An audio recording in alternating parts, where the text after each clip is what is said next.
Is that okay?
Hello and welcome to the 11th annual Falling Walls conference here in Berlin.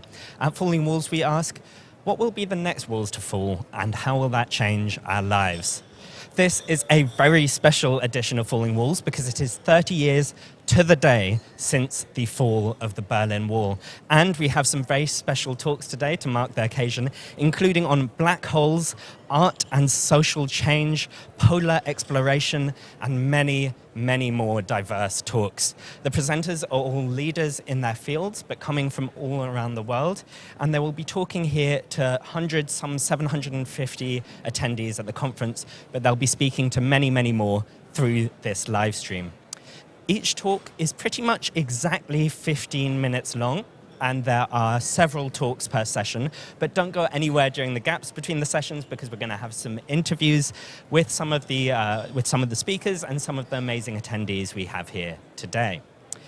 Kicking us off with session one, we have Sebastian Turner, who is the founder of the Falling Walls Foundation. He's going to be giving some introductory remarks. And then we have talks on malaria, meat, and artificial intelligence, just giving you a sense of how broad the range of talks are today.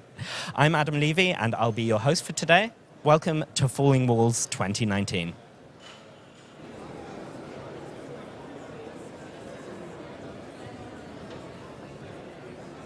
Yay, great.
Ladies and gentlemen, please take your seats.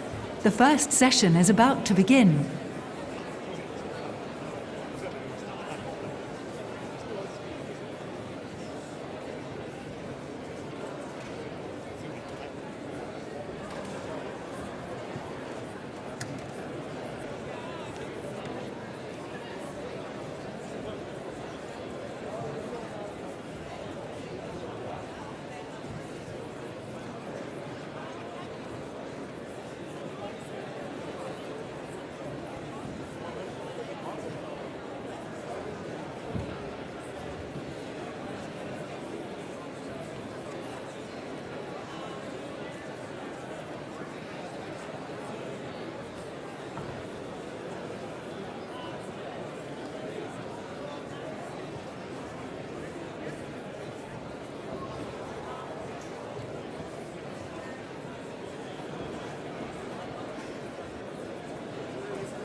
Ladies and gentlemen, do please switch off your mobile phones.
Falling Walls. The International Conference on Future Breakthroughs in Science and Society. World-class researchers present the breakthroughs they are working on.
We wish you a pleasant and inspiring day. Please welcome Sebastian Turner of the Falling Walls Foundation.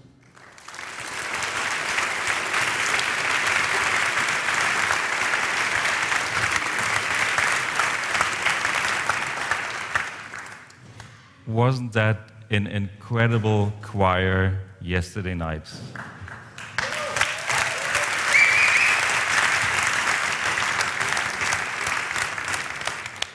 Please let us say thank you to Jochen of Radialsystem, who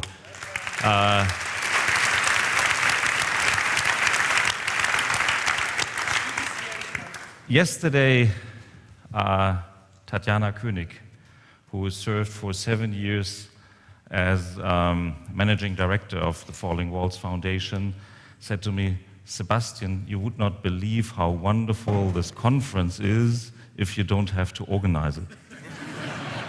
So I promise you, I'm sure it's like that, I don't know, but I promise you a wonderful day today with outstanding people from around the world who share their knowledge. And I would like to take as little as time as possible away from these brilliant people in welcoming you, and just let me tell you what happened over the last year. The Falling Walls initiative grew further and further. There are still white spots on the map to cover, but a bit already is with us. We welcome all of you, all the bright minds from around the world that contribute to this gathering that helps us to exchange, have a better understanding, and solve problems. We have, over the last year, further grown and developed programs. One of them you may have participated in. The Berlin Science Week now has an incredible number of outstanding speakers. It involves tens of thousands of people. And a very new program is Young Entrepreneurs in Science, where Jürgen Lünig raised the very inspiring question, how much startup is in your PhD? It started in Germany. If you wish to align with us, learn about it, please don't hesitate to talk to us. We are happy to bring all these ideas to the world. This development, these new projects, what you're experiencing these days is due to incredible partners that support us for 11 years or in the more recent time. Let me just mention, I could read all of them and all of them deserve it, but due to your time, let me just focus. It's the German Ministry of Research and Education, it's the Helmholtz Association, the Robert Bosch Stiftung Foundation, the City of Berlin. We have lots of outstanding academic partners around the world. Many corporations that are research-driven are supporting us. Many are making their networks available. We gained, largely due to the traveling of Jürgen, we gained global partners, outstanding foundations like the Moore Foundation, the Wellcome Trust, the Jan Zuckerberg Initiative, and we are very happy to have you. Just a brief look where we are. On the left side, you do see the location yesterday. On the right side, you see today's location. Both of them are in the place that was called the death strip. It was extremely deadly. It was impossible, more or less, to be here 30 years ago. 30 years and 1 day later ago, it would have been, well, not as friendly as here, but it wouldn't be a problem anymore. The wall was down, and this is what we celebrate. The core idea of this conference, of course, is the freedom of speech. But it's not endless speech. There's a difference. And therefore, we have a couple of helping elements, helping devices to make people stick in their time frame. So we have a countdown clock that gives the people who are speaking an idea how much time is left. That's mine. Now I have so much understanding. If you're spending all your life on a core question, treating a disease or so, how could you possibly pay attention to time? And this is why we have a little help. This will be, you will probably recognize that one as a speaker. 30 seconds to your end, you will listen to that. So then you know it's another 30 seconds. If you can't make it in time, no problem, we have assistants. Klaus, who is kind of mascot,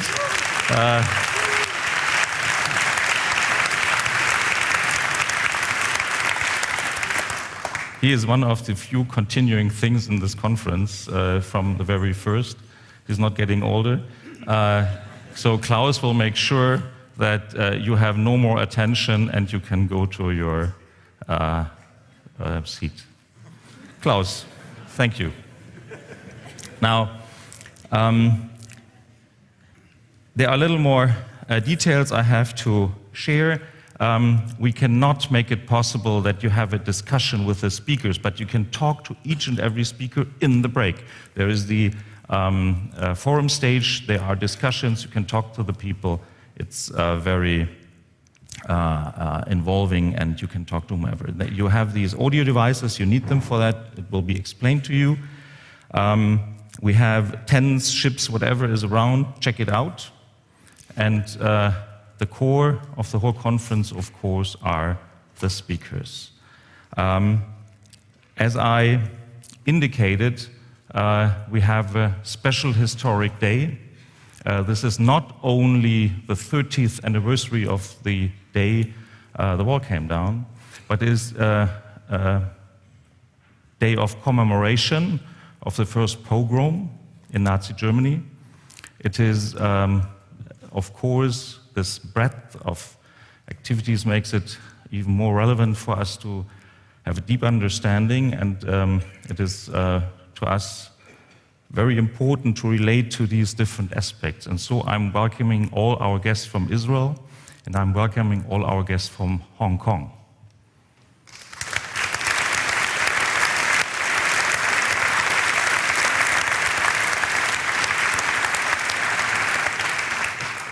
The mission of the Falling Walls Conference is to look into the future.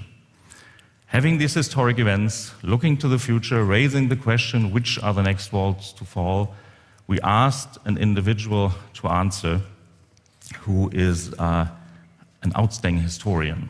But before this historian will talk to us, I would like you to join in a common message.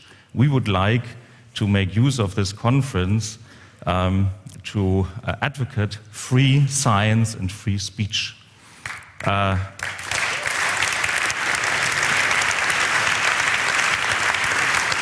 You may have wondered what this is for.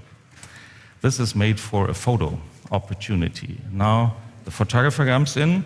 I'll show you how to apply this. If you have a haircut that is designed for this, you do it this way. No? Please try. If you have a haircut who is not that well made for this, you can do it like this, you know? So we are, photographer, please come to the stage.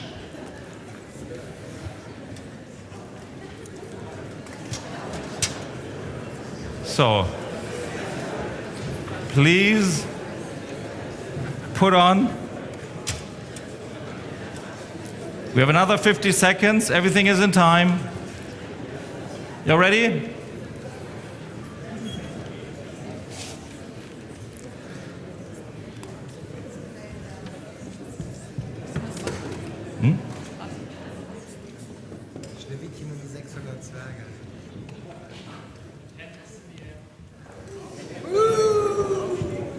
Okay, why don't we stand up? One more picture, standing up, waving.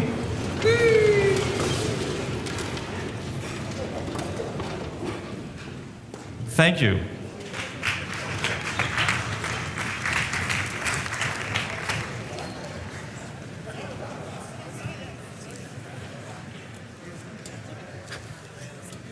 You can keep the hat and protect your haircut and your thoughts wherever you are.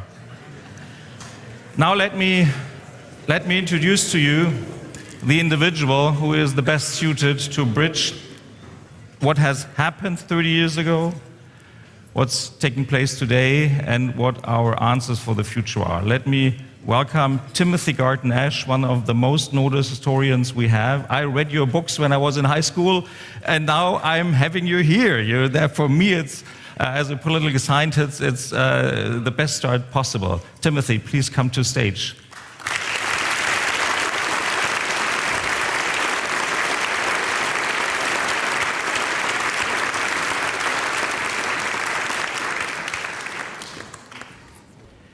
Well, good morning, everybody, on this great anniversary. 30 years ago today, I was standing on the western side of the wall watching a great chunk of the wall being removed by a crane, and then walking across the death strip that you mentioned at the Potsdamer Platz, something completely impossible 2 days before.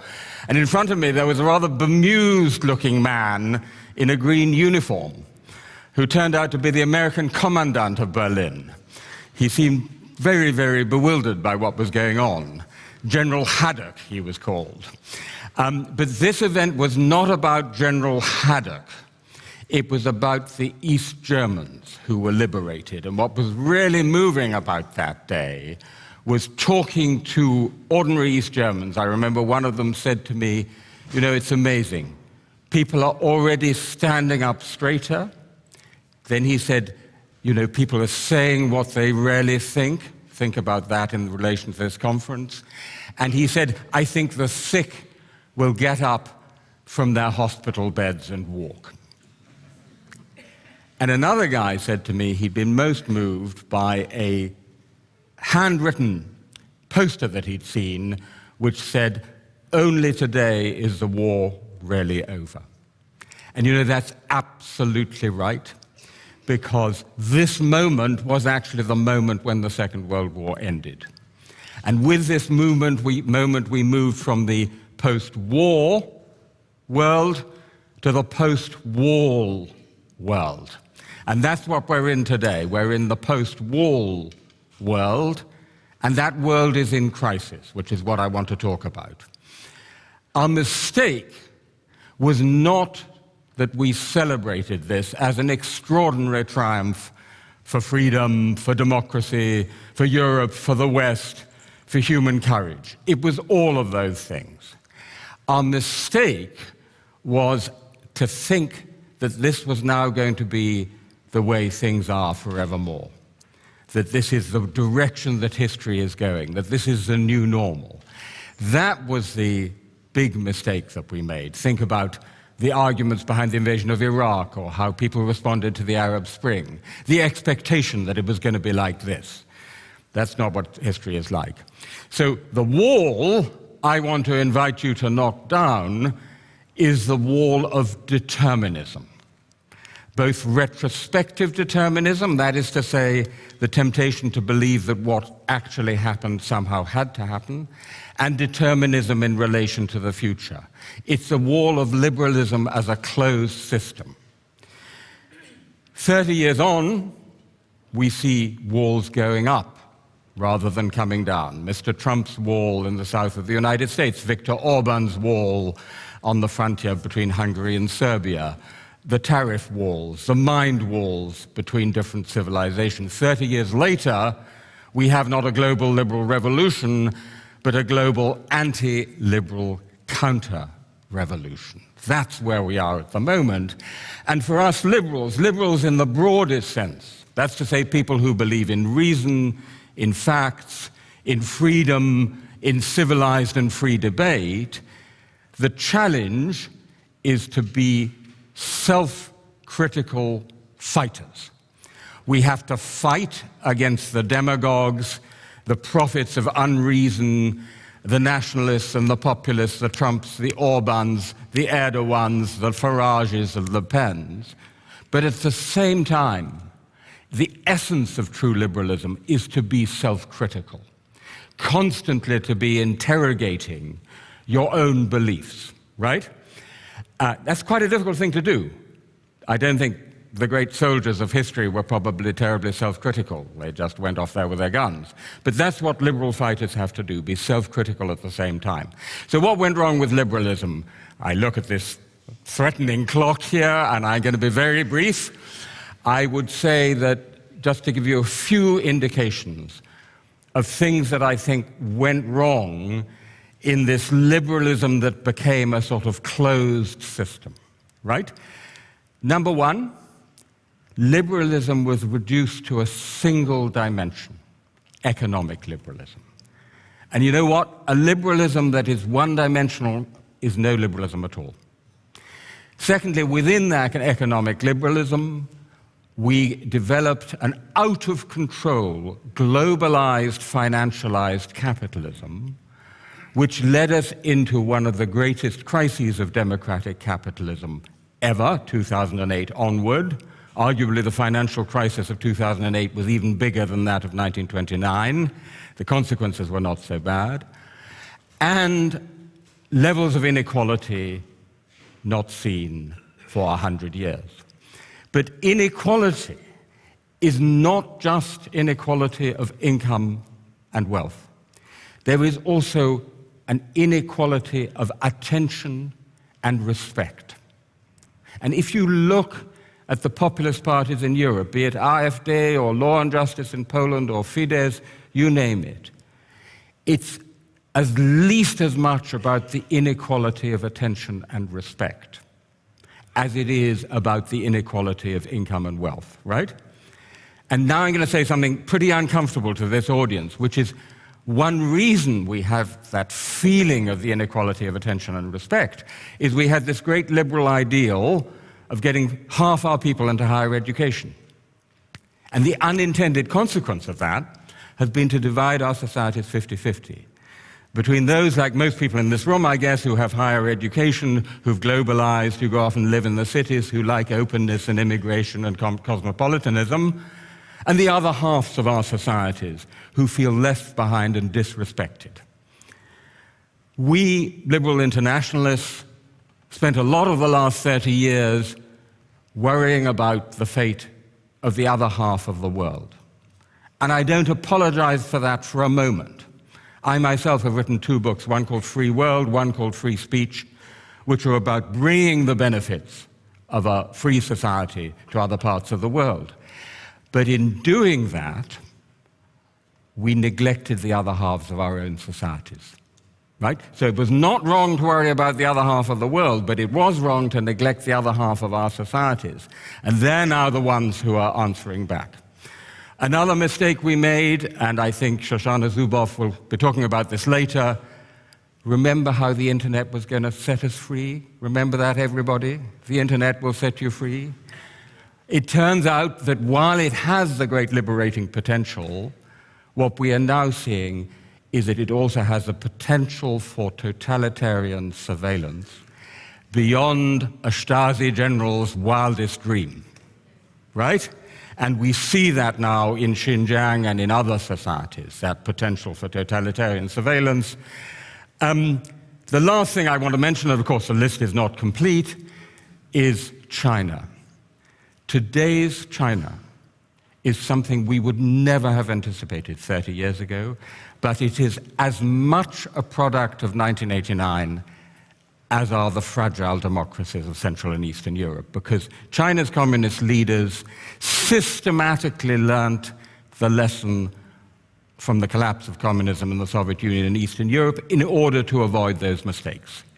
And along the way, they created a completely unprecedented system, something none of us could have dreamed of in 1989, which we called, in shorthand, Leninist capitalism. And that's now a great ideological competitor for Western liberal democratic capitalism. And by the way, since you mentioned Hong Kong, could I just say that I personally, on this 30th anniversary of the fall of the Berlin Wall, am thinking very much of the protesters in Hong Kong.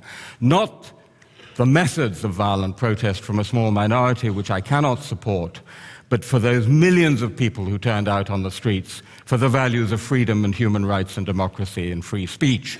And in solidarity with them, I would like to raise my right hand, the sign of support, the 5 fingers for the 5 demands of the protesters in Hong Kong. And if you feel the same way, do please raise your right hand and show the 5 fingers for those brave people of Hong Kong who are standing up for the same values that people stood up for in Berlin 30 years ago. Thank you very much. Now, I actually, to finish, am optimistic in the longer term. I think that in the long term, free-thinking, open societies will win this struggle of ideas. But I welcome the competition, by the way. In German, there's a saying, Konkurrenz belebt das Geschäft. Competition is good for business.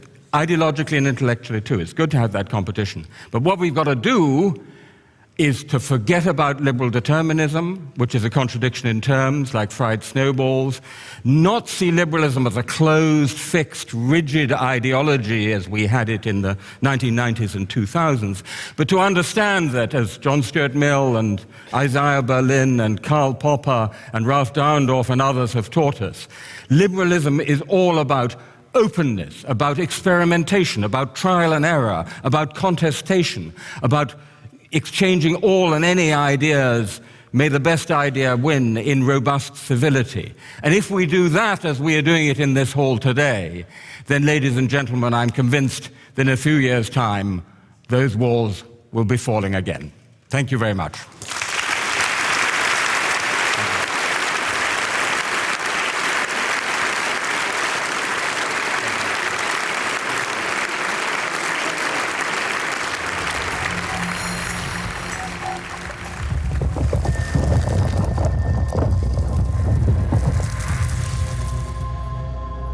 Breaking the wall of malaria. How immunology can unlock the key to effective vaccination. Faith Ozier, Heidelberg University Hospital. On the 9th of November 1989, I was at the Kenya High School in Nairobi, dreaming of going to university to do medicine and cure diseases.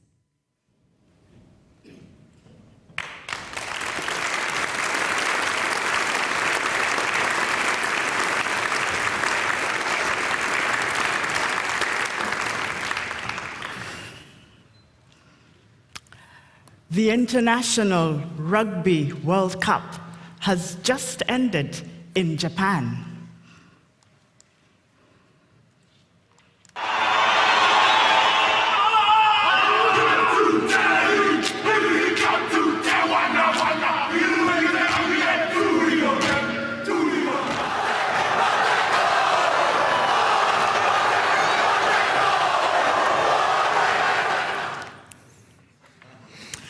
It was watched by millions around the world. I was one of them. I love it. 100,000 people packed into a stadium, excited. Now imagine that same number, 100,000, 100,000 people every day for 365 days. Get that total, hold it in your head, multiply it by 5. That brings you to almost 200 million. That's the number of people in Africa every year that will suffer from malaria. It's staggering. These people line up in clinics every day, waiting to be seen by doctors who are increasingly stressed out and exhausted. For patients, work days are lost, and precious income is also gone. For children, school days are missed, and education is repeatedly compromised. People get malaria over and over again. 500,000 children will be unlucky and die from malaria. Others will have the infection affect them for the rest of their life with disability. This wall of malaria must fall. But how does malaria actually kill you? What does it do to your body? Well, the parasites invade a red cell. A single malaria parasite in a red cell will give birth to many daughters, and those daughters will invade other red cells. One parasite can give birth to 30 new parasites, invade new red cells, and it grows exponentially. The red cells burst, you have red blood cell loss and anemia. At the same time, the red cells secrete, the parasite puts proteins on the surface of the red cell that make the red cells sticky, and other red cells stick to them. When these stick to the lining of a red blood vessel, then they clog the vessel. If that happens to be in your brain, then you know what happens. It's coma, and it can kill you. So I've been studying malaria in communities in Africa for some years now.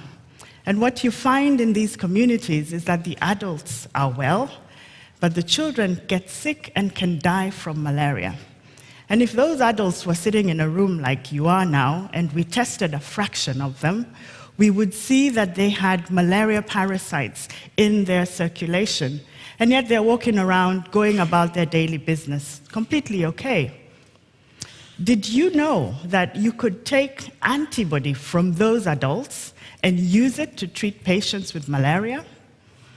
Just imagine now that you went on safari to my country, Kenya, and you came back to Kenya, to Germany, having had a wonderful time, and then you got sick, fever, chills, and you come to me in the clinic, and I look at you and I say, ja, das ist Malaria. And then, instead of treating you, I say, look, we've got two options.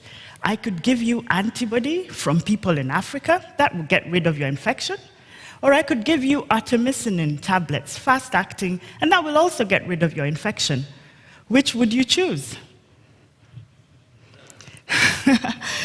You don't have to answer. The experiment was done over 50 years ago, and they showed that you could take antibody from people who are resistant to malaria, and you can use it to treat people with malaria.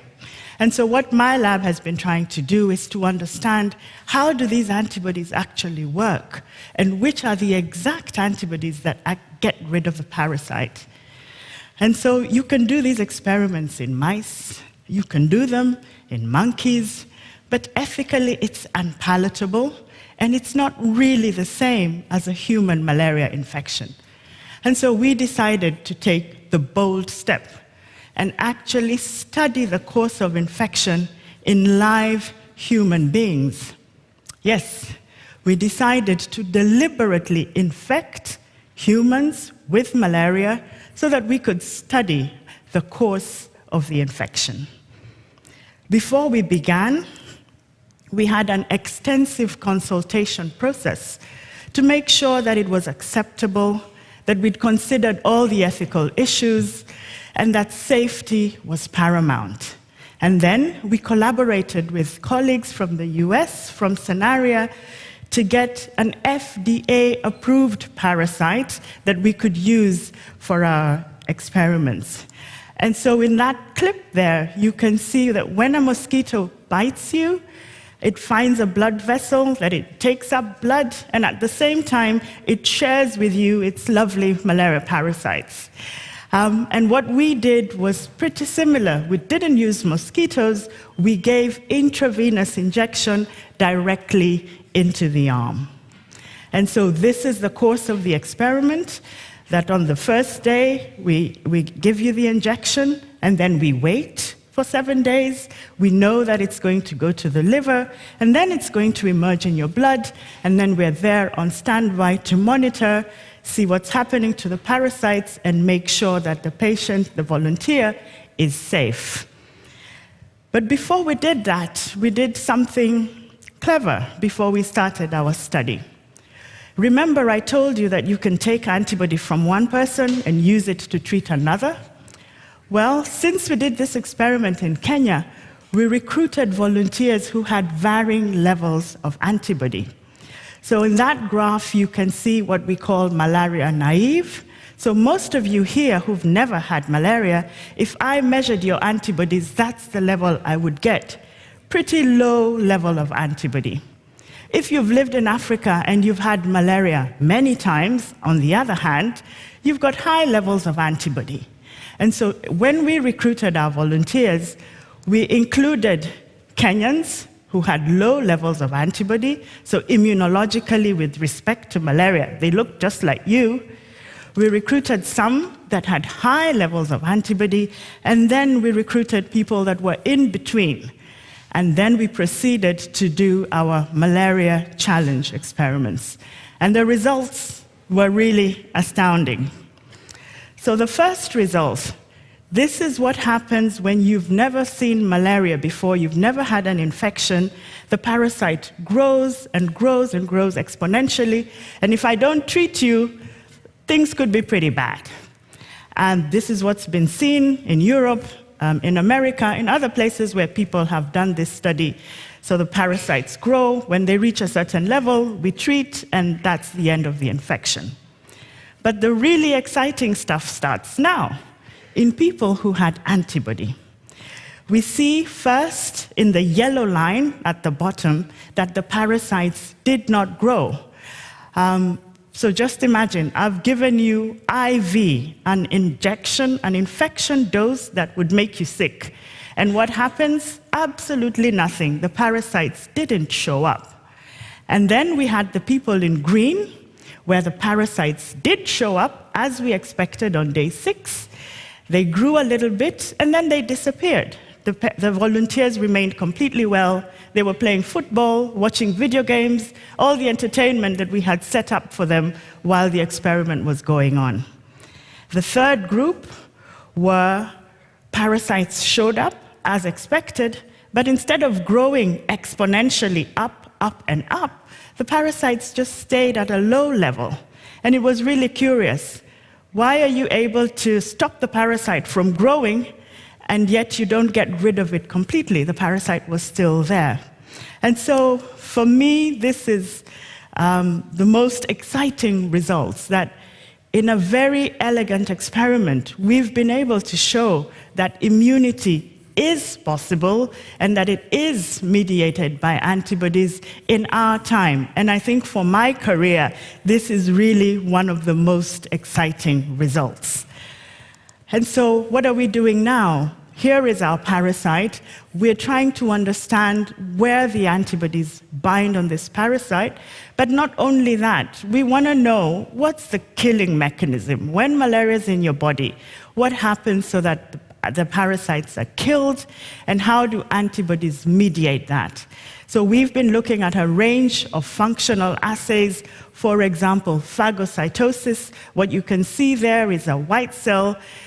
When you've got antibody in your system, the antibody can talk to the white cells and to other immune cells to say, hey, there's someone in here who should not be here.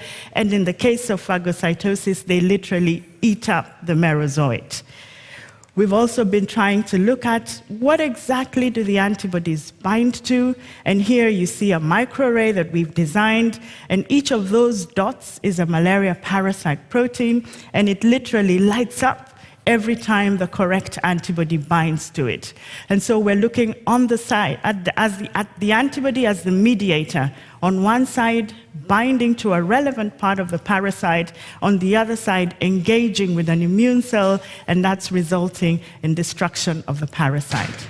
And the next steps for us now are to finally map individual antibodies, monoclonal antibodies, map their cognate partners on the parasite side, and we believe that this is now going to lead us to new vaccines and therapeutics for malaria.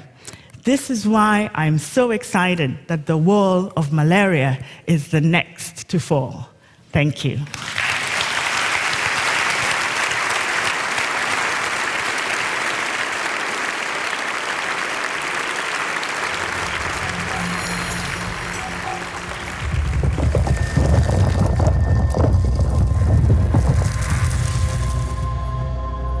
Breaking the wall of industrial farming. How lab-grown meat will transform food production. Mark Post, Maastricht University.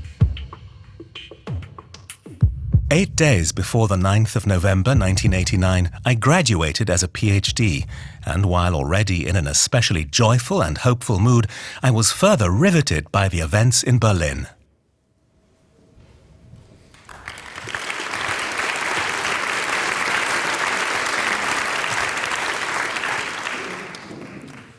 Guten Morgen. Froh, wieder in Berlin zu sein. I switched to English, it's much easier for me. Let's talk hamburgers. Different subject than the previous one. Feeding the world is a very complex problem. Not only because we are going to 10 billion people, but also because those 10 billion have increasing appetites for high-quality proteins. And high-quality proteins, such as meat, I love meat, and I suspect some of you do too.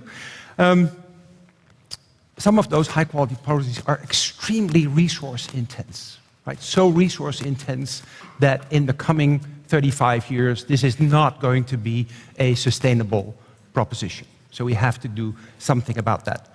To give you an example, for a quarter pound of hamburger, you require about 8 pounds of proteins, wheat, grass, soy, whatever cows eat, about 200 liters of fresh water, 800 square meters of land, and enough energy to power your microwave for 10 minutes. That's just one hamburger. That resource intensity translates into that we're currently using 70% of all our arable land for livestock agriculture, 70%. And according to the FAO, this is a report, by the way, from 2008, in 2050, meat consumption will be 70% higher. And you can easily do that math. There's not going to be enough planet to sustain that. In addition to that, and I suspect that in Germany that has been very well publicized by now, we know that livestock contributes about 15 to 20% to all greenhouse gas emission. And I particularly like this image because you will never forget it after this, right?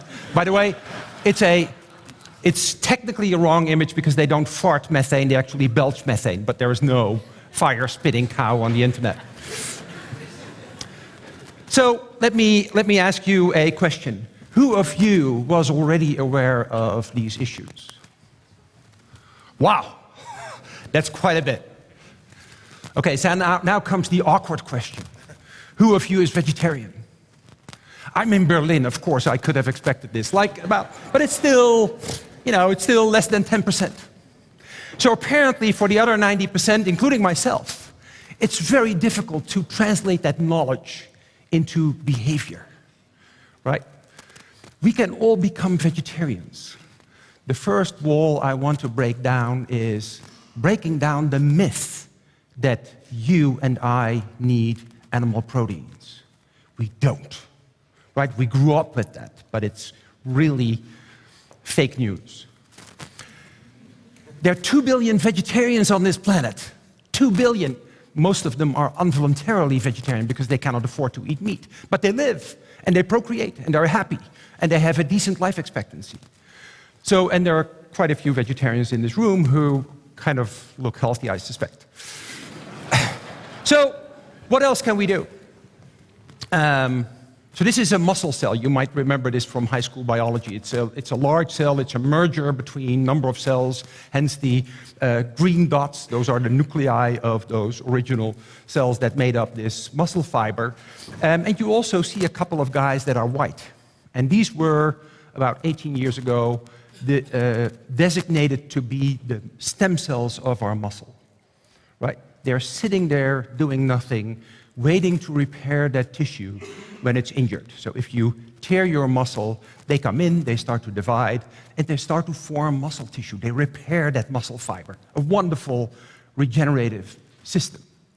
Now they do that inside of the body, but they can also do that outside of the body. And that's exactly what we're doing. So we poke a cow in the butt, get a small sliver of muscle out of it, 1 centimeter long, 1 millimeter in diameter. This already has a couple of hundred of these stem cells. And we let them do what they do very well, proliferate. Right? So that from a very small sample, you can grow a large amount of beef, then reducing the number of cows, and you're reducing the methane, for instance. Then you have just cells. Cells are not really protein-rich. They don't taste very well. They don't have that wonderful bite. You cannot throw them on the barbecue.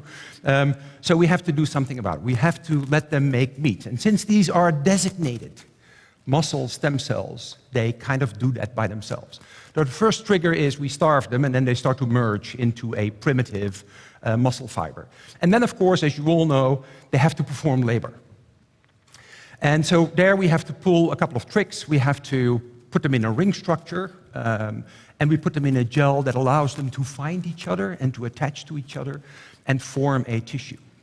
And then, magically, they start to contract.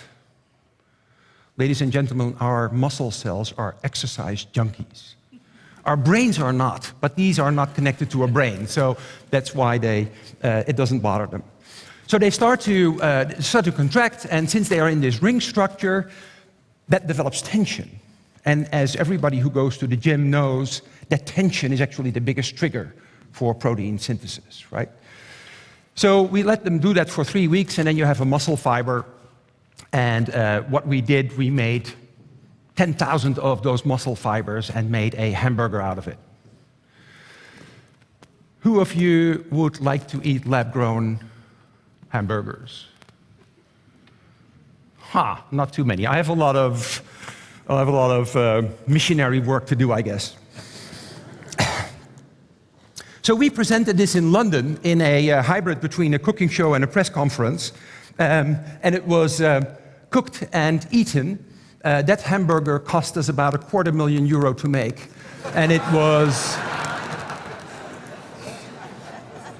gobbled up in 5 minutes by 2 food critics, Hanni Rützler from Austria and Josh Schoenwald from Chicago. And they said, oh yeah, this is a hamburger.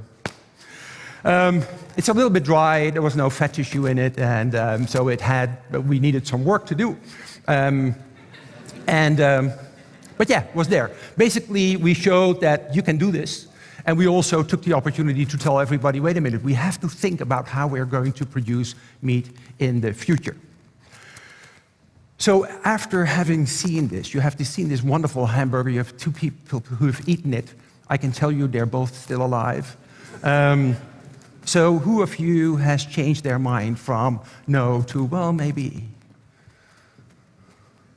Well, a few. So I've done some of my work at least. Okay. Now that's interesting. You have kind of what we call a proof of concept. How do you make a product out of it? Because obviously a €250,000 hamburger is not going to change the world. And this is a cell culture. We have all those conditions under control. We can do cell selection. We can pick the cells that are much better at it than others. And of course, we have to scale up production to make it more kind of efficient. The cow is really very inefficient, hence why we need to feed them 8 times more than we get out of it. Those cells we have to make more efficient. That's the final goal. Now, one of the things with stem cells is they are quite peculiar. They have sort of a renewal cycle to give new stem cells so that they can go on forever. And then they give off daughter cells that actually make the tissue. And so one of our tricks is to select those stem cells and keep them going as stem cells and get the most out of that biopsy that we can. Currently, you translate that in kind of how many cells can you get out of one cell, and so how many times can it double. So here on the x-axis there is the amount of doublings, which currently is about 32, 35, and on the y-axis, this is an exponential axis, you see how much meat we can get out of one sample. So that would translate into going from 1.5 billion cows on this planet to maybe 30, 40,000. Now, it also has to be sustainable, meaning that every component in there is of unlimited supply or seemingly unlimited because you can recycle it. And one of the issues with cell culture is that we use blood to culture the cells, at least a portion of it. And to get those cells in that ring structure, we need a gel, and that's also animal-derived, or at least that was animal-derived in 2013. So currently, we are growing these cells in the absence of serum. There are all sorts of replacers for that. And so we have kind of cracked that problem, and also the gel is now replaced by a gel coming from algae. We have algae enough, it's very cheap, and it's food compatible. So would this actually mean something? Would this reduce land and water and energy? And for that you do a life cycle analysis, which is a little bit difficult because there's no process yet and no product that is completely described. So it's called an anticipatory life cycle analysis. But some of those show that 90% land would be saved, 90% water, and about 60% of energy. That would be a big deal if we reach that, right? So, of course, we also need to make it really meat, like color and texture and taste. Because we have meat substitutes galore, but you and I really want to have real meat, right? And of course, that product in 2013 didn't have any fat tissue, so now we're currently making fat tissue. It's kind of an odd thing to do. This is all medical technology, and in the medical field, there was not a lot of incentive to make fat tissue, as you can imagine. And we are basically using natural fatty acids to generate that fat tissue. So the next version will have the muscle and the fat, and will hopefully not be as dry as the first one. And then something interesting happened in 2013. The popular press said, yuck. And I was extremely frustrated by that. Not because there was kind of sort of a reservation against it, I kind of expected that. But because I didn't really understand what was behind that reservation. I mean, you guys eat hot dogs and Weisswurst and all those things that nobody knows what's in it, right? Or how it's being made. And you kind of eat it. So why not just eat a hamburger that's made by me, right? So that was the dilemma. And I realized it's actually very, very simple. Was der Bauer nicht kennt, das frisst er nicht. Right? And it has to do with safety. So we need early adopters. We have those plenty. I suspect there would be a couple in the audience. And then you just need time. So that will happen. There are a couple of surveys that have been done over the course of the last 6-7 years in different areas, US, UK, India, China. And you see the blue bars here say, well, yes, I would eat it. So they gradually kind of increase over time, and you see that there's not a lot of issues with specific geography. So I'm pretty hopeful that the acceptance will eventually come. Of course, we made that hamburger for €250,000, but by scaling up and by improving the processes, you can actually reduce that price. So we're currently thinking about €140 per kilo, which is still a lot, which is way too much for, let's say, the supermarket. But that's already kind of within a marketable price, I guess. To get that price even further down, and we think it can be the same as meat or even cheaper than regular meat because of that efficiency, we have to actually look at sources for the feed of these cells. And we're looking at the feed industry, the animal feed industry, because they have all the sources, the sugar beets, the fodder beets, the grass, the wheat, all those things. They're not immediately palatable to our cells, of course, but you can make them palatable to the cells. So we're looking at that currently to source those really cheaply and really at scale, right? Because you will require a tremendous scale to make this happen. Up to 2013, actually up to 3 years ago, we were the only ones in the world doing this. And that feels kind of lonely, I can tell you. Fortunately, and I'm very happy about this, and there was something said about competition earlier. Right now, there are 40 to 50 startups in the entire world doing this. They're either working on beef, pork, chicken, fish, or any other type of animal product. They are funded by large meat industries, by venture capital, by governments, and so forth. So this is it's still relatively small, but it's getting there. And I'm really hopeful that that will happen. Of course, this is a novel food, so it has to be approved by EFSA. This is non-GMO, which makes it a little bit easier, but still is a something. Thank you. Bless you. So this is my vision for the future. Very simple one, very romantic one.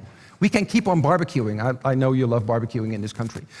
We can keep on barbecuing, eating the things that we love to eat without the negative externalities of industrial meat production. So the two walls that I want to break is one, I hope I've broken that for you at least. There's the other guy. One is, just don't focus on him, focus on me, because these are really,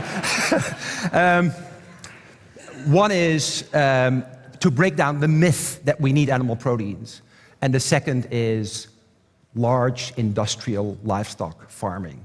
Thank you.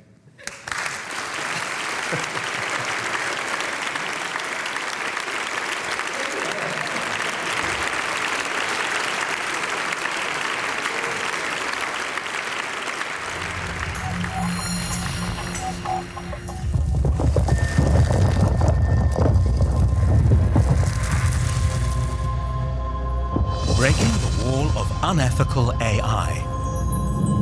Our organization and scholarship are holding AI accountable. Meredith Whittaker, New York University.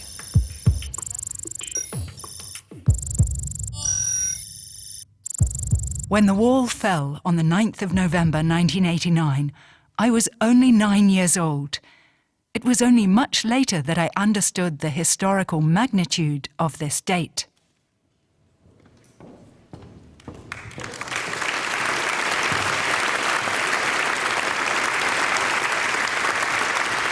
All right, let's do this. I'm Meredith Whittaker. I'm the co-founder of the AI Now Institute at New York University, and I was the founder of Google's Open Research Group. I left the company earlier this year after over a decade. So I'm going to make the case for collective action in artificial intelligence.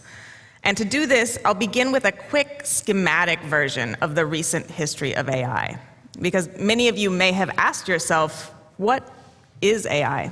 Why is it suddenly everywhere? What are we actually talking about when we talk about AI, this set of technological capabilities that is being breathlessly integrated into our core social institutions, from healthcare to education to criminal justice to hiring? Now, given that AI has been sold as the hot new thing in tech, it may surprise you that many of the AI techniques currently filling the pages of Wired are actually not very new. While we certainly have new versions of the classics, neural nets have existed since the mid-'60s. Convolutional neural nets were already being developed in the '80s. LSTM, which is one of the core algorithms used in natural language processing, is 24 years old, and I could go on. But suffice it to say, these techniques have been around. However, they weren't actually considered particularly useful until recently, because to make use of them, or more specifically to commodify and commercialize them, you need more than an algorithm and a bright idea. You need massive amounts of labeled data, and you need vast computational power. And it's this combination that is fairly recent. So in 2012, the world was introduced to AlexNet. This is one of the first demonstrations of AI's commercial potential. And it was thanks to GPUs on the one hand. These are a kind of circuit that allows for highly efficient parallel processing of large amounts of data. So basically, that's what's required to train a large-scale AI model. And ImageNet on the other. ImageNet is a massive labeled data set out of Princeton and Stanford. It consists of over 15 million images scraped from Flickr and the web without consent, then labeled by low-paid Amazon Mechanical Turk workers. And as you can see here, some of these labels are odd, some of them are nonsensical, some of them are extremely offensive. If you look through the ImageNet database, you can see that. My AI Now co-founder, Kate Crawford, thinks a lot about the implications for AI that is trained on such data, remapping and interpreting our world. So it was this novel combination, ImageNet and GPUs, that allowed AI researcher Jeff Hinton and his co-authors to publish their breakthrough AlexNet paper, which helped kickstart the current AI gold rush. AlexNet showcased the sudden and startling efficacy of convolutional neural nets specifically, and so-called deep learning in general. But not long before 2012, the resources that made AlexNet possible weren't available. They weren't even conceivable. And these just happen to be resources that major tech companies have in abundance and that few others do. Ask any AI startup, and they will tell you they rent their computational infrastructure from one of the big three tech companies, Amazon, Microsoft, or Google in that order, and they're often at a loss for where to get their own data. So from this perspective, we can understand the popular commodification of internet technologies that began in the mid-90s. As creating the conditions for the AI boom of today.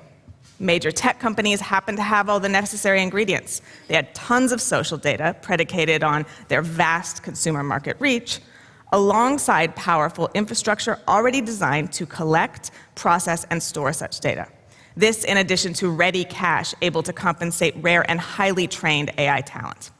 So in short, the current crop of AI, the AI that's touching our lives and institutions, is a corporate technology, full stop. And only 5 or so companies in the West have the resources to develop this technology at scale, which means that we cannot talk about AI without confronting issues of power, and frankly, we cannot talk about AI without talking about neoliberal capitalism. And these systems are already being quietly integrated throughout our social institutions. We're seeing the cost. So let's go through some of these examples. We'll start with Amazon's Ring. This is a surveillance AI video camera and doorbell system designed so people can have 24/7 footage of their homes and neighborhoods. Now, Amazon is partnering with over 400 police departments in the US to promote Ring, asking police to convince residents to buy the system. So basically, they've turned cops into door-to-door Amazon salesmen. Now, I know it's funny, but it's horrible, right?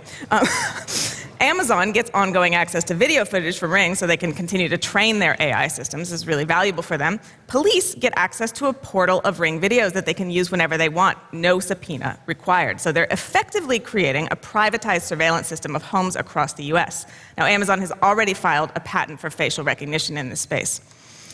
Now, let's move to Japan, where a startup named VAC is selling surveillance AI that claims to be able to detect shoplifting before it happens, identifying behaviors such as fidgeting or wearing a hoodie or who knows what else. Now, department stores are already using the service to single out shoppers for harassment and profiling. Based on whatever this AI model of risk is, we don't know, it's not been audited. So there's a big question about how someone might contest and resist unfair profiling. There's no clarity there. It's really important at this point to note that VAC is a system in a long line of AI systems that are replicating the logics of discredited race science and physiognomy, claiming to be able to tell interior characteristics and personality traits based on people's physical appearance, their speech, and mannerisms. Now, these assumptions rely on stereotypes and folklore, full stop. As neuroscientist Lisa Feldman Barrett showed in an extensive survey paper that looked at all available evidence, this type of AI phrenology has no reliable scientific foundation. But it's already being used in classrooms and job interviews, and this is often happening without people's knowledge. So, lest there be any doubt, these systems often get it horribly wrong.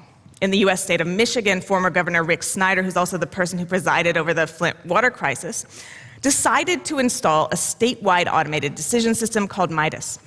This was designed to automatically flag workers suspected of benefits fraud. Now, aiming to cut costs, the state then fired its entire fraud detection division, but it turns out Midas was wrong a full 93% of the time. It falsely accused more than 20,000, that number is now up to 40,000 residents, and it prompted many bankruptcies and a number of suicides. This is serious. So as you can see, the stakes are extremely high. We're already seeing these systems used to justify inequality and set the boundaries between the haves and the have-nots. Now, I'm sure many of you have heard of the Chinese social credit score. According to the Chinese government, the ultimate goal of this program is, quote, to allow the trustworthy to roam everywhere under heaven while making it hard for the discredited to take a single step. Now, the decision as to whether you're trustworthy or you're discredited is based on a numerical score, and the score is calculated by a massive AI system fed on data about your social media posts, your friends, your family, your finances, where you go, who you see, and much more. What you might not know, however, is that this isn't so unique to China. For example, earlier this year, the New York State Department of Financial Services announced that life insurance companies can base premiums on what they find on your social media posts. Then there's a company called PatronScan. This company sells a system designed to keep records of bad customers to bars and restaurants. So, say if you're kicked out of a bar for fighting, you will be added to PatronScan's list of troublemakers. And this list will be kept not just by the bar where you fought, but will be shared with all bars and restaurants who use the system, so effectively creating a privatized blacklist. Now, visions for a unified citizen credit score aren't far behind. Leaked internal documents from Google's Sidewalk project lay out the company's plans for a Google-managed social credit score, which they call, quote, a new currency for community cooperation that would allow Google to, quote, hold people or businesses accountable based on massive amounts of personal data collected from every step and interaction with the privatized network Sidewalk infrastructure. So I just went through a handful of examples. This is a handful out of thousands. But I hope they serve to paint a very different picture of AI than the one we're used to seeing. And it's important at this point to emphasize that because this kind of AI is primarily developed by private companies, these socially significant decisions are happening in obscurity, behind veils of corporate secrecy. They aren't announced to the world as state policy, as in the Chinese model. Indeed, most of what the public does know about AI is written by corporate marketing departments and PR, in which hypothetical benevolent use cases take center stage, from climate forecasting to medical advances, while weapons development, surveillance technology, and contracts with fossil fuel are hidden from the public and even from workers. So, in short, this quick tour of what AI is and whose interests it's serving paints a very different picture than the one we're used to seeing. And this shows that the problems of bias, fairness, and injustice in AI are fundamental issues that won't be fixed by tweaking the tech, but require us to examine structures of power and to look at who benefits, who is harmed, and who gets to decide. Now, in offering solutions, there's been a lot of talk of engineering ethics and ensuring that the people building these systems are themselves ethical. This is great, it can't hurt, but it's not sufficient. Whatever the intentions of individual engineers within the corporations dominating AI, decisions about how the systems they build will be used aren't theirs to make. Indeed, they often don't know how the systems they use will be used. They build will be used, you know what I mean. They're workers. Executives, sales departments, and customers like the Department of Defense have much more say over how these technologies are applied than do the people developing them. An example from history can help make this case. In the 1800s, Alfred Binet helped develop the Binet-Simon scale, which later became a foundation for IQ testing. His goal was modest and it was specific. He wanted to better identify children who needed help in school, and through this to assure that they got it. He stressed the limitations of his assessment methodology, stating explicitly that it was not capable of providing a ranking of intelligence, but was intended to be used narrowly to identify and help those who needed it. However, Binet's benevolent intentions didn't stop others from using his invention to support their own agendas. In the US, his methods were integrated into the Stanford-Binet IQ test, which worked to score intelligence on a linear scale. Throughout the 20th century, the Stanford-Binet test, whose limitations and biases are well documented, was used to argue that black people, indigenous people, women, and other marginalized communities were less intelligent than white men, and thus to justify inequality as the product of biological destiny. So in short, the ultimate application of Bignet's work was not up to him, and his caveats were quickly left by the wayside. Indeed, it's generally more profitable to shore up the status quo and serve the interests of those with power and money than it is to dismantle these structures in the name of equity and a livable future. And history shows that those with power rarely relinquish it without pressure. So, Farhana Yamin is one of the leading legal experts on climate issues and a diplomat who helped negotiate the Paris Agreement. Earlier this year, she glued herself to the steps of Shell Oil's London headquarters as part of the Extinction Rebellion movement, which is calling for radical common-sense changes for climate.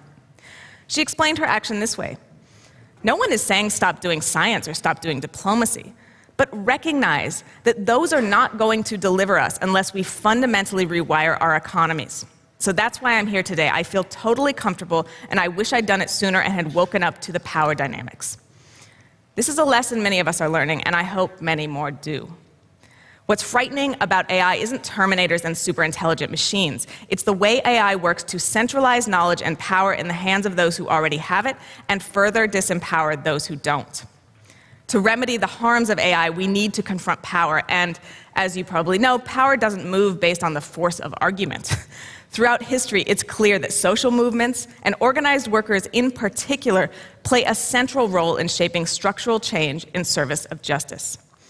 And this is why, after a decade at Google, spent researching and writing and speaking about tech's social consequences, I joined with my colleagues and I began labor organizing.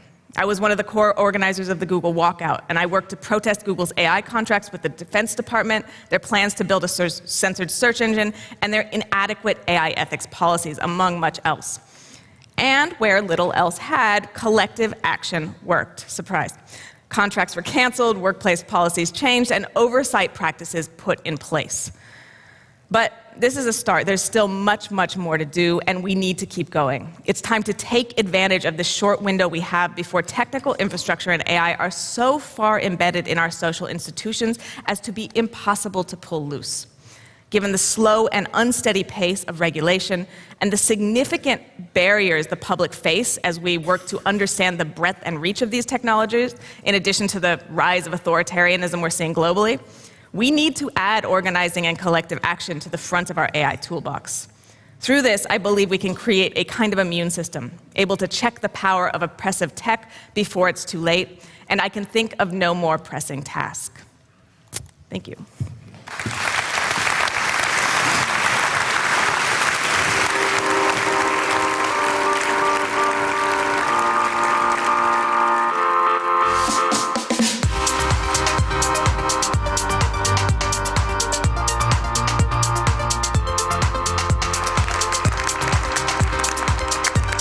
Good morning, everyone. It's an honor to greet you all and welcome you here in this wonderful house, actually.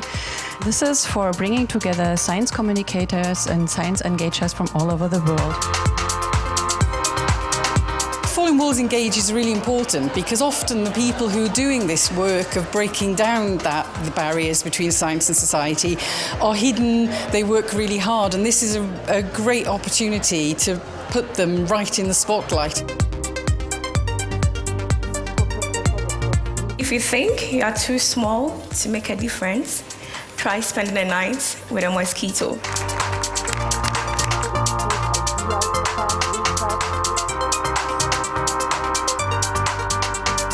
It's all a question of perspectives, because engaging in a small remote village in Kenya is quite different from engaging in a rich city in France. And this perspective is important because we have to engage globally.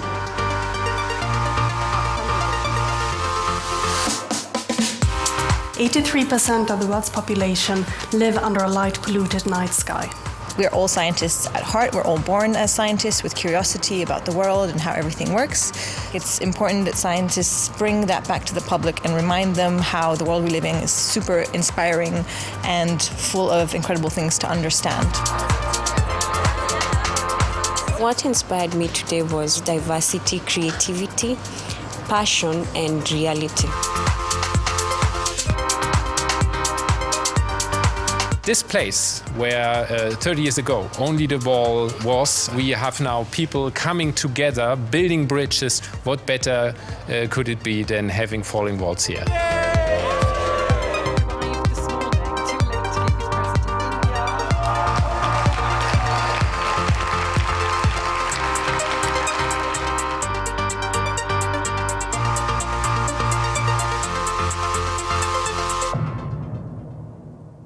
Please welcome Dr. Melanie Smallman, lecturer at University College London and chair of the Falling Walls Engage jury.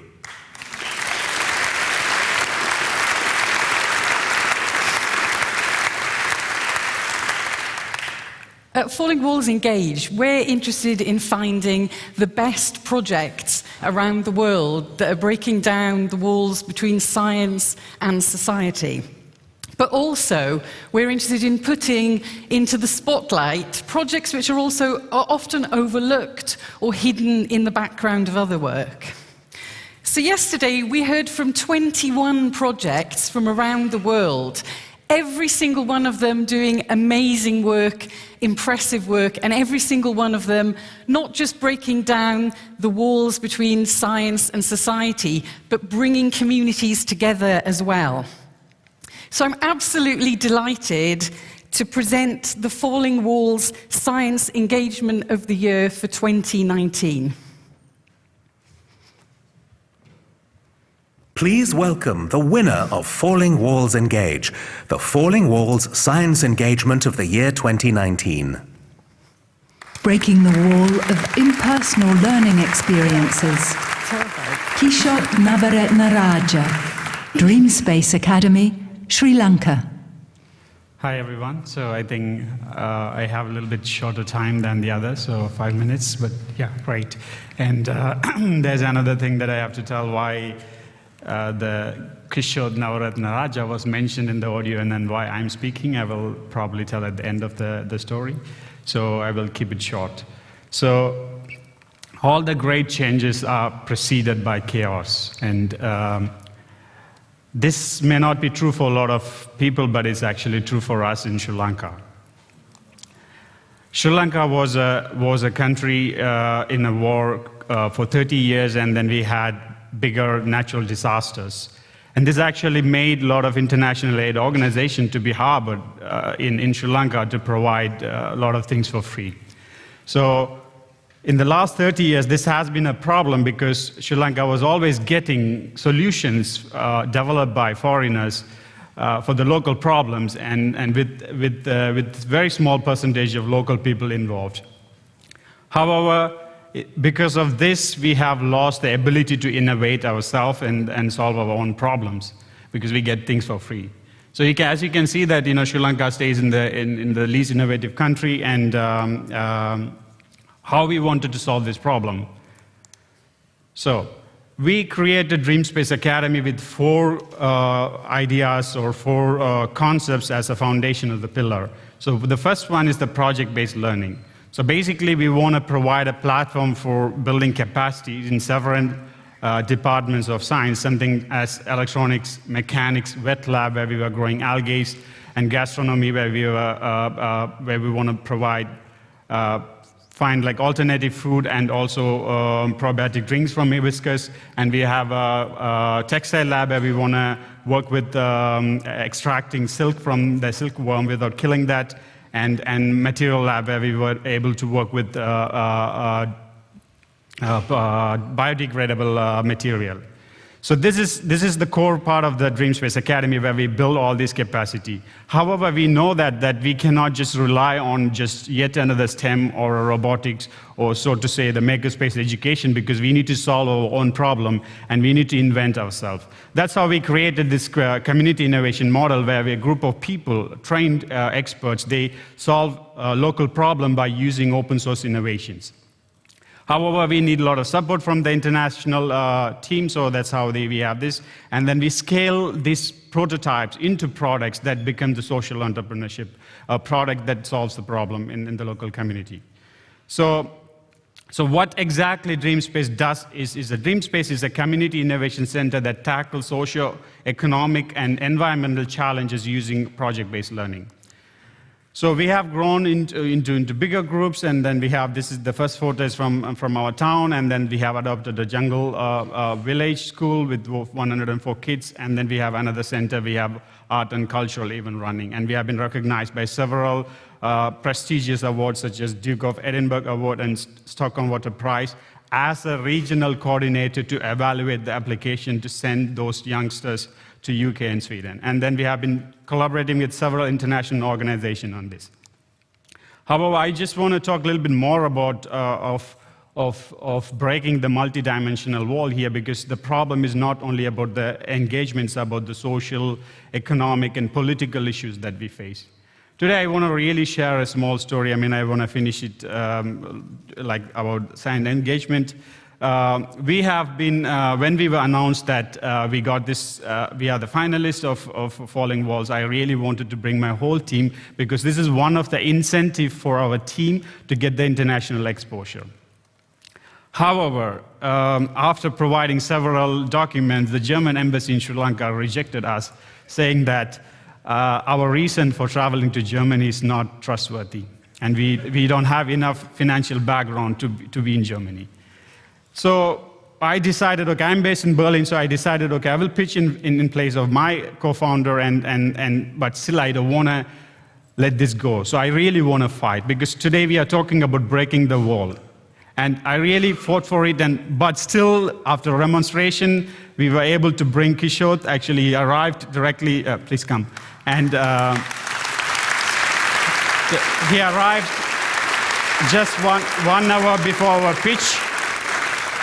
And Germany might have demolished the wall within Germany, but I believe that Germany should not build a wall around Germany. And I don't know how many of such people would have lost opportunities by rejecting the visas, and we know that there's also another team from Libya is rejected. So we are building the change that we want to see in the world. And if you are interested, please invite us, support us, and speak about us. Thank you very much.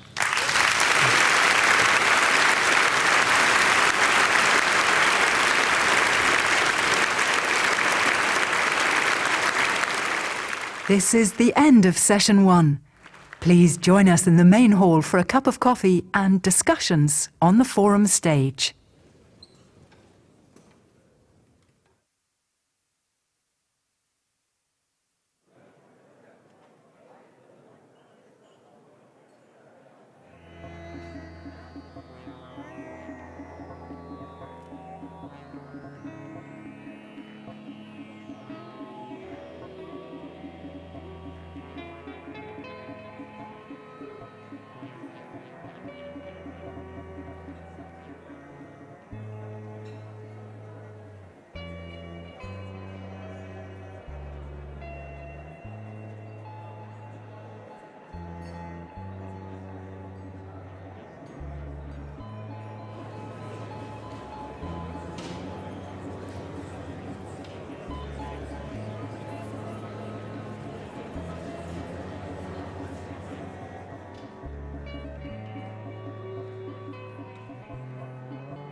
Fellow participants in the Brain Dating Lounge.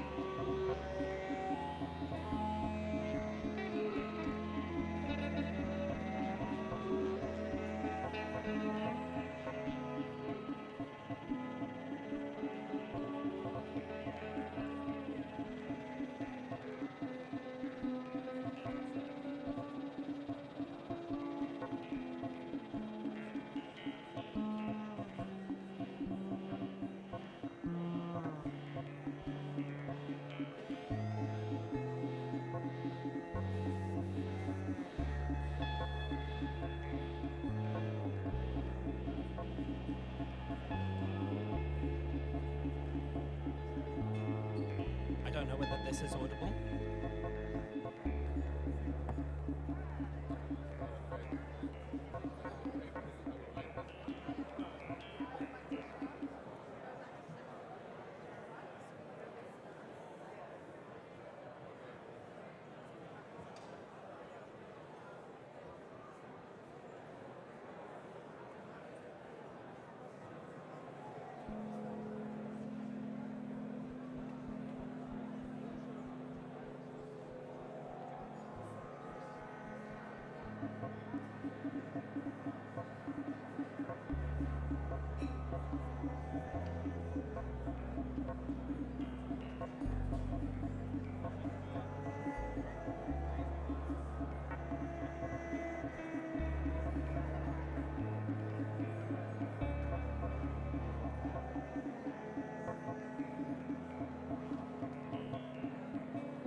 Thank you. Okay. Should I be... I can't hear myself through the microphone, actually.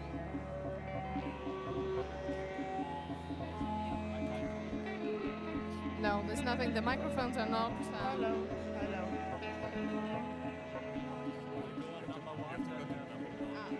Channel 1. Ah, perfect. Hello. Thank you. That makes more sense. Yeah, exactly. And I was on the wrong channel as well. Okay, perfect. All right, so welcome. We have Professor Faith Ozier, whom we heard earlier today. So you're Professor of Malaria Immunology, and your research focuses on acquisition of natural immunity of malaria, and you mainly work in Heidelberg University Hospital in Germany, but also at the Cambry Wellcome Trust research program in Kenya. And also, we have a surprise visitor joining us here. Is that Professor Christian Drosten, who is based here in Berlin. He's director of the Institute of Virology at Charité Berlin. And so we're going to pause for a second. Okay, is that okay? Good, perfect. So let's first of all start with a follow-up to your really tantalizing presentation earlier, and that is, since you have shown that there is that innate immunity to malaria, how come we don't have a vaccine yet, and how long will it take before we can have one?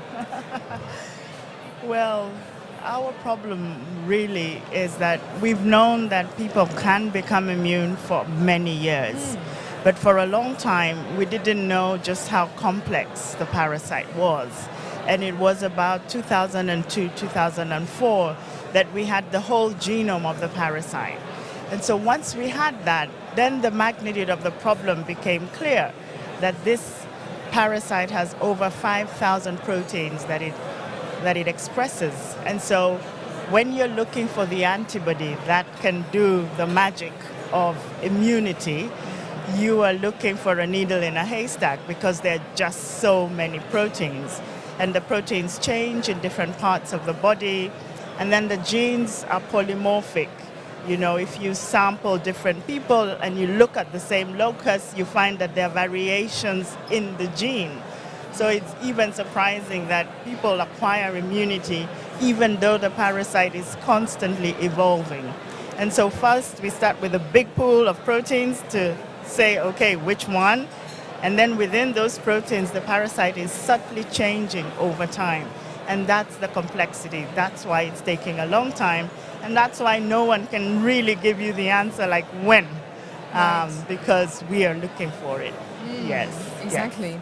So, Christian, you work not on malaria directly, but of course on other pathogens, viral pathogens, and you spend quite a lot of time thinking about evolution. So we just heard from Faith about that dynamic, the rapid changes, evolutionary changes. How can we track that, and how different is that in different pathogens? Well, so those pathogens are all very different, first of all.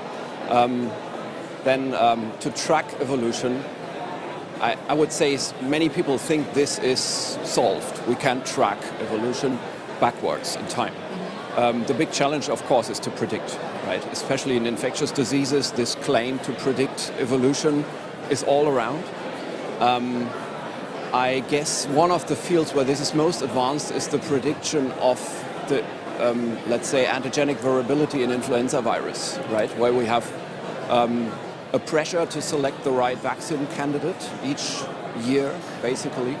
And there are groups of evolutionary biologists who model not only backwards in time how the genome of the virus evolves, but they look for predictions regarding the interaction of the surface proteins of this virus with the broader immune system of humans. So let's say with all the antibodies that humans raise against this virus, there are some some advances there. So we have some successes. I think the selection of candidate strains is improving, but this is predicting, let's say, 1 year from now, maximum. And well, these predictions still are not right every time. So this is about the most advanced field in evolutionary biology of pathogens where these predictions can be made. So you, obviously, a pathogen exists in an environment of a host. And you talked about adults who live in malarial areas who develop that immunity, and then you contrasted that, for example, if I was to go on a holiday, and of course I would not have that immunity. But is there something more specific about genetics of the host, or if I went to live in Kenya for most of my life, what would be my chances of developing that immunity? So it correlates really well with how much malaria you actually experience. If you come on holiday once a year, every 5 years, you won't have any immunity. I've grown up in Kenya. I'm not immune to malaria. And the people that get immune really are having infections repeatedly, maybe 10, maybe 20 times a year, every year. That's the amount that you need to get, that then you build solid immunity. So not short trips, but I think it is possible for anybody to acquire it. It's about the amount of exposure that you receive. And we could see it from the neurosyphilis studies a long time ago, where they used to try and treat people with syphilis, with a malarial fever, and you would be infected with one strain. But after some time, they had to change the strain that they infected you with, because the first one, you were already becoming used to it. So I think it really is possible, and it's a matter of how frequent and intense is the exposure. Yes. And what about, you showed these tantalizing graphs of some individuals in your trial when you were infecting them who didn't actually, in their system, the parasites didn't grow at all. Whereas others, there would be a buildup of parasite, but then they would obviously... what's the difference between these individuals? Did you look at that? Yes, so that's something that's still fascinating to us, because from the graphs I showed you, based on the way the parasite is growing, we can see 3 types of individuals. When we look immunologically through all our measurements of antibody and mechanisms of function, this is indistinct.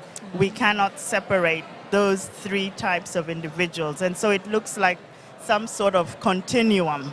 But that's really fascinating. At the moment, immunologically, they look the same. Wow, yes. That's really amazing. And Christian, in the other infections or infection agents that you study, is there also that separation in populations, how they react at this immunological level? Are there similarities? Well, there are always these differentiations of immune reactions. Of course, there are some explanations here and there, right? But it's very difficult to, well, I mean, prior exposure is one example, but then, of course, there is the whole field of cellular immunity. And, of course, there is a differentiation of different HLA types, like in white cell surface markers, that correlate with the propensity to develop immunity, especially against more complex organisms such as parasites, bacteria. So there are multiple examples in the textbooks, but malaria is a particularly difficult case. Yes. So I can't help but ask this question. We're talking about potentially this hope that there may be a vaccination against malaria based on the findings you described. Can we imagine a time where we would actually eradicate malaria, like we no longer have polio, for example? Is that possible? Could we see that in our lifetime? I personally hold that as a vision, because I believe you need to see where you're going and you need to feel what it will be like. And I think the fact that we've eradicated polio says to me that we can. And so I'm an optimist, and this is a divisive topic, but I'm on the side that says we can do this. And we've got so much technology now, and it seems to me that we're going to crack it. It's just a matter of time. And when I think that people are going to the moon on holiday, there's so much that we can do. And now we understand the parasite, we understand the problem, we've got the tools. I'm optimistic that we can do it in our lifetime. What would you say? What do you think? Well, so malaria, I guess, has some of the prerequisites that a pathogen should bring for it to be a realistic eradication target, right? So one of these prerequisites is we know it is specific for humans. So there is not a vast array of animals in nature that also will amplify or spread the same pathogen, right? then there is a very clear way of transmission that can be interrupted. So this is a good precondition.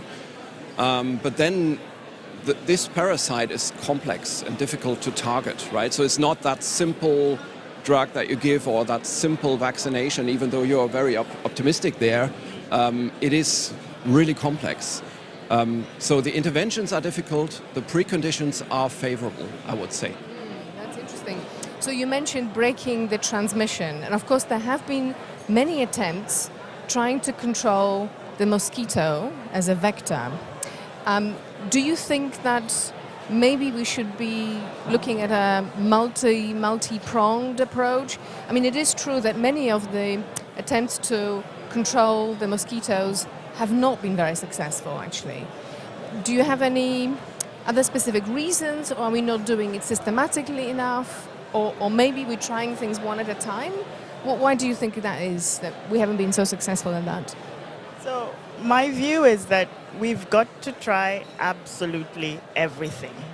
And if it was something easy to solve, we'd have already done it. You know, so I'm not critical of any approach, because we've got a huge problem, a massive burden. Anything that will help is welcome. You know, in the end, it might be that the whole coming together of all these efforts is what's going to bring it. But I think we shouldn't shut down any door. Sometimes when you have a new technology, it takes a while for acceptance. It takes a while to embed in. It takes a while for it to work and to pick up. But this is the nature of science. And so we shouldn't shut down too early. We should remember, what are we trying to do? And then we should throw everything that we've got at it. So I think that the people looking at mosquitoes, all other types of intervention, mass drug treatment is now on the table. Everything we should do, because their lives at stake. Absolutely. Yeah. Yes. I'm wondering if there are any questions from those who are listening to us.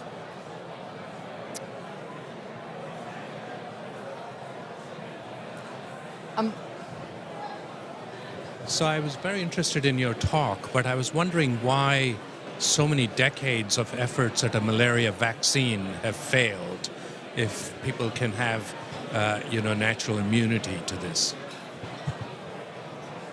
So I think there are many reasons. My own view is that we're dealing with a complex parasite, and we hadn't understood how complex it was until just about 10 to 20 years ago.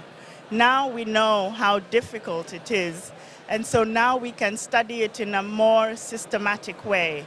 I believe that the researchers have been trying for a long time, but they did it with limited tools. And why I'm excited about our generation and our time is that we've got massive tools now. We know the genome, we know how it makes its proteins, we know how it varies its proteins. So that's why I'm optimistic that before, people couldn't see all that. So you didn't know the beast that you were tackling. But now we know that. And that's why I feel we can make progress. Yeah. Thank you.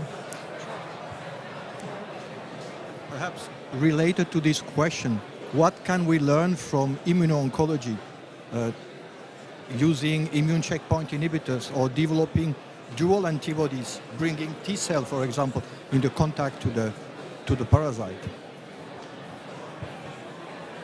So I'm not an expert in immuno-oncology, but I think that this is an open field that we can try new strategies.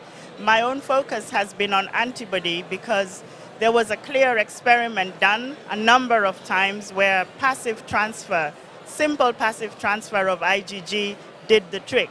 And that's what I'm chasing down. But I think that with current technology, we're open, really. We're open to any technology that we can bring to bear to solve the problem. Yeah. Any more questions from, there's a question. Hi, a very fascinating talk. So regarding the antibody, do you think the malaria will in the end develop some resistance if you're using the single kind of monoclonal antibody? definitely that's the parasite that we deal with, but it depends what your monoclonal is targeting. If you're targeting a conserved part of the parasite and a part that's essential to the parasite, so there are some things in the parasite that it can change. There are some things that it cannot change, otherwise it doesn't survive. So I think there are different strategies. You can look for monoclonals that are functional, you know they do something, but they target a site that's important for the parasite. We can also think of cocktails of a bunch of monoclonals that we bring together that hit the parasite at different points. So I think there's a lot of discovery to be done. Yes. And it's a tantalizing proposition to think about what Christian was saying about our ability to predict future evolution with a very different pathogen.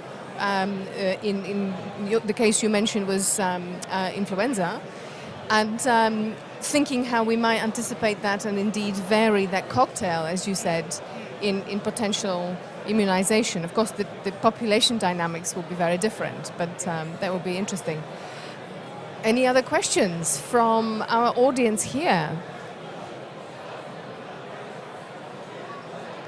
Not for now. I have a really related question to what you were talking about, but now my question is about humans. Mm-hmm. So the people for your trial, this Yes. is not an easy thing to agree to. Yes. Participate in a trial where you're going to be infected with malaria. How difficult was it for you to find these volunteers and get them to sign consent forms and so on? Yeah, so actually before we started, we had 2 years of consultation and engagement and discussion and backwards and forwards, getting feedback, going forwards and backwards. And it was really important to do that to gain acceptability. But then we've also, so that was one thing. The second thing is, in our community, we've been doing research for 30 years. And so there's already an amount of trust that the community has with us because of what we've done for many years. And so once we'd done all our engagement, this was a new study. It was the first time that really we were infecting people rather than just observing what was happening to them. Then it wasn't difficult, but you had to do a lot of legwork and groundwork before, and then getting them to explain, and then continuing to talk to them. You know, it wasn't like I explain and then I'm gone, but a continuous engagement even as the study went on, and then just providing them with some compensation because, for example, they had to stay for 21 days somewhere where we could keep an eye on them, so we had to compensate for their time, etc., etc. But in the end, it's worked very well. That's remarkable, really. Any other questions have arisen since then? So my next question actually is, so from the way you talked about immunity, is that adults who are repeatedly exposed indeed become resistant. But of course the problem is with the children. So if we were successful in developing a vaccine, when do you think children will need to be vaccinated? Really extremely early, just after birth, or more or less at the same time when other sort of childhood vaccines are administered? So the optimal time for logistic reasons is really when you're getting all your other childhood vaccinations. When we observe natural malaria infections, they're not so common in the first 3-6 months of life. And we think that that's actually because of maternal antibody that was transferred at delivery. But because of the logistics in Africa of getting children into clinic in a completely new schedule, I think we're all really encouraged to try and work within the window where there's already a system. They come at such and such a time and try and fit into that system. And so that's what's frustrating with the current vaccine efforts, is that they're short-lived. So if you give the vaccine to somebody at 2 months, and then the effect is gone by the time they're a year old, then that's still not good enough. So these are some of the challenges. Yeah. Is there anything that we can learn from sickle cell anemia, knowing that these people are resistant to malaria? Is there something that we can learn there?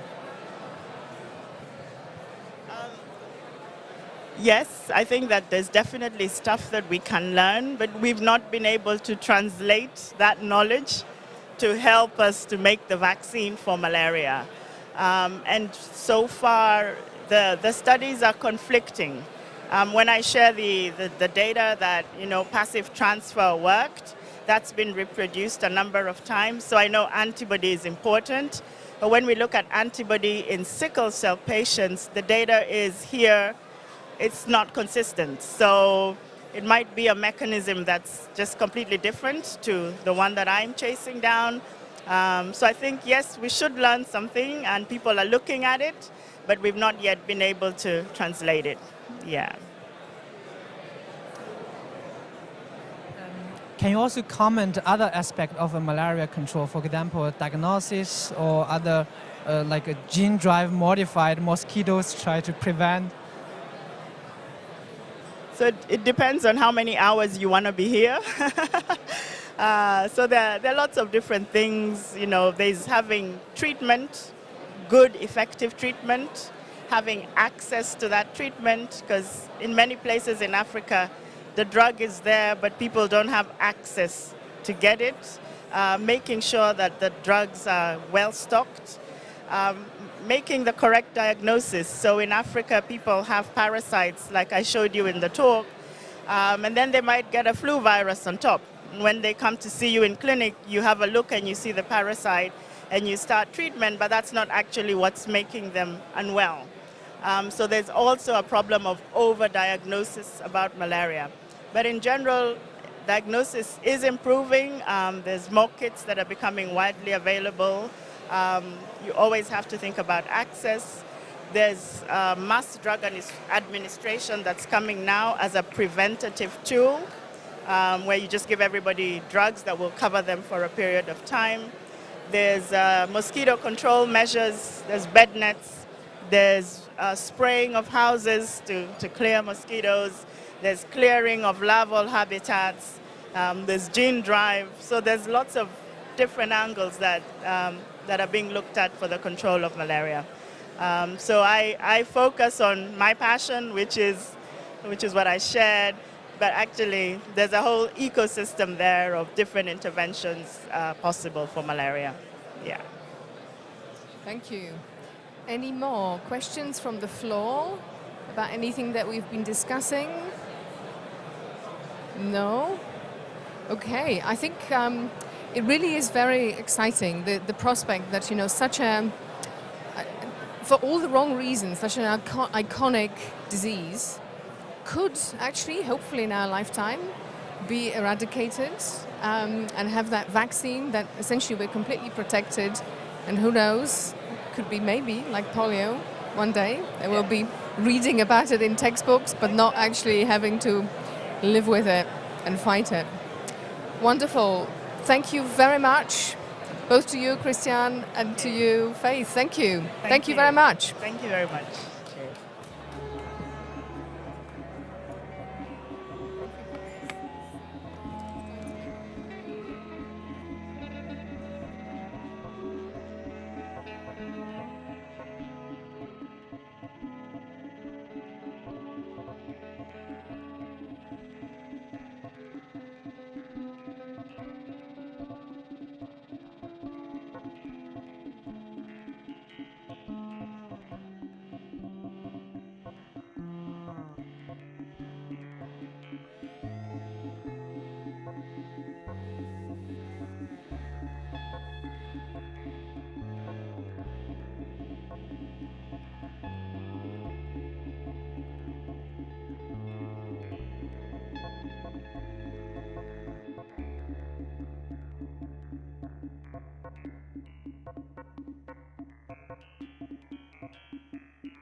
Welcome back to the second session of the live stream, and now we have actually a live interview with one of the speakers who will be on later today. We have Chris Monroe from the University of Maryland. He is also founder of IonQ, the company, and he's going to be talking to us today about quantum computing. Quantum computing is a topic I feel like I've heard about for many, many years, but with increasing magnitude of conversation. Does that reflect what's happening in the field? Are there big steps being taken in quantum computing right now? Absolutely. It's a field that's really caught on fire because we understand that we're largely hitting the limits of classical computers. It's harder to pack more transistors on a conventional chip. And so computer architects are looking for new models of computing to tackle problems they're not getting any easier. Dealing with all the big data and so forth we hear about. So quantum computing is one of the potential game changers, new models of computing. And it's not just a faster, better classical computer. It basically pulls the rug out from underneath the whole rules of computing. We don't exactly, the fun part is we don't know exactly what these things will be useful for, but we know they'll be useful for something. You hinted at this just now, but we're reaching the limit of maybe in some ways what conventional computers can do, but at the same time we don't quite know what quantum computers will be useful for. This isn't something that's going to replace our laptops or something like that. It's hard to believe that quantum computers will be a panacea to replace classical computers right now, but there have been lots of stupid things that were said in the 1950s and 1960s about our normal computers. The chairman of IBM once said there's a world market of maybe 5 or 6 of the computers that they were building. That was in 1960. So, I'm shy to say that in 20 or 30 years you won't have one in your house doing God knows what. So what do we know about quantum computers? If all goes well and they keep developing well, what do we know they could be useful for? Well, quantum computers are useful for a particular type of a problem that involves, how to put this, it involves an output that depends on lots of inputs, like an optimization problem. If you want to find the best solution to some problem, the fastest way for Amazon, say, to deliver a package from one city to another, most economically, and of course they're doing millions of these a day. There's one answer for each solution. Quantum computers can maybe tackle that type of a problem. So they won't do what are so-called one-to-one problems. They won't be able to deal with big data and produce more big data. What they will do is solve problems, models that are too complicated now to deal with, like financial models that may have 1,000 variables. What's the stock market going to look like next year or tomorrow, based on the interest rate in Germany and all kinds of other indicators that are always changing. If you have a model of that, we can't solve it. Quantum computers might be able to solve those types of optimization problems. So that's the aim, I guess, and there are lots of mights and maybes in that. Yeah. We've just heard news quite recently about this idea of quantum supremacy, a quantum computer outcompeting a conventional computer for the first time. Does that mean, in practical terms, we're close to those mights and maybes becoming can and wills? Well, it's a milestone for sure. There are lots of companies that are building these devices. They're incredibly difficult to maintain, and the reason is the rug I spoke of that's pulled out from under us. It's a totally weird laws of physics that require incredible isolation of your system. So it's very hard to build a system and scale it up. And Google and IBM and Microsoft are working on developing quantum computers. And indeed, Google had a milestone recently showing arguably for the first time that they had a programmable system that could solve something you couldn't do classically, conventionally. Now the upside is that they're making progress along with IBM and also small companies like mine. On the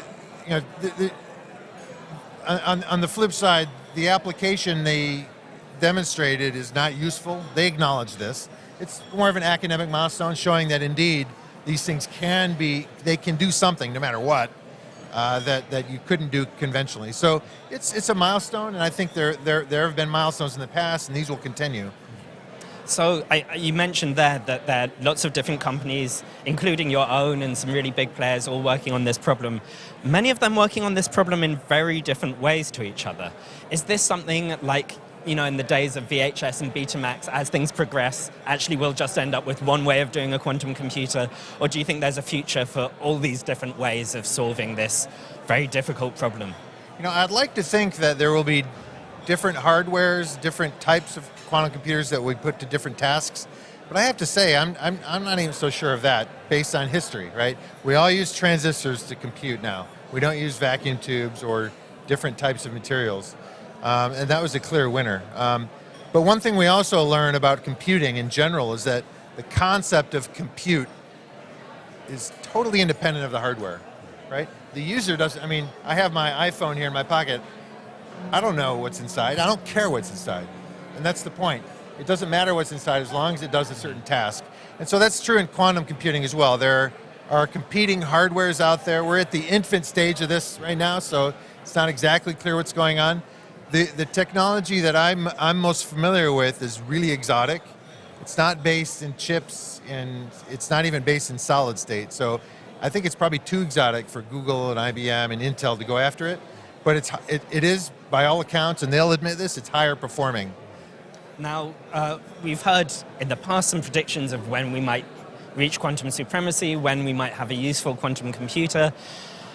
Are you willing to make any kind of predictions like these, or are we still at a stage where it's just so hard to see when we're going to reach that point of something really practically useful arriving? Right. I think you hit it, that the true quantum supremacy will be something useful, something that allows us to solve something that people will use. And that will feed the industry much more aggressively than it is right now when we find the use case. And I do believe that in the 3 to 10 year time frame, there will be hints, there will be very small problems that you couldn't solve otherwise, and they're useful. And it'll be an esoteric physics or chemistry problem, like solving the structure of a molecule that we can't do now. That sounds esoteric, but that's useful for developing new catalyzers for all kinds of processes. So we can start with baby versions of those and then scale them up. And I think in the 3 to 10 year time frame, we're going to see certain hardware dedicated to a certain task. And that's very important because it will allow us to sustain the investment in developing even more technology to do even more powerful tasks. Chris Monroe, thank you so much for joining us. Enjoy the next session and enjoy your talk as well, I hope. Thank you. So the audience here is starting to head back into the main hall for the next session. The second session really captures just how international the speakers here at the conference are. So just in this next session, we have speakers from Germany, from China, from Switzerland, and from Zimbabwe. So we have 3 continents covered in just 4 talks. And their talks themselves are just as interesting and as diverse as the institutions and locations of the speakers. But that's not all in the next session, because you'll also be hearing from the winners of Falling Walls Lab. Falling Walls Lab is an opportunity for early career emerging researchers to present their breakthroughs. There's a competition yesterday for Falling Walls Lab, and the winners will be speaking in this next session, so do stay tuned. Enjoy the next session, and I will see you at lunch.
Ladies and gentlemen, do please switch off your mobile phones.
Das war aber so mit Karliczeks Büro verabredet.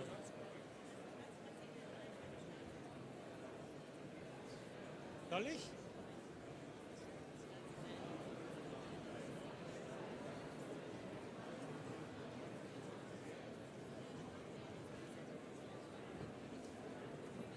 Den was? Please welcome Jürgen Mlünek of the Falling Walls Foundation.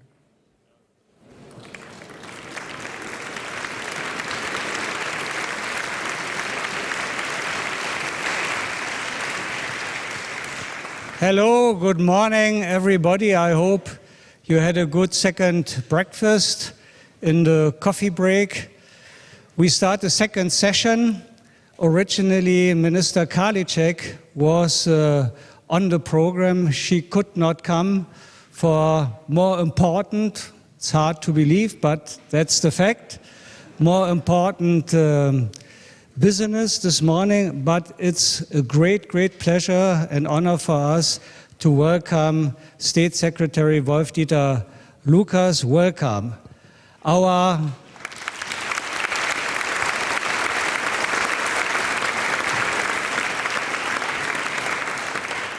Our State Secretary is one of the most knowledgeable people in the ministry because he is there for quite a while. And he is an expert in new technologies, digitalization. He is now responsible for sustainability, large research infrastructure. So he is really, we like him. Oh, great, we like him. Great. And you know, everybody has favorite philosophers. There's Leibniz, and so Montaigne, Popper was mentioned. I also have two more recent ones. Maybe one is an age issue, Sepp Herberger. Maybe that's only known to my generation. You know, he was the soccer coach of Germany, and he has many sayings. One was, after the game is before the game. So after the Falling Walls Conference is before the Falling Walls Conference. But there is another one, which is, you wouldn't expect it, Marilyn Monroe. She said many things. So one thing she said is, I'm not interested in money, I just want to be wonderful. I know that this will backfire. But maybe that's the opportunity, lieber Herr Staatssekretär, to thank you and your ministry very much for this fantastic support over so many years. Without the support of the ministry, we would not be with Falling Walls where we are right now. Let us give a big hand to the ministry and to our State Secretary.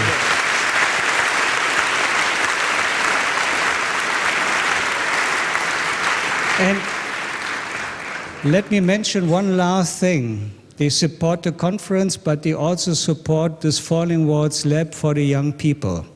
Isn't that great? Where are our youngsters? Please stand up, wave your hands, and applaud again. Isn't that fantastic? Many of them are in the video room. They will come down later. So the stage is yours. Thank you very much. Yeah, Professor Münig, I have to say, first of all, I said that Minister Kalice has a more important appointment. She has a necessary appointment, but of course this is the most important here. So I think there's a difference between necessity and importance. So I would say the conference is great importance. So I would like to talk in German. Lieber Professor Münig, lieber Professor Toner, meine sehr verehrten Damen und Herren. Toner, ladies and gentlemen. Was wissen wir über die Zukunft? What do we know about the future? Was können unsere Wissenschaften, Wissenschaftlerinnen und Wissenschaftler über die Zukunft sagen? Scientists and researchers, what can they tell us about the future? Dabei helfen, einen Blick in die Zukunft zu wagen? And humanities help us to look into the future and to dare to look into the future? Or do we always remain surprised by the here and now? Science is looking for regularities, the same point of departure, same future. This could be the hypothesis. If we know the past, if we know the present, then we might also know the future? Exclamation mark, question mark. You all know, we know, that scientists and researchers are confronted with this every day, and you all know that this sounds valid, but it will not stand the test of reality. Professor Mlunek, physicists are really well off because they have the laws of nature. But, you know, for us and for you in the quantum world, we are always confronted with what we could not anticipate. So science itself sometimes has problems to cope with the topic of future. But how about humanities? How about social science? And Mr. Brandt, where are you? Mr. Brandt from the Futurium. The Futurium is a museum which has just been inaugurated, and this is exactly dealing with the question of future. So this question was well solved. It's not about the future, but about futures in the plural. This is what the museum is dealing with. So, ladies and gentlemen, what do the futures for Germany look like? What do the futures for Europe look like? And what do they look like for the world? Even if we find it hard to answer these questions, when we look back 30 years ago from now, we understand a little bit more. So the wall comes down and the world is astonished. Ladies and gentlemen, what is so interesting about this is that I believe that the Germans in the East and the West were even more astonished than anyone else around us. And this is, of course, food for thought, because I had family in the former GDR and we made visits, we had an exchange. I very frequently traveled to former East Germany. I grew up in the vicinity to the wall. I know about West Berlin and West Germany. I was part of the system, and my family, they were part of a different system. And I can recall very well one day 30 years ago, you know, a German is somewhere abroad, in a capital, somewhere in an airport lounge, and all of a sudden you meet many others, and on a television screen we could see what was happening in Berlin and in other towns and cities of the West and the East of Germany. So what was most interesting was that the Germans just remained silent, and they could not understand this. They could not understand the future that was kind of developing in front of their eyes on the television screens. They could not believe this. They were delighted, but they said, I cannot really imagine that this is real. And it was so interesting how the others responded. It was a very good mood in the airport lounge. There were many drinks that were drunk and many cheers, but there was this mood that was supported by those that came from the UK, from France, from the United States. And they always said, well, why aren't you not happy about this? And of course we were happy, and still we just thought this was really something which could not be. It was very hard to believe. Ladies and gentlemen, this goes to show one thing, and this is that again and again, you might be surprised by future. So all of a sudden, there are things that happen and you would have never guessed that they could come true. So I was just thinking, just imagine somebody would completely discover a new water. So it would become colder and colder and colder, and all of a sudden there's no water anymore. What do? We carry out 100 experiments, and after some time we realize that at 0 degrees something is happening. But sometimes it does not happen at this point in temperature. Sometimes there is a liquid, it is water, and you just hit on the table and all of a sudden it is ice. And physicists are aware of this behavior. So after what happened in Germany, I would call this a Schabowski effect, if I may. So somebody is stammering some words on television, answering to the question from which this decree would be valid, and he just stammers. He just says, well, as far as I know, I believe it is applicable from now on. Immediately. This is what Mr. Schabowski said. So future is very hard to anticipate, and those who live in the present and who at the very forefront very often don't really realize what's going on around them. They see the water, but they don't know that actually it's already ice. It just does not know that it's ice already. Ladies and gentlemen, the GDR did not collapse all at once. It was the consequence of a long development that started with the People's Resurrection on the 17th of July 1953. But the question is, how can we predict futures? Und damals stellten sich übrigens die Fragen wiederum nach den Zukünften. The question arose about futures. What should become of Germany? Do we want to be reunited? What does this mean? How much will this cost? Schaffen wir es denn dann auch, and will we be able to do this, to get this done and make this change happen? And 30 years later, we again wonder about our futures for Germany, for Europe, and the world. The Polish Nobel Prize winner of literature, Czesław Milosz, in 1953 wrote the following sentence: Man tends to see the order in which he or she lives as being the most natural one. So where do we stand today? Germany never was as well off as today. 30 years after the fall of the wall, we come here together in Berlin, a city that is cosmopolitan, which is full of life, and it is a city at least I feel about this, that is deeply European in a deeply European Germany. Not only in Germany a wall came down, but in Europe.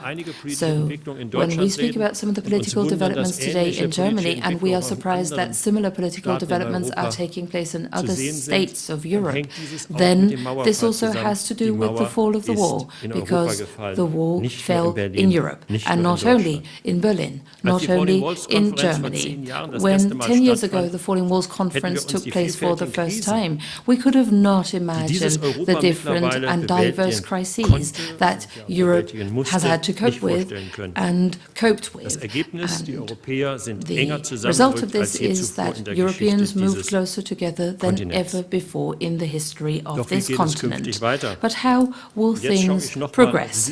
And now I'm looking to you, ladies and gentlemen, to the scientists and researchers. What can you contribute? What can you tell us about the futures? And ladies and gentlemen, I believe that science has a key role to play. Scientists have a key role to play. You're just as important as ever. So in dialogue with society, you contribute new perspectives for the future. You open doors, and those doors lead to the unknown universe, unknown realms of knowledge. So be advocates for fact-based, science and knowledge-driven politics. Ladies and gentlemen, because there are some forces in this world that want to do exactly three things. First, they want to call into question state institutions. Secondly, they want to defame the press and the media. And thirdly, they want to defame scientists and the results of scientific research. So, ladies and gentlemen, here we all need to be perseverant, and I do understand that as the last instance you want to attack science. I just recently had a conversation with a journalist, and I said, I do not know whether you can still maintain your position. This was a scientific conference as well, and I said, but maybe scientists can do it. Maybe they can try and keep up the last barrier. Germany is one of the countries that is engaging in a science-driven political approach. We listen to scientists and we try to take a fact-based political approach. I believe that science-based politics is part of democracy, belongs to democracy, and is inseparably linked with democracy. But this brings me to you, scientists, because you can be role models for us. You are courageous, you are perseverant when you pursue your projects, you are convinced that with your work you can make our world a better place and make it more resilient. So we need you as bridge builders, building bridges between the countries in this world. There's hardly anything more connecting than science and scientists who work together. Ladies and gentlemen, together, let us try and shoulder this challenge and responsibility in a Europe that is strong and that is open to the world. Ladies and gentlemen, I wish you interesting presentations. Be inspired today at this conference. Think aloud, think together about the futures, and try and make use of the time for an exchange. Victor Hugo was right when he said, the future has many names. For the weak, it is what is unattainable. For those who are fearful, it is the unknown. And for the courageous, it is the opportunity. So be courageous, ladies and gentlemen.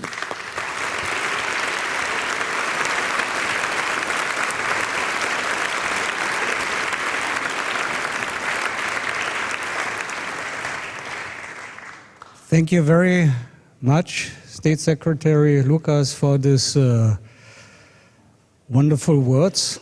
I think for us as Germans, it's really special. 30 years of the fall of the Berlin Wall. Great. We have a giveaway. As I said, we want to be wonderful. We thank you for your support. We have a giveaway, protecting free thinking. It's a cap, so everybody who is here gets this cap. You can wear it in winter, in the mountains, on the beach, but you know, if you go to the budget committee of the parliament, instead of waving the red flag, put the cap on and tell them science is important. Where is the beef? So I will say this for sure, where's the beef, but is it color red? Has this a special meaning? Not at all. Is it made for our finance minister, or why is it red? I think we shouldn't start digging too deep.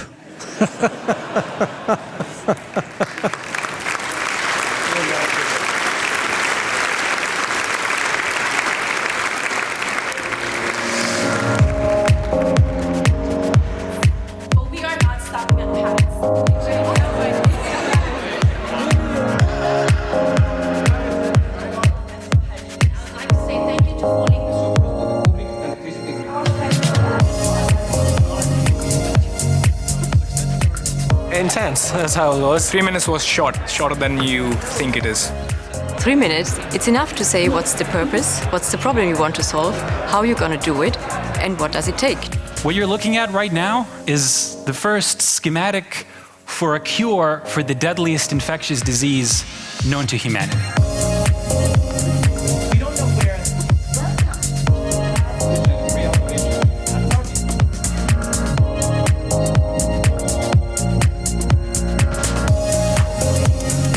I talk a lot, so at different presentations I see myself running beyond time.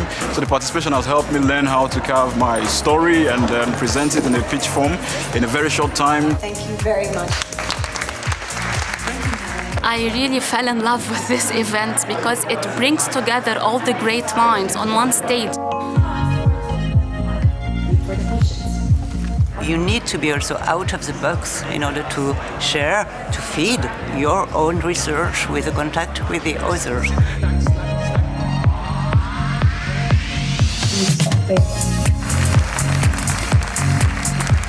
I hope that the future sees more collaborative efforts like this, where people come together, bring in different strengths, and fusing those together to solve complex problems. And science will be key to that journey.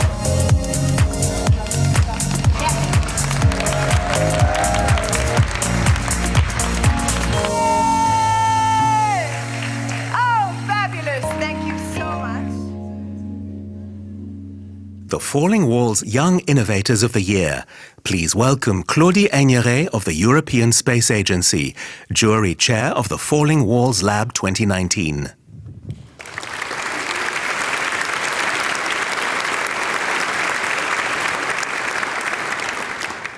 Yesterday we had a very intense day, but enjoyable, privileged. We listened 100 presentations in this very challenging format, 3 minutes, about scientific breakthrough ideas, about innovative concepts, by passionate, convinced and convincing, inspired and inspiring young scientists and innovators from all over the world. After that, a tough task for the distinguished jury to select 3 laureates after an argued debate. Today, we celebrate the 30th anniversary of the fall of the Berlin Wall. This summer in July, we celebrated the 50th anniversary of a giant leap for humanity, the first human landing on the surface of the moon. Yesterday, you discussed intensively in the Falling Walls Circle moonshot for the future. So you were really right to follow the powerful sentence of Oscar Wilde: shoot for the moon. Even if you miss, you'll land among the stars. So today, I'm really so pleased to introduce under the spotlights our 3 shining, rising stars, the explorers of desirable future, the winners of the Falling Walls Labs. On the third place, Rushab Sheda from India. Second place, Marielle van Koeten.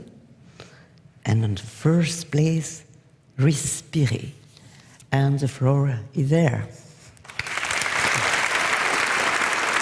Affordable housing and waste plastic. Rushab Cheda, Falling Walls Lab, Delft.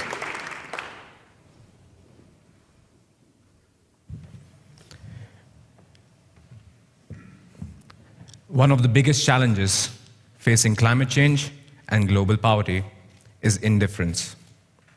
I'm an architect from Mumbai, a city of over 24 million people, and around half of Mumbai's population currently lives in slums. Unfortunately, these unsafe houses and poor living conditions are the only affordable option for 1 billion people worldwide today. And we could see this number rise to 2 billion in the next 2 to 3 decades. Another issue that poses a threat to almost everyone on this planet is our waste plastic problem. And to give you all the big picture, out of all the plastic that has ever been produced since the 1950s, 79% of it, of 5 billion tons, has either been landfilled or leaked into our environments. And with our annual plastic production expected to grow to almost 3 times the current rate, which would be 1 billion tons per year by 2050, it is only getting worse. What if I told you that we could solve these 2 problems with a single localized solution that has a high social, economic, and ecological impact? The project that I have been working on is called UniBrick. And the idea is to recycle local waste plastic to create interlocking building blocks, like giant blocks of Lego, to empower communities worldwide to build their own houses. These blocks can be simply stacked together in different ways to make an entire house. The wall is held in place using an anchor tie-down system, which basically means putting rods through the entire wall until the foundation at regular intervals and bolting them at each end. This system provides some flexibility to the structure, also improving its resistance to earthquakes. The bricks are more insulating than clay, can be made fire resistant, and strong enough to build up to 2 to 3 floors high.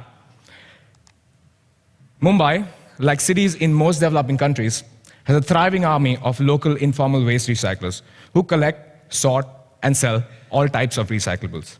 And these recyclers are a very vital part of the local waste management system. So the strategy would be to create a decentral circular system where, with the help of these recyclers, we could collect the plastic from source, which can then be used to locally produce these bricks. A family of 4 adults can build a house of 50 meters square within a few weeks using the system, recycling approximately 6 tons of waste plastic and saving up to 30% in construction costs. This project is about helping people help themselves, with a broader goal of reducing our environmental pollution. And while most architects happen to work for the richest 1% of the population, I think it's time to focus on the other 99%. Thank you.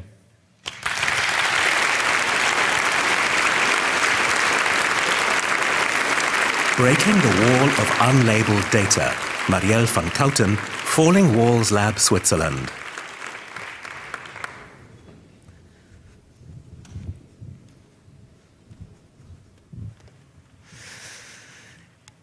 I'm going to give you a head start because, to be honest, I tried this quite a bit on several people, and 9 out of 10 stare at me when I'm done. Not in a good way, right? They blankly stare. And then a little miracle happens inside their head. They say, it's like the Tinder of science.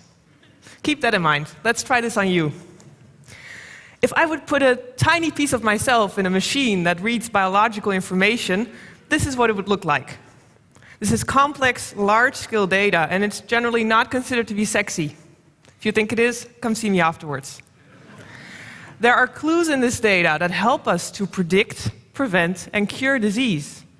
In the example, this specific person is prone to develop lung cancer. We can find these clues with the computer. First, you need to tell the computer what to look for, though, And for that, you need reference data that is labeled. Just think about it. You know what a giraffe looks like because someone told you a couple of times. The computer needs a whole lot more giraffes to get the point, and that's a problem. For a given scientist, labeling is laborious and repetitive. And hold on, think about what it would mean for a patient if I would interpret something as different that's actually the same. All right, so let's label data together, right? Actually, I'm pretty sure you've done this before. Remember those CAPTCHA prompts where you try to click all the traffic lights? Did you realize that you're putting a label on data and that those labels are then used to train a computer?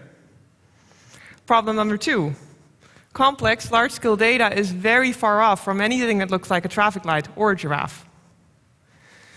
The dedicated app SciSwipe helps scientists in the processing of complex data to swipeable images and distribute these images to the public. Now, these are some sexy curves, right? Every single person in this room, you, can help train a computer by swiping a small number of such images on a smartphone. The combination of these small efforts has gigantic implications because a trained computer can mine infinite amounts of data for clues to predict, prevent, and cure disease. SciSwipe is set to revolutionize how academia moves forward with the mining of complex, large-scale data and how the scientific community involves the public at base level to improve human health. SciSwipe. Make it sexy and bring in the crowd. Thank you for your attention.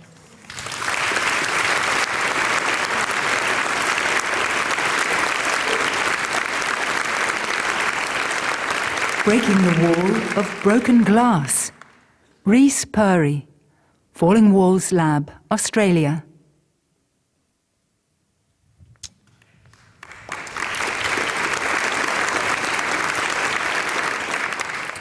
We tend to think about glass as a good guy of the packaging world, and that's why we use it for all the important things like beer, wine, and luxury water. Kudos to the organisers for providing my props again. And there's a good reason we think about it as the good guy of the packaging world. Sure, it takes a lot of energy to make it in the first place, but once it's made, it's in theory infinitely recyclable and, compared to plastics, relatively non-polluting.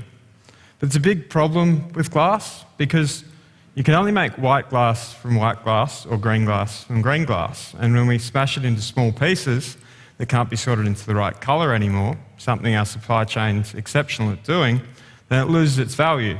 And this loss of value is a big reason why more than half of all glass is not recycled. So that's more than 60 million tonnes a year, enough to build a wall roughly 1 metre high, 1 metre wide, and 40,000 kilometres long, all the way around the equator. So now, hopefully everyone's suitably depressed. What's the big idea?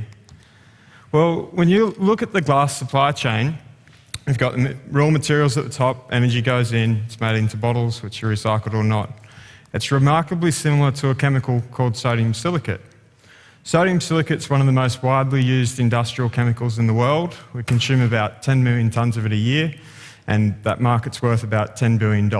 It's used to make thousands of consumer goods, everything from tyres, detergents, silica gel, and even toothpaste. And the big difference is that there's calcium in glass and there's none in sodium silicate. So calcium is actually what makes glass insoluble in water. Without it, bottles would dissolve in their own contents. You can probably see where this is going. For my PhD, I've been working on a process that connects these two supply chains. We take glass, dissolve it in alkaline solution, and we can extract sodium silicate and a solid intermediate from which we can extract silica gel. And through 4,000 hours of optimization, I've been able to identify the reaction parameters where this proceeds in a commercially relevant way. And I have to tell you, that's on the level of fun, somewhere between watching paint dry and putting shoes on caterpillars.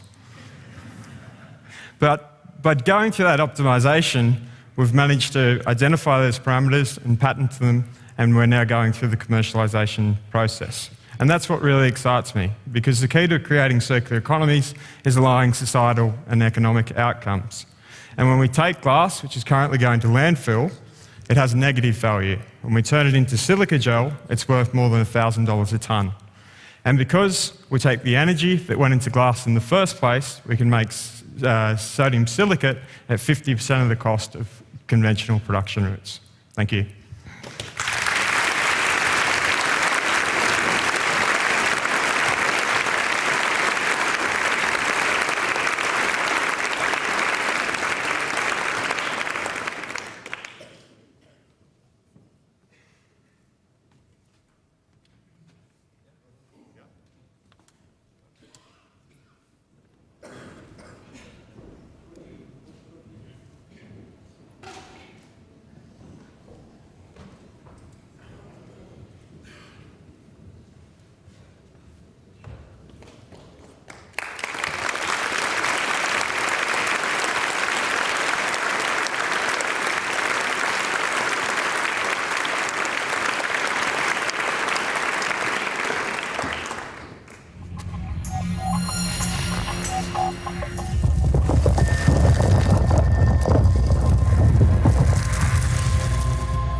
Arctic ice. How polar exploration propels climate research to new levels.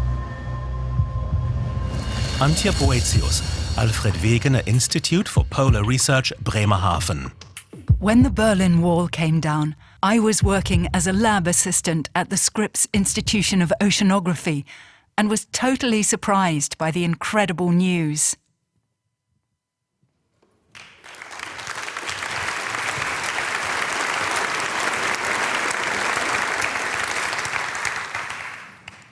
Hello, I'm very happy to be breaking the wall for Arctic ice and also climate research and our big quest to bring the two together.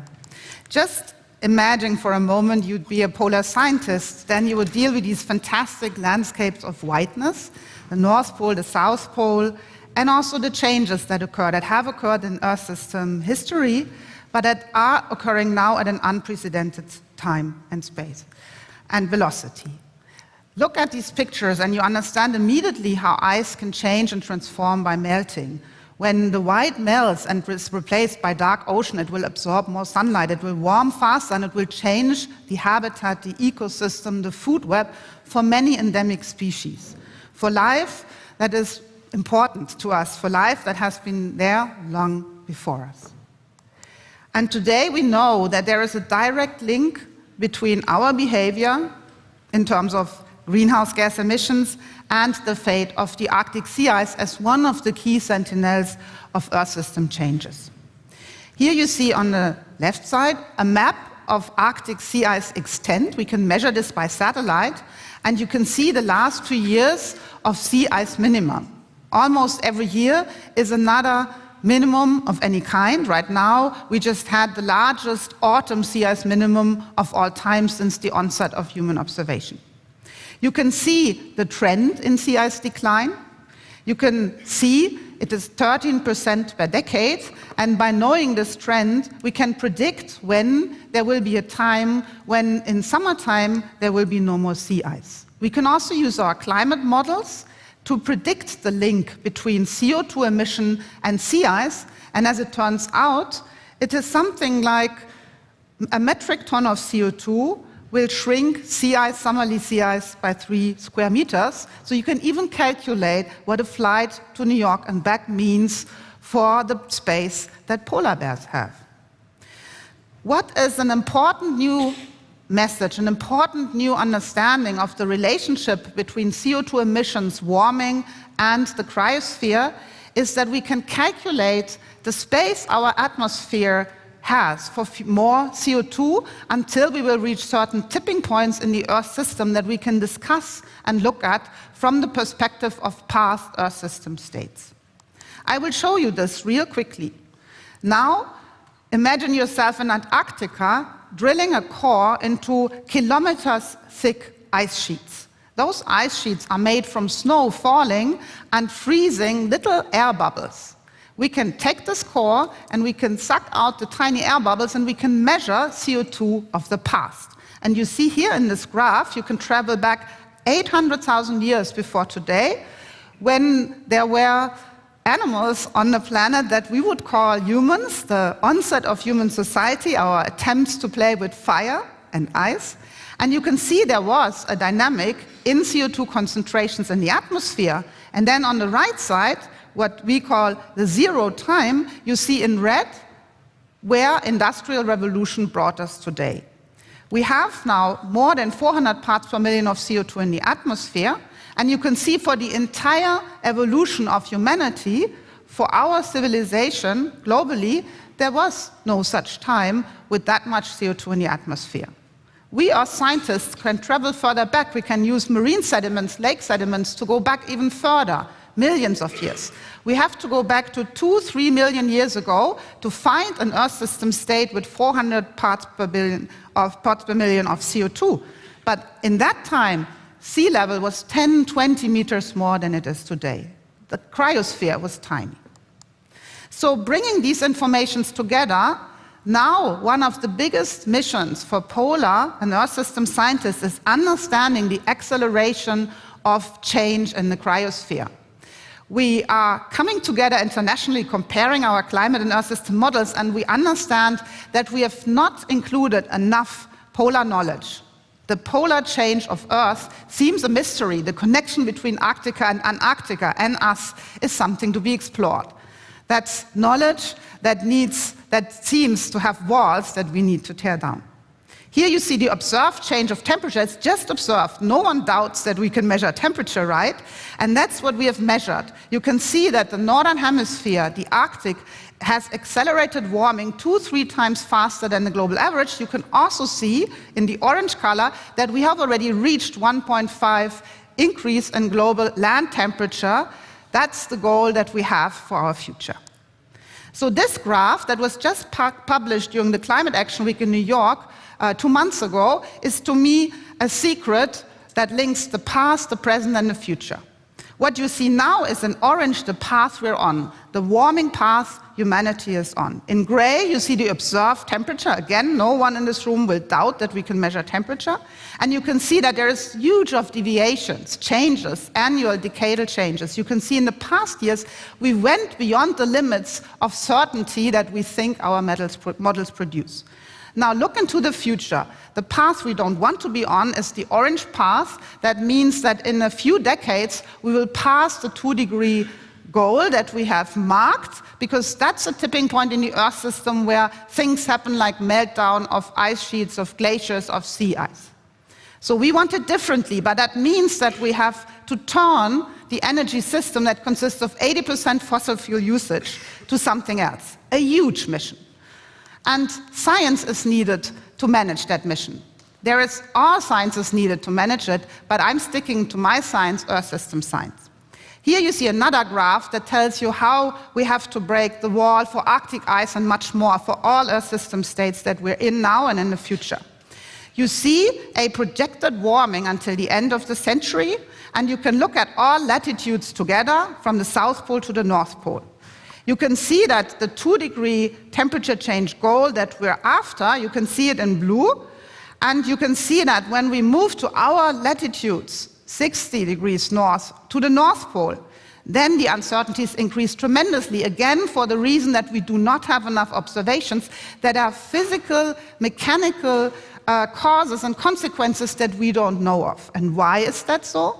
Because we are not enough out there. We have no human presence, almost no human presence in the central Arctic Ocean, and hardly one in Antarctica, in those places where things are changing very fast.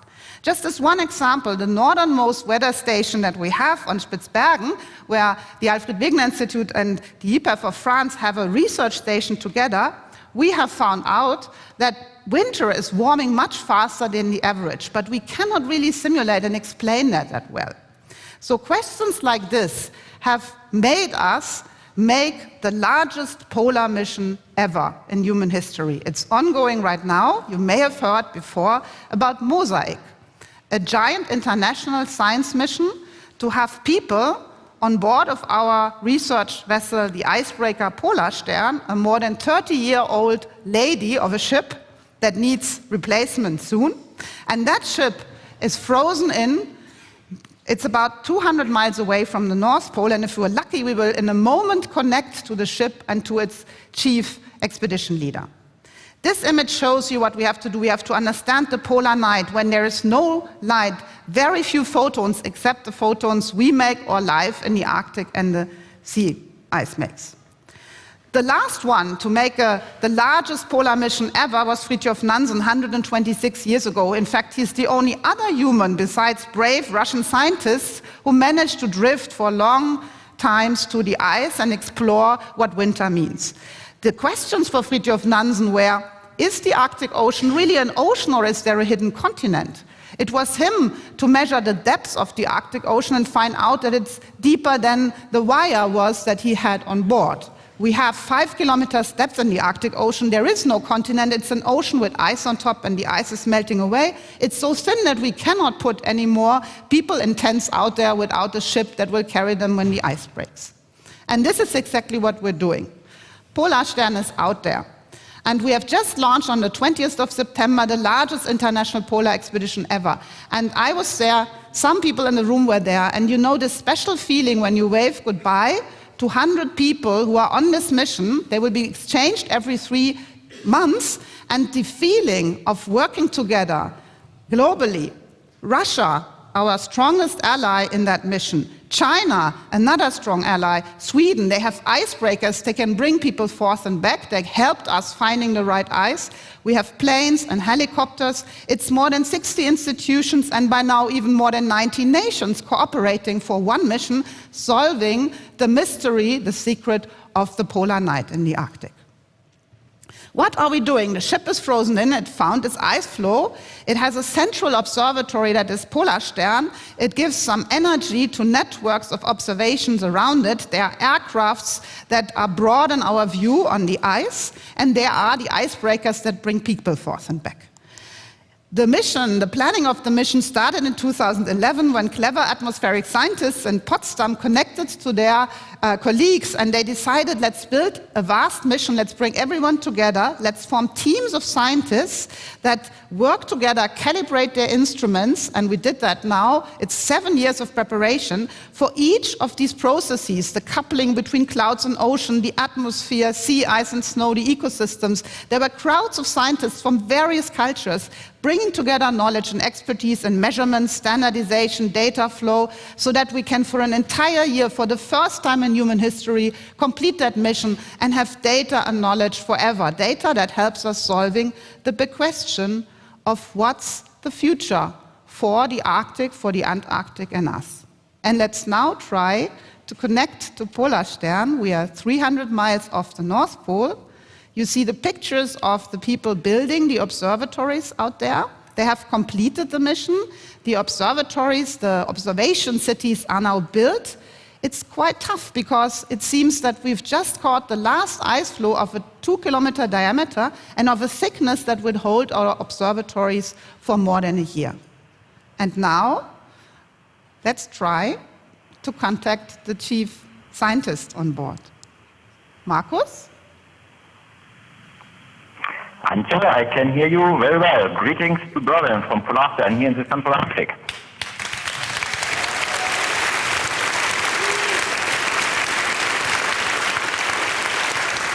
So Markus, let us know, what do you see right now? Where are you right now?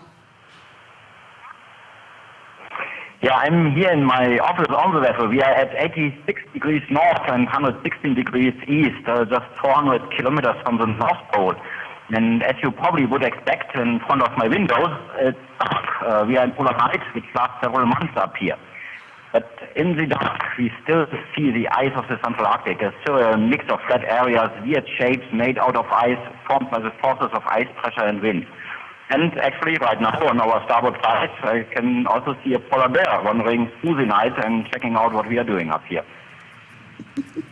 Okay, be careful, Markus. So what is the wall that you had to tear down? What was so far the biggest issue for getting this mission together? Yeah, we will make sure that we don't approach our polar bear. Everybody is safely on board, you can rest assured there. These were the wars between our scientific disciplines and our countries and cultures. 19 countries take part in this truly international and interdisciplinary expedition. And it is fantastic to see how efficiently we work together under these challenging conditions up here. And I think it is an example of how countries can and actually should work together on the last frontiers of our world. Thank you. And what is your big hope for this mission? What's the hope that you have to bring home? This is to bring back everybody safely and to break our biggest wall, to unlock the secret of the Arctic climate system. Thank you, Markus. Greetings to everyone.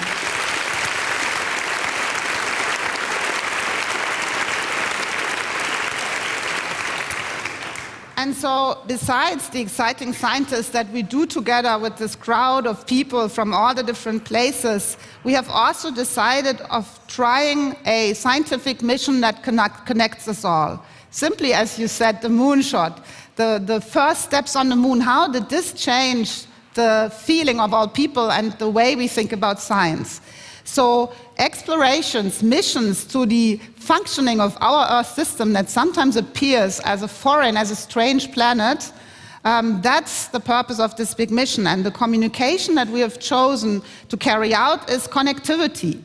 So we have an app that everyone can follow, the mission, that you every day see images, you see through the eyes of the scientists out there. You can read their blogs, you can read what they see, and we are daring to show also the risk of such a mission. As Markus said, they are polar bears, they are hungry. So they are sitting next to the gangway waiting for physical scientists to step down and go measure how thick the ice is that remains. No, really, we are prepared for this, of course. We are in the home of the polar bear. We are trying to understand what their future is. And so we are really trying together. It's very cold out there.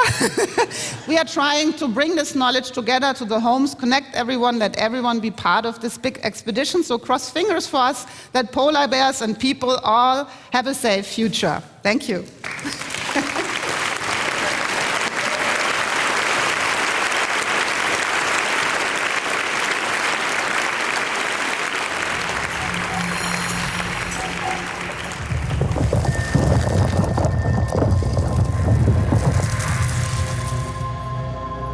Breaking the wall of spinal cord injury. How neurotechnology enables patients to walk again. Grégoire Courtine, Swiss Federal Institute of Technology, and Jocelyne Bloch, Lausanne University Hospital. On the 9th of November 1989, I was a teenager, staring at my cathode ray tube TV all day, watching the wall fall, and with it my ideas of immutability. When the Berlin Wall came down, I was a medical student watching TV at home, exulting at the thought of freedom.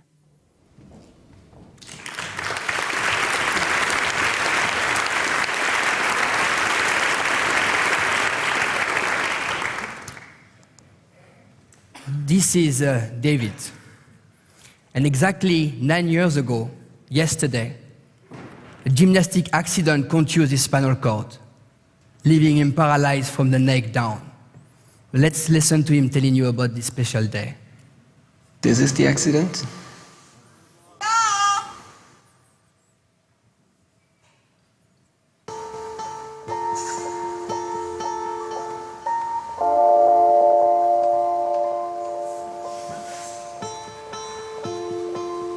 Yep.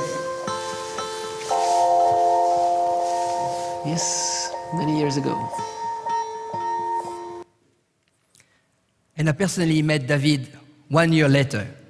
At the time, I was a young neuroscientist struggling to develop a treatment for spinal cord injury. A 10 years journey that I will summarize in one video. So this is a model of spinal cord injury. The rat has a very severe contusion that replicates what you would observe in humans. And although the region of the spinal cord that normally controls leg muscle is intact, because it is disconnected from the brain, the animal is completely paralyzed. When the animal brain sends a command down the spinal cord, what you see is that the signal is interrupted. However, if we visualize in the spinal cord region, you can see that there are always some nerve connections that are intact, anatomically spared, but functionally they are silent.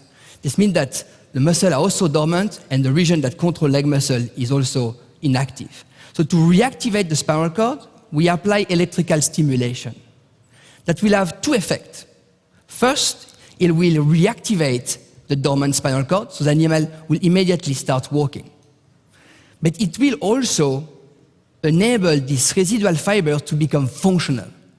Now we approach a delicious piece of Swiss chocolate, and you see that the rat gets excited. The brain is interacting with the spinal cord in a way that the animal will actually jump. If we remove the chocolate, the animal will get frustrated. So she will actually completely block this automated locomotion. This means that we restore the communication really between the brain and the spinal cord below the injury. And it was quite an incredible achievement, but I was also very much aware of the challenge, the gap to go from the sophisticated environment of the laboratory and rats to an intervention that may help David and others to regain some function. I knew that I needed a partner, a neurosurgeon, to help me in this endeavor. And this is when I met Jocelyn. I remember very well 7 years ago when I met you, Grégoire. He was a very enthusiastic scientist with full of ideas. Tomorrow I would like to do it in humans. But we had to face a few challenges. And one of them was the implantable device, because we needed to work with devices that were medically approved. And there were no medically approved device done for this therapy. So we had to adapt existing devices that we normally use to stimulate the spinal cord to treat pain and to change them.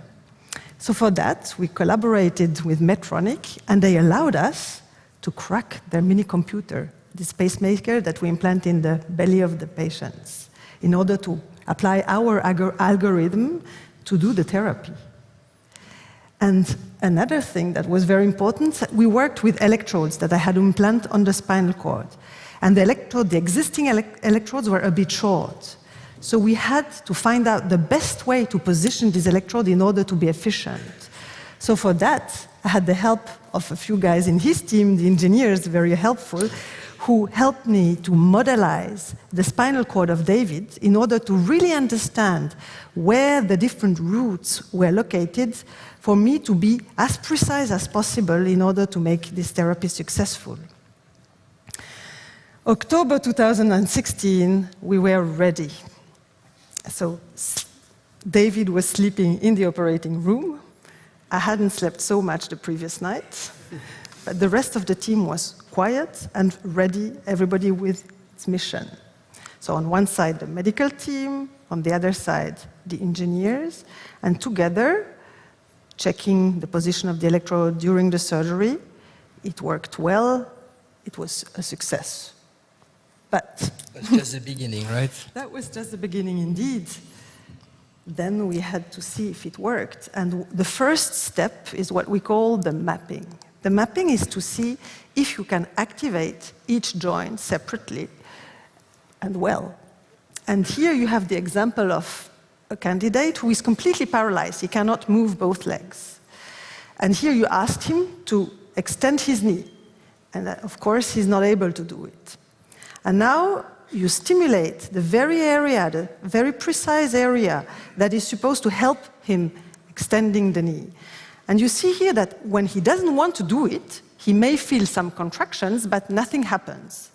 But at the very moment he decides to do the movement and to stretch the leg, he's able to do with this the stimulation.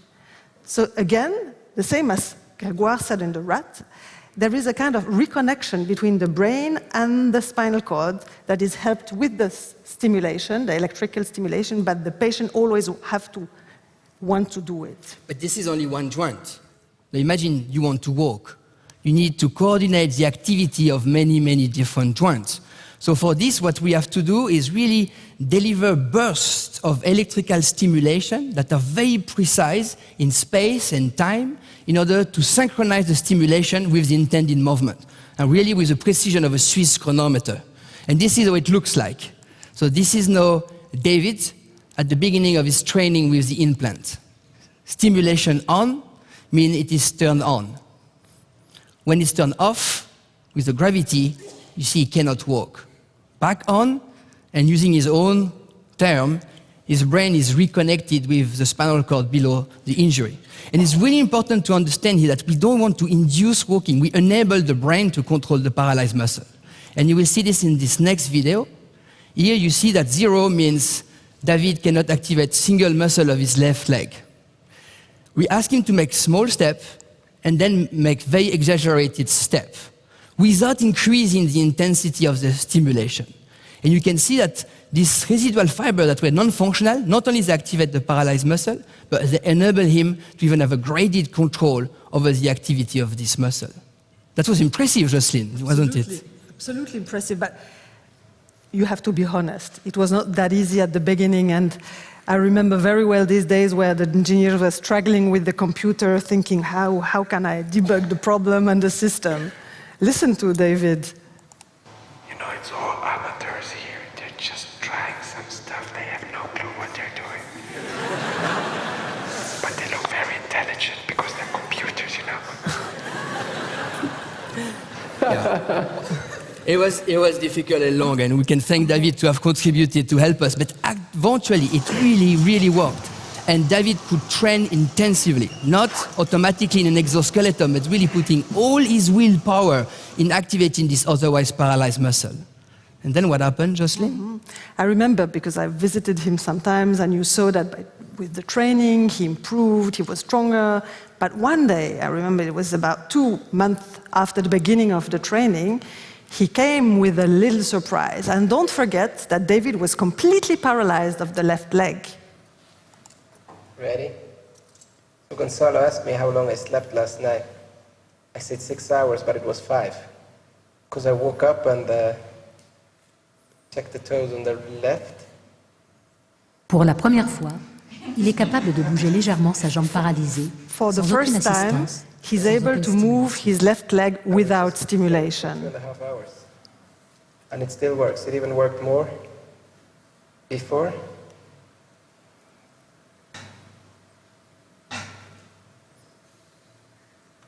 Yep. Maybe some plasticity, huh? Let's see. Yeah. And this was the beginning. David continued training, and then from this wiggling of the toe started moving every single joint of the leg, and eventually was able to perform a few steps without stimulation, even without body weight support, but still needing the parallel bar to maintain the balance. Really a neurological recovery that we were not anticipating. And I mean, how to explain this, Jocelyn? The only way to explain it is that is exactly the same that we demonstrate in the animals, is that there is a fiber nerves regrowth and reconnection, and this we call plasticity. But I must say that after 6 months of training, David was still improving, and it was hard to stop here the study, and he wanted to keep using the device outside from the laboratory. So for that, we needed to find a solution. And here we have the engineers. So what we did is kind of a proof of concept. We built a system to enable to control the stimulation outside the laboratory. So there is a little patient programmer that you see here to control the stimulation, and you can activate it with a remote control or even with a watch that responds uniquely to his voice. And this stimulator can really provide this complex spatiotemporal stimulation pattern to enable walking in ecological settings. Stim on. Okay, start message sent to implant.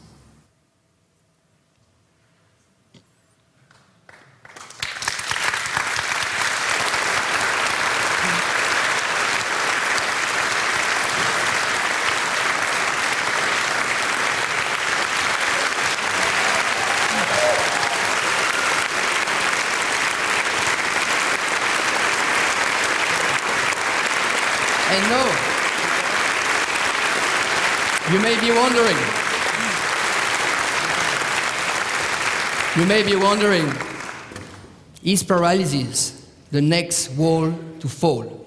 And the truth is that we don't know. We have a lot of work to do. but I would like to invite David on stage to tell you about it.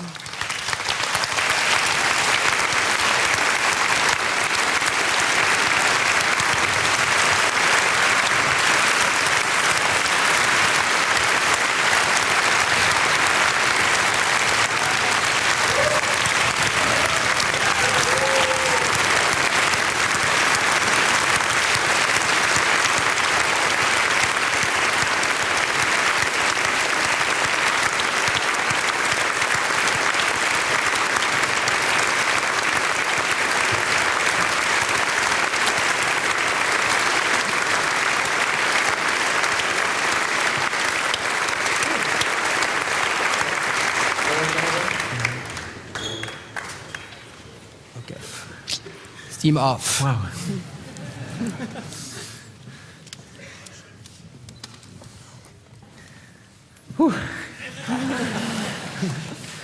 Well, thank you so much for having me here and for this warm welcome. I'm a bit overwhelmed now. Us too. Cool. Well, we heard a lot about falling walls, and in the last years there were several walls for me falling. I'm a physical education teacher, and I teach at a normal school, and that was really something for me. Special moment to, get in front of the students, see them doing sports, and me not being able to do it the same way. I'm playing wheelchair rugby, though, in the Swiss national team, so that keeps me busy as well. Another thing is I started kite surfing, one of the first quadriplegics to do it, and also wakeboarding, of course. That was the warm-up. And one of the greatest walls that fell in the past was due to these two people and the whole team that enabled me to do what the doctors said I would not be able to do again, walking, more or less. Exactly today, 9 years ago, I woke up after several hours of operation. I couldn't even properly move my head. I tried to look down. People were touching me, asking, do you feel this? Do you feel that? Can you move this? Can you move that? I couldn't even move my arms. That was hard. And for another 7 months, I was in rehab. And after that, I continued, went there 4 times a week, afterwards 3, 2, and in the end, I stopped it because we just didn't see any more progress. And then in 2016, Grégoire called me. It's like, well, we're ready to start the experiments. Are you there? And I was playing the European Championship, so I had to postpone it a little bit.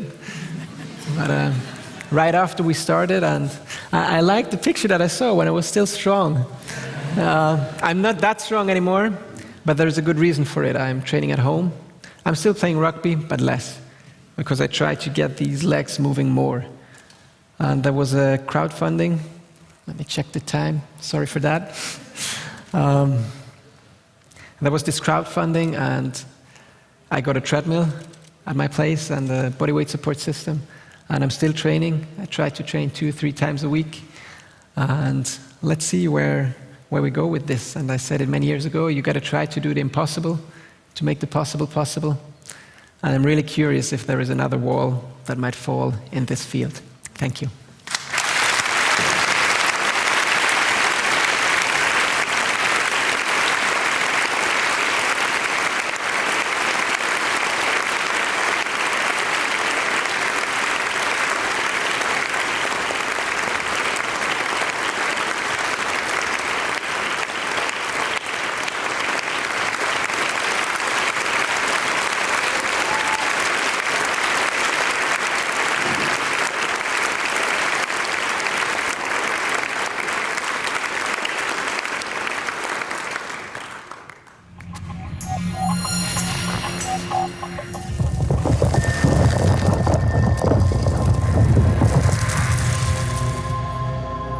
Breaking the wall of mental health disease.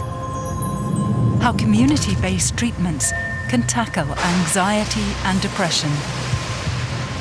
Dixon Chibanda, University of Zimbabwe. On the 9th of November 1989, I was in the Czech Republic, and I was inspired by the beginnings of the peaceful revolution that was to come.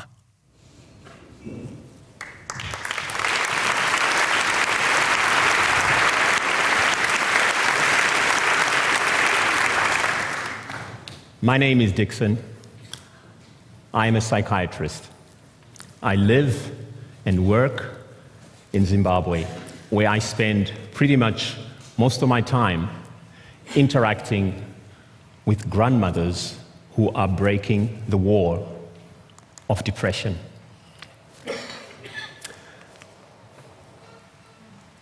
With hundreds of grandmothers like Murania, we are bringing evidence-based therapy to thousands of people in communities in Zimbabwe and beyond. You know, the World Health Organization tells us that depression is now the leading cause of disability globally, with over 300 million people affected. Furthermore, every 40 seconds, someone dies from suicide. In fact, suicide is now the leading cause of death amongst young people. And in a world where technology influences the way we communicate at the touch of the finger, we are also told that loneliness is now a global epidemic. Psychiatrists, clinical psychologists, cognitive behavioral therapists, and a whole list of other mental health professionals can treat these conditions. We know how to treat these conditions. The problem is we just don't have enough professionals to do the job.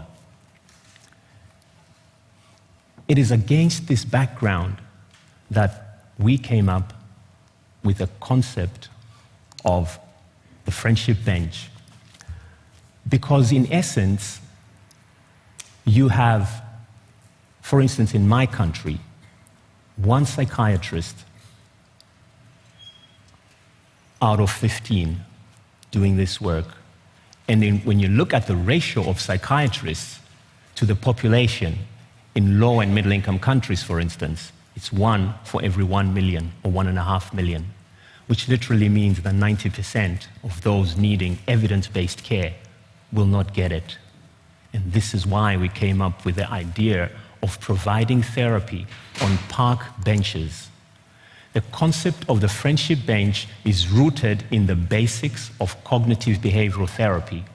Community grandmothers are trained in the basics of CBT with an emphasis on problem-solving therapy, behavior activation, and activity scheduling. And this takes a month. After a month's training, they are allocated a park bench in their community. Patients are referred to them from the clinics, from the community, from schools.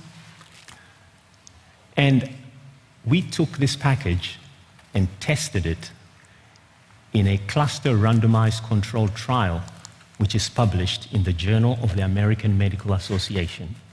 And our results showed that grandmothers were effective at alleviating symptoms of depression. In fact, after 6 months of follow-up, people who had received therapy from a grandmother on a park bench did better than those who received therapy from a psychiatrist. Thank you. And in addition, I am a psychiatrist, so I do prescribe medication. I prescribe medication. It's the nature of the job that I do. But this study also showed that these grandmothers were actually more effective than Prozac. Just to highlight some of the findings, this graph shows you the outcome of this cluster randomized controlled trial with a 6-month follow-up. The blue columns indicate the baseline, and the orange columns show you the change in the outcome of depression and generalized anxiety disorders. As you can see, a huge shift in the orange column, which represents the grandmothers providing therapy. We went a little bit further than that, and we stratified the data by age, and we found that young people benefited just as much as older people from sitting on a park bench with a grandmother. And we looked at several outcomes, which included common mental disorders, depression, generalized anxiety disorders, and all of these measured by culturally appropriately validated screening tools.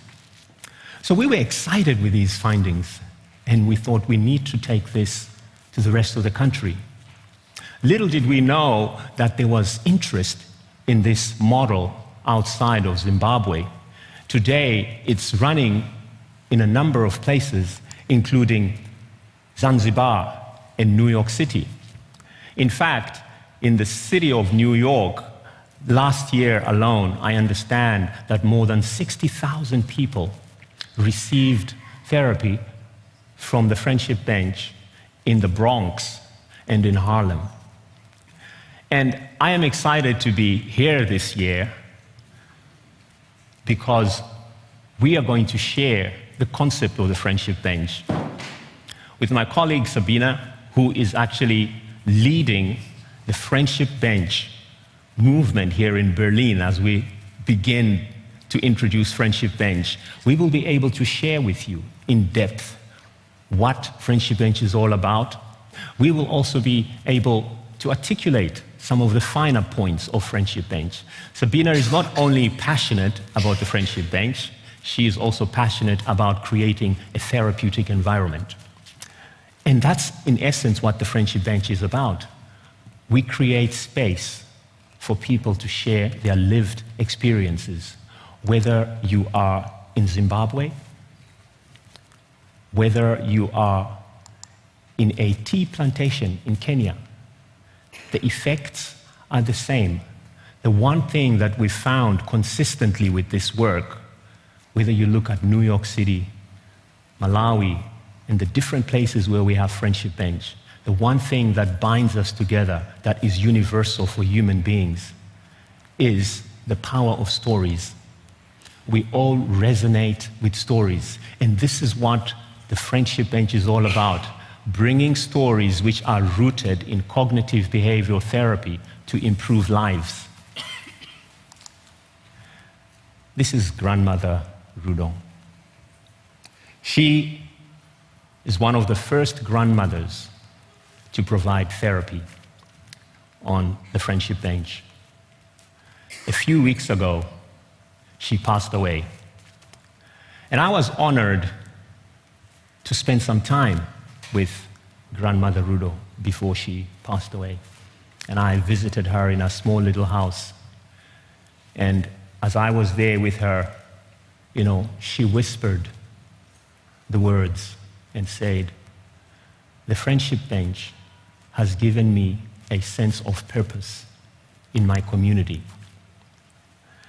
And those words gave me profound gratitude and a sense of belonging. The United Nations tells us that in the next 2 decades, the population of older people will be close to 2 billion. Imagine if we could tap into the wisdom of the older generation across the globe, you know, to really instill a sense of belonging in our communities today. This is one of the major walls we need to break. It's not just about mental health, because mental health is intricately linked to everything that we do in society. I believe that grandmothers, not only in African culture, are the custodians of the local culture and wisdom. And I think together we can make the world a better place by paying more attention to the role that the older populations can play as we move forward to make the world a better place for everybody. Thank you.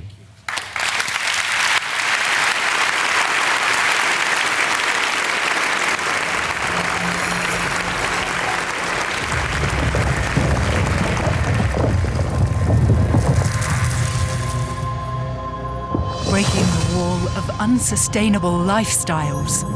How global consumer behavior affects climate change. Dabo Guan, Tsinghua University. On the 9th of November 1989, I was in school.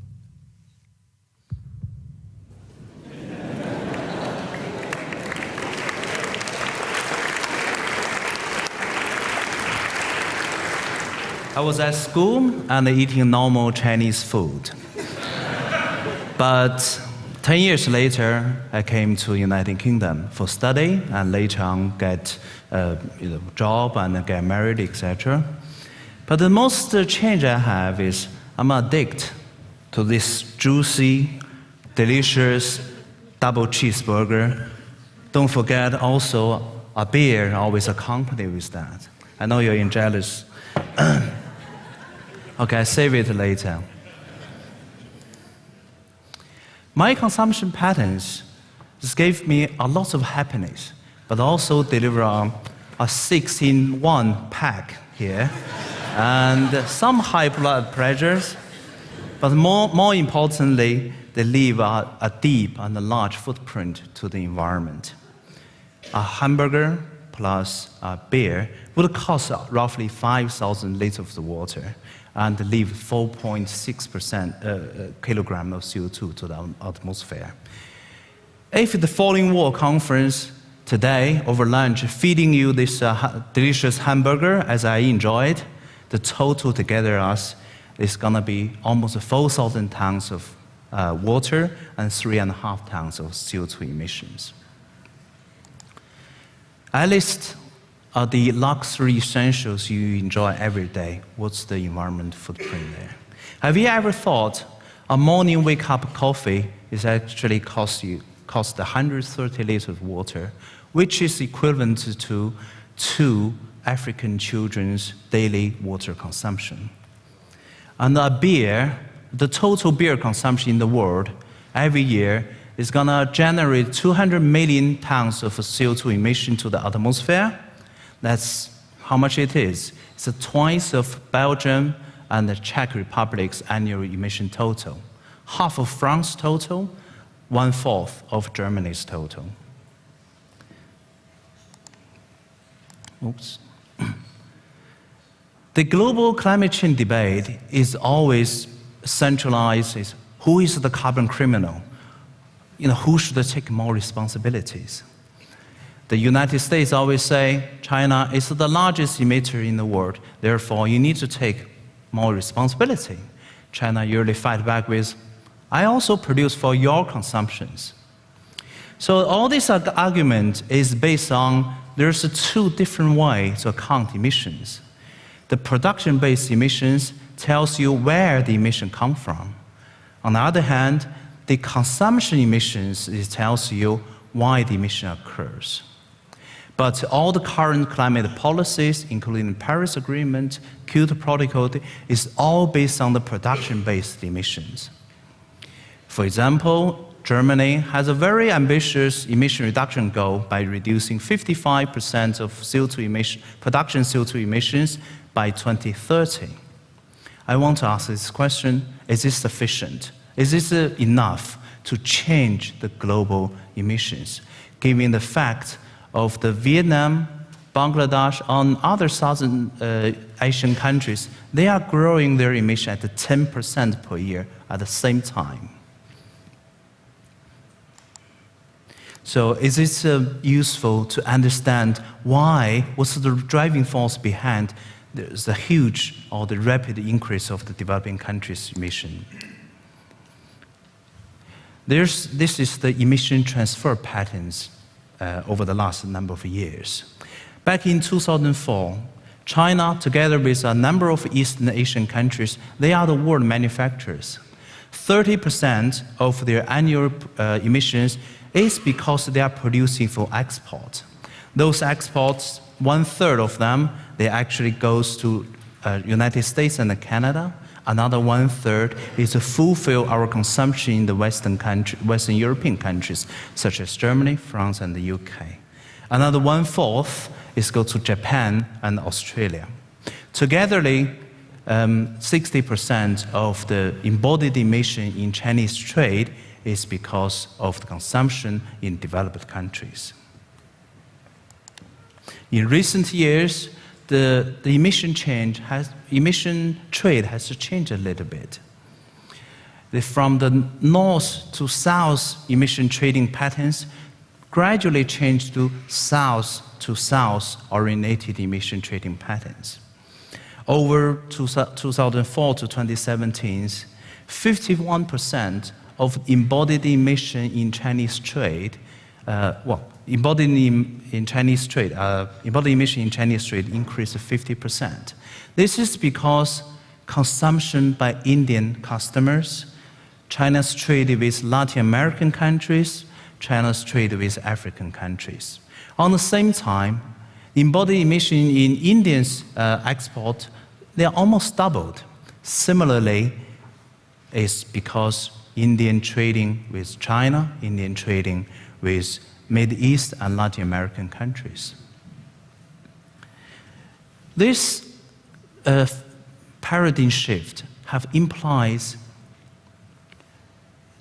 more and more growing, getting richer developing country populations require more resources to consume.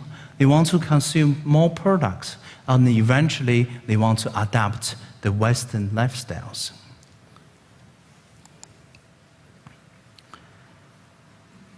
But the Western lifestyles is full with the throwaway cultures and the buy more and save more principles. All those behaviors leave a deep and a large footprint to the environment. When the Chinese labor become more expensive, environment regulations become tighter, multinational companies look for cheaper places to expand their productions. We can see from this graph, the textiles production in China keep declining in terms of the trade. In contrast, the Indian and other Southern Asia countries, they are increasing.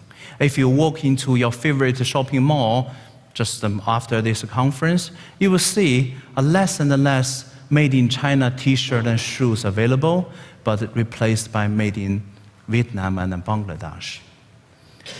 Similarly, for the mineral and the metal products, when China's export to the West declines for those products, and India, Indonesia, or those Southern Asian countries quickly step in and fill the gap.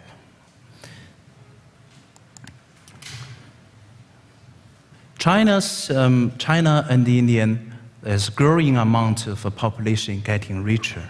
Especially the young generation are follow to choose the Western lifestyles.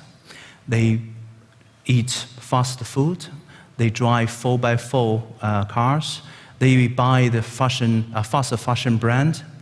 This make a consequence to the environment already. Chinese per capita consumption emissions is almost meets the same level as the United Kingdom. There's still some distance between the China and the German figures, but you can foresee in the next few years, Chinese per capita emissions is gonna meet or pass the German figures.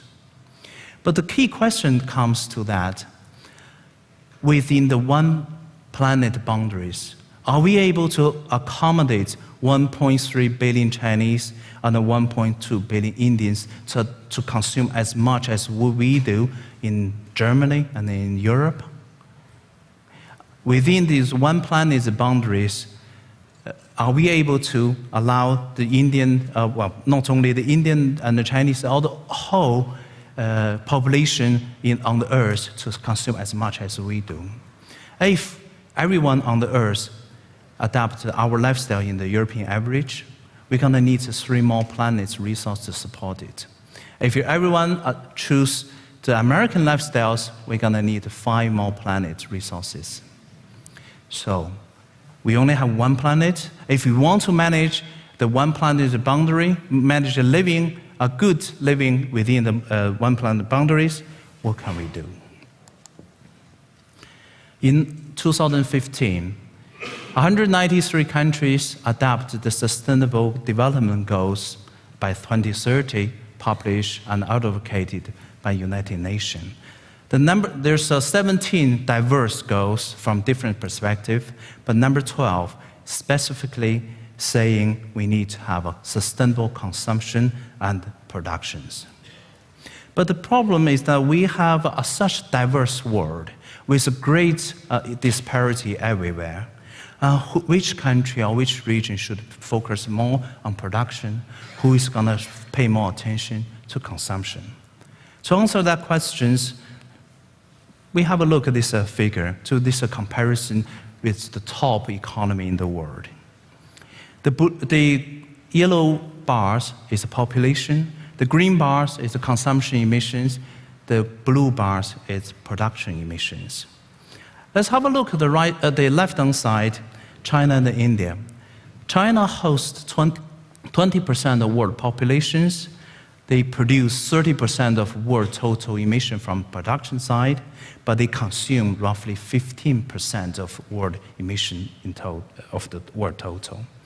India, on the same time, they host roughly another 20% of world populations, but they only generate 5% of world total from the consumption side. There's lots of regions in India and China is underdeveloped. They are very poor. There's a poverty alleviation to do, and the industrialization stages need to climb up. They are possibly top priorities for development and poverty alleviation, and cleaner production, including increased resource efficiency for their productions. But let's look at the right side of the figure.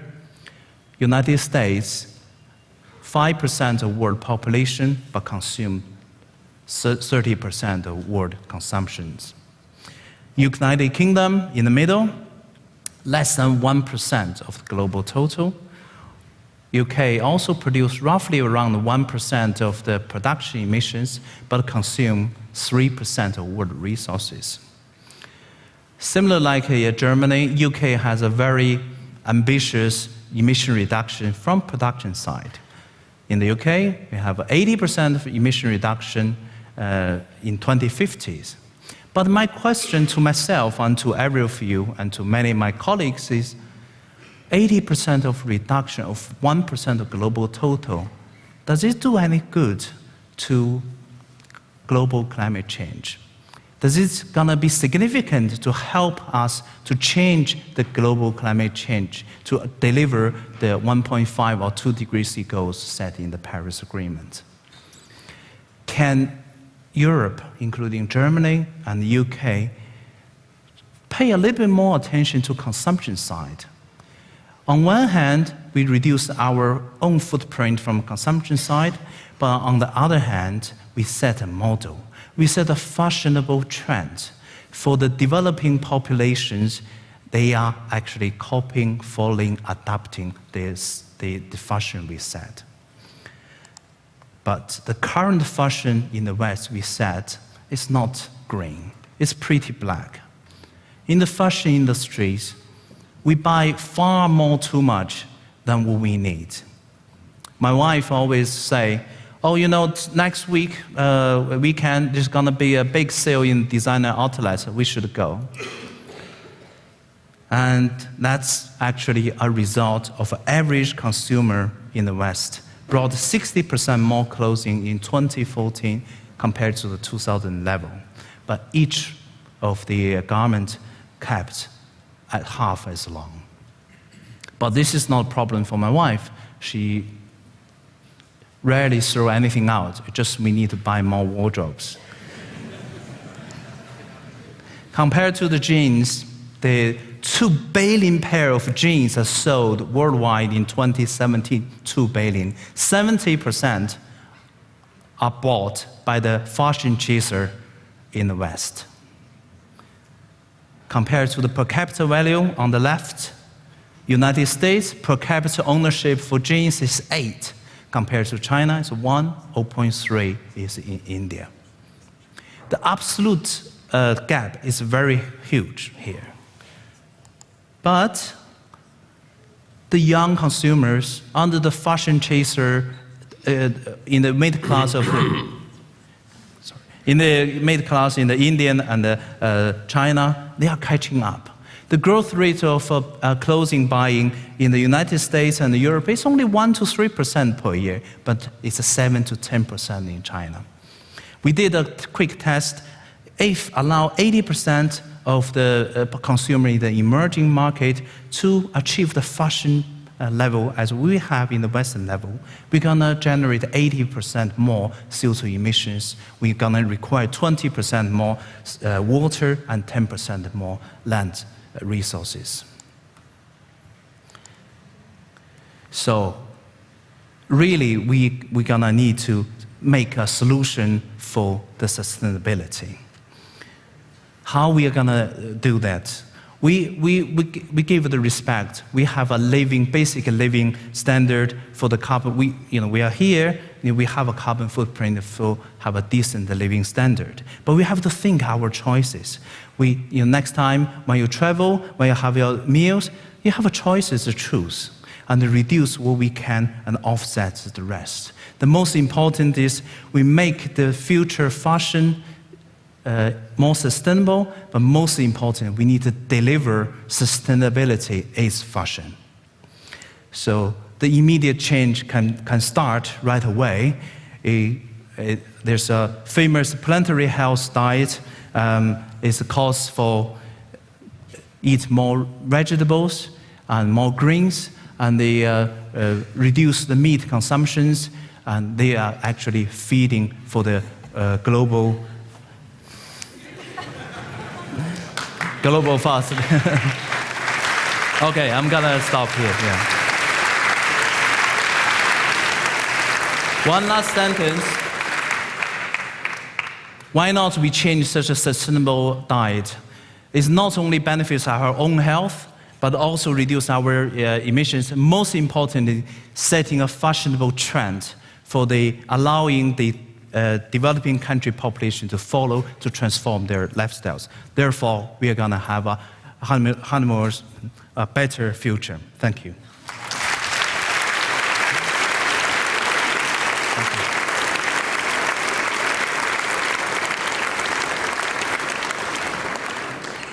Dear Dabo, when we learned about your work, when we invited you, we did not only ask you to prepare, but we asked the chef of Radialsystem to prepare. So what you will have for lunch is a planetary diet.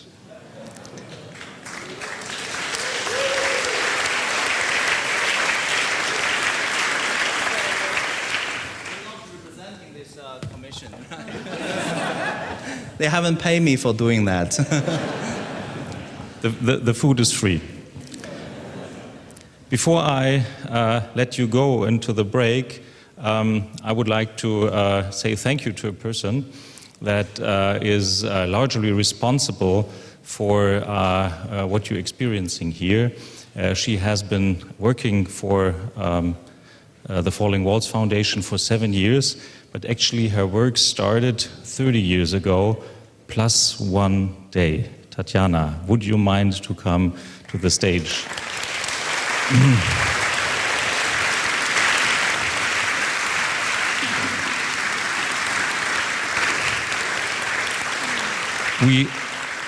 We take it as the greatest endorsements possible that our partners hijack our top people. So the incredible Natalie, who did this in the first years, was hired by Bosch. And now the esteemed Körber Foundation hijacked you.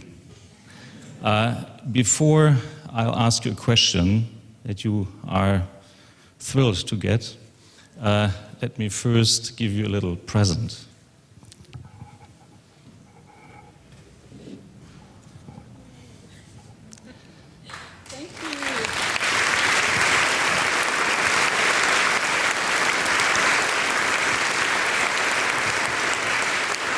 It is a picture by the famous press photographer Barbara Klemm. It was taken on November 10th, 30 years ago, and Tatjana was in her car driving to Berlin to be part of this. So I assume you are someplace up there and someplace here. Tatjana, now the question. I did read in the terms and conditions of Körber Foundation whom you are serving at the board and distributing their money, that their core tasks are education, dialogue with the public, and science. Now, is the past work of yours and your colleagues good enough for the standards of Körber?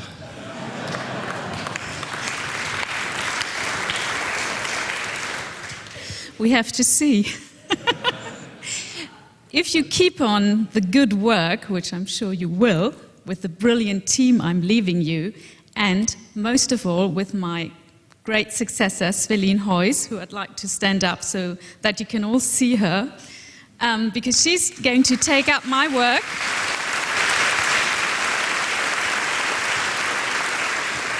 And as you all know, I've said that a number of times during the past years, this is all about the team, and it's a great team, and I'm sure that we'll cooperate, because if they take up that great work, and if you keep on coming, and being here and joining in on our global platform and network, I'm sure that the Körber Foundation will keep the close relationship with Falling Walls.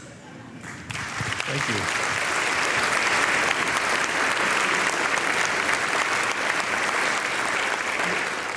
you. We collaborated for more than 7 years, and surprisingly, it did not surprise me. Whenever I go to ask something, the answer is, well, we'll see.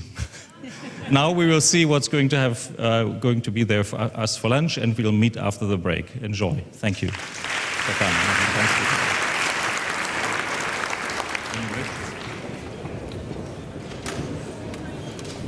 Please join our speakers at the Falling Walls Forum in the main hall, or meet fellow participants in the Brain Dating Lounge.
Good afternoon, everyone. Thank you for joining us. I think we are on Forum Channel 1. My name is Juliana Chan. I'm the editor-in-chief of Asian Scientist magazine. This is a magazine that covers research and development news based out of Asia. And I myself, I'm from Singapore. Today, I'm very honored to be moderating a fireside chat with Professor Dabo Guan. Oh, wonderful. Just in time. Just give me a moment. We have our second speaker joining us.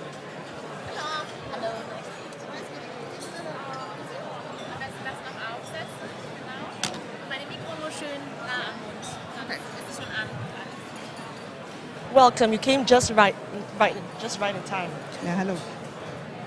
Today I feel very honored that I have the opportunity to hear two distinguished climate change researchers at the Falling Walls 2019. On my right, we have Professor Antje Boetes. I hope I pronounced that right. She is a polar researcher and a director of the Alfred Wegener Institute for Polar and Marine Research here in Germany. And we have on my left Professor Dabo Guan, professor at Tsinghua University in China and environmental economist. So let me start with Professor Dabo Guan because I was already on my first question when Professor Anya came. So in your talk, you told us how a single person can make a change. You said we should maybe have less hamburgers, potentially shop less and buy fewer jeans. Clearly you feel that one person can make a difference.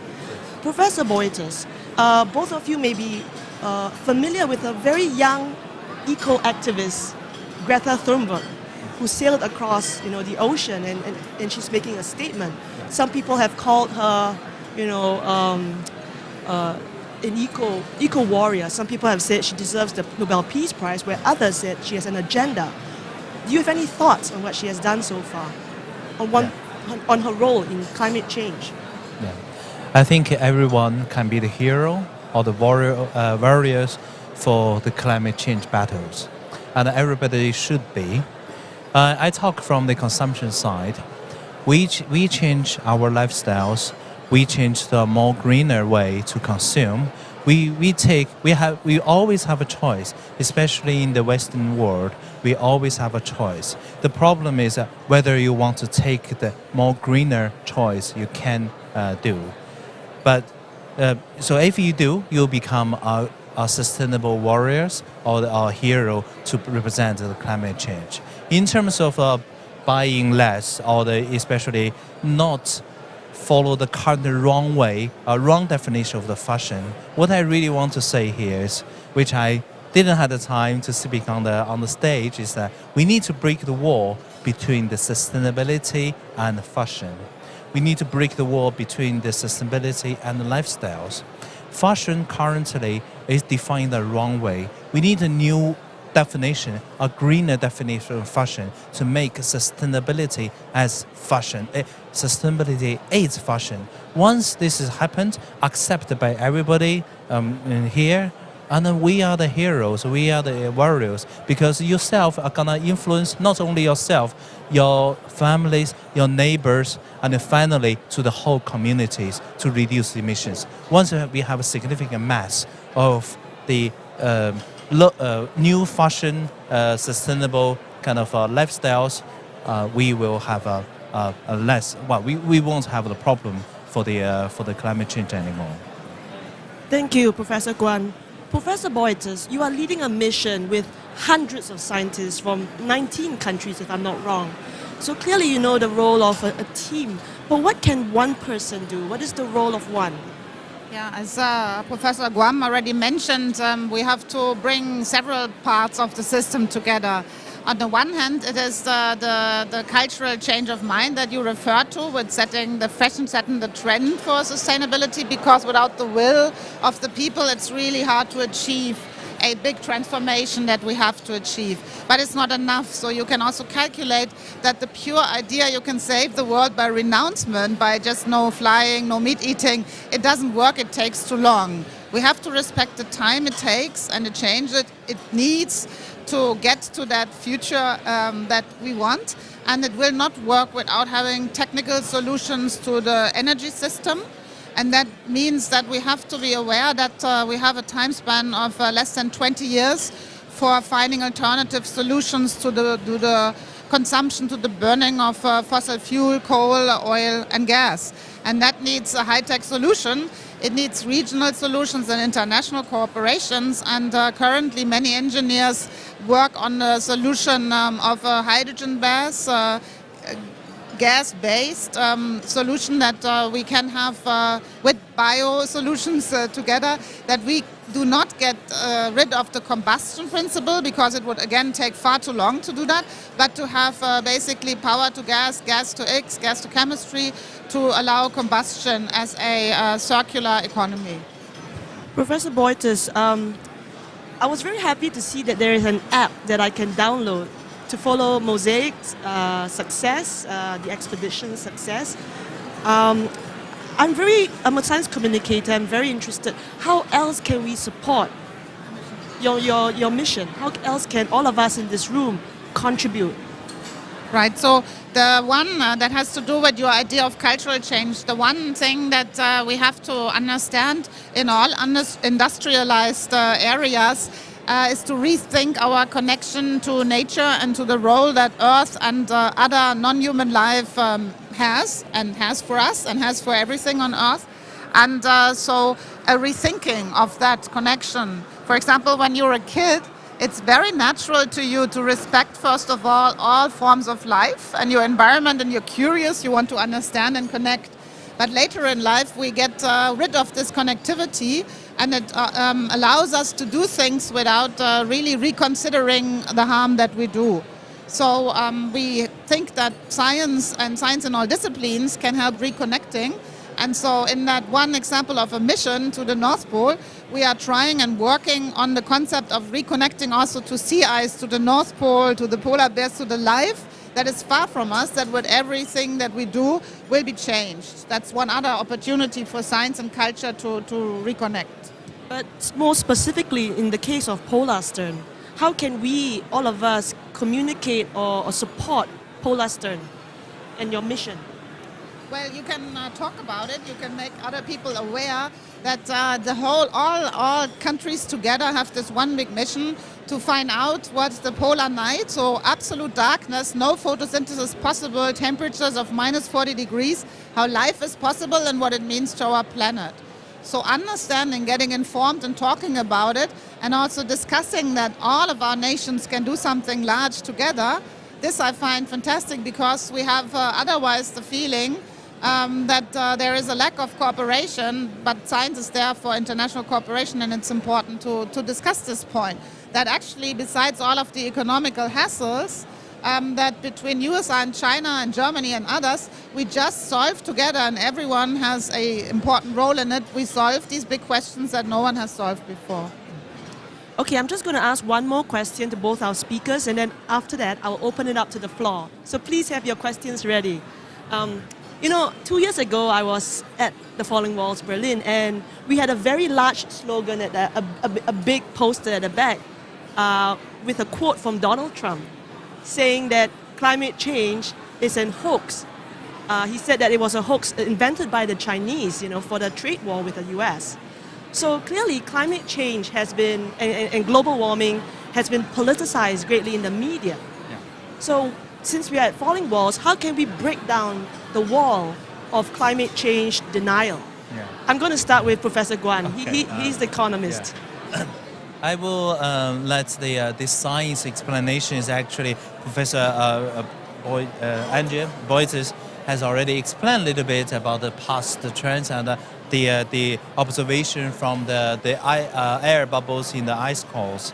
And those science is there and is scientifically proved, and they just the politicians choose to pick whatever they do. So I think the Professor Boytes, they have a better to say there.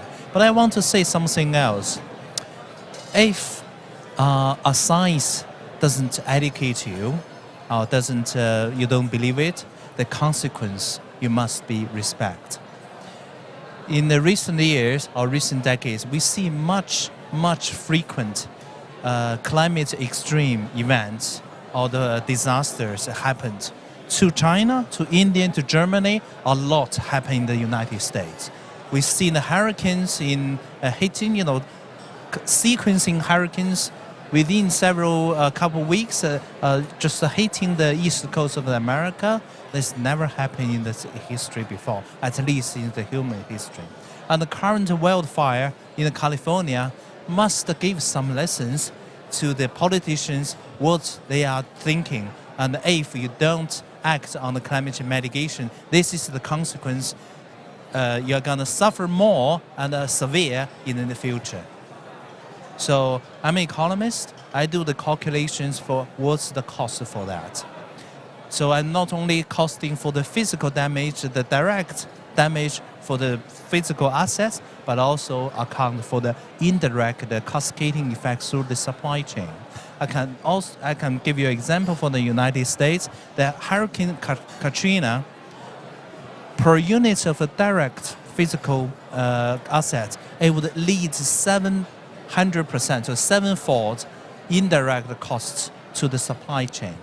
That's why this is so hard.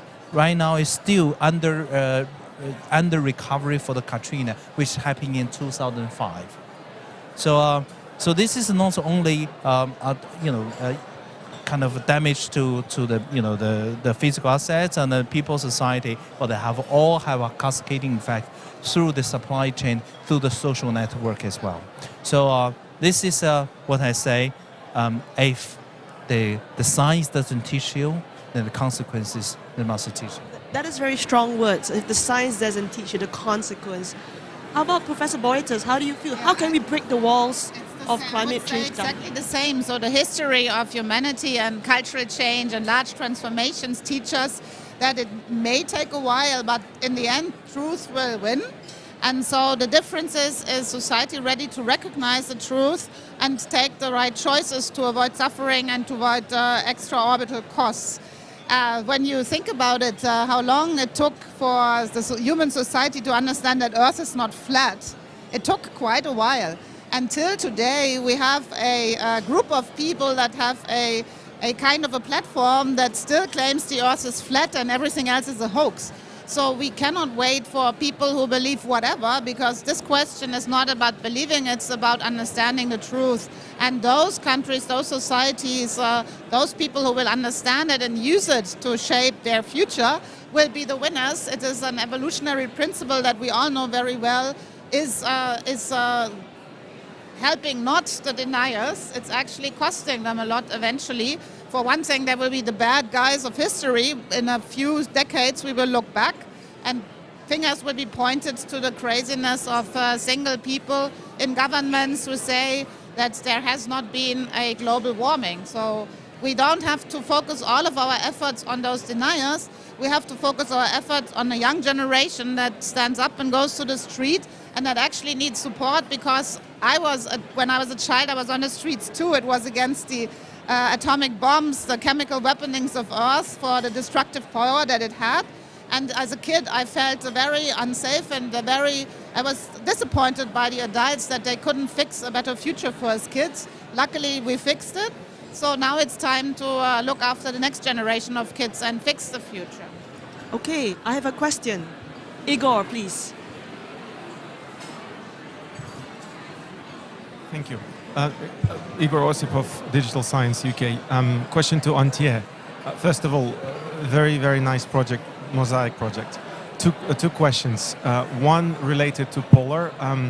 Do you somehow bridge the gap with the indigenous people that live through the 6-month night in the high Arctic? And second, what is your view on the North Sea route that is being built now? Yes, we do. So there is, while the Mosaic mission is dedicated to the open ocean, to the ocean where people don't live and have never done so, of course there is a big discussion of a fully inclusive terrestrial mosaic. And this is carried out, this is planned together also with indigenous people. We have a project ourselves in Canada where it's about the future of the melting permafrost and the change of coastal habitats. the Arctic Council has several working groups where we face with the 22 tribes that are living around the Arctic, where we are planning the interactive knowledge sharing. So for sure, for those places that are inhabited by people, there are big ideas for larger missions even that includes all kinds of knowledge that is needed.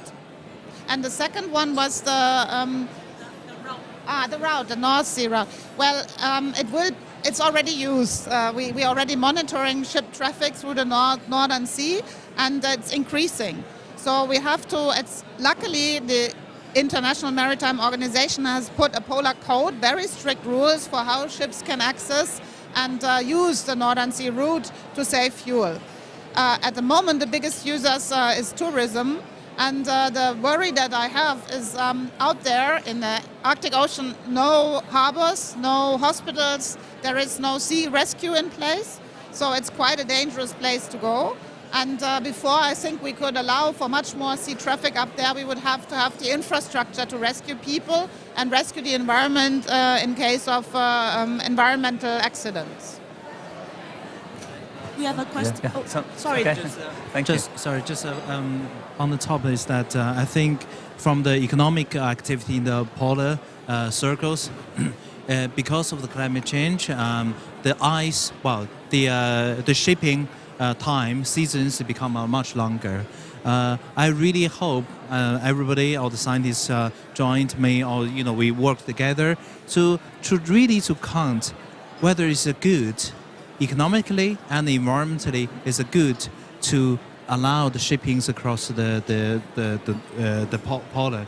The reason for that is because the Arctic Sea right now, there's currently there's the pollutions or the emissions is only secondary. There is no direct source for the pollution. But then on the dirty, heavy fuel, fossils, ferries cross by, they will have a direct source to the area. They're gonna generate the black carbons. The black carbon will flow on the ice. They're gonna absorb the radiation and further maybe worsen the situation, the meltingness. But this is all my guess. And maybe something we could work together on, see how they go. Collaboration in the works. Karsten, please. So, thank you. You said that we have to be a positive example of reducing carbon dioxide emissions in what we consume.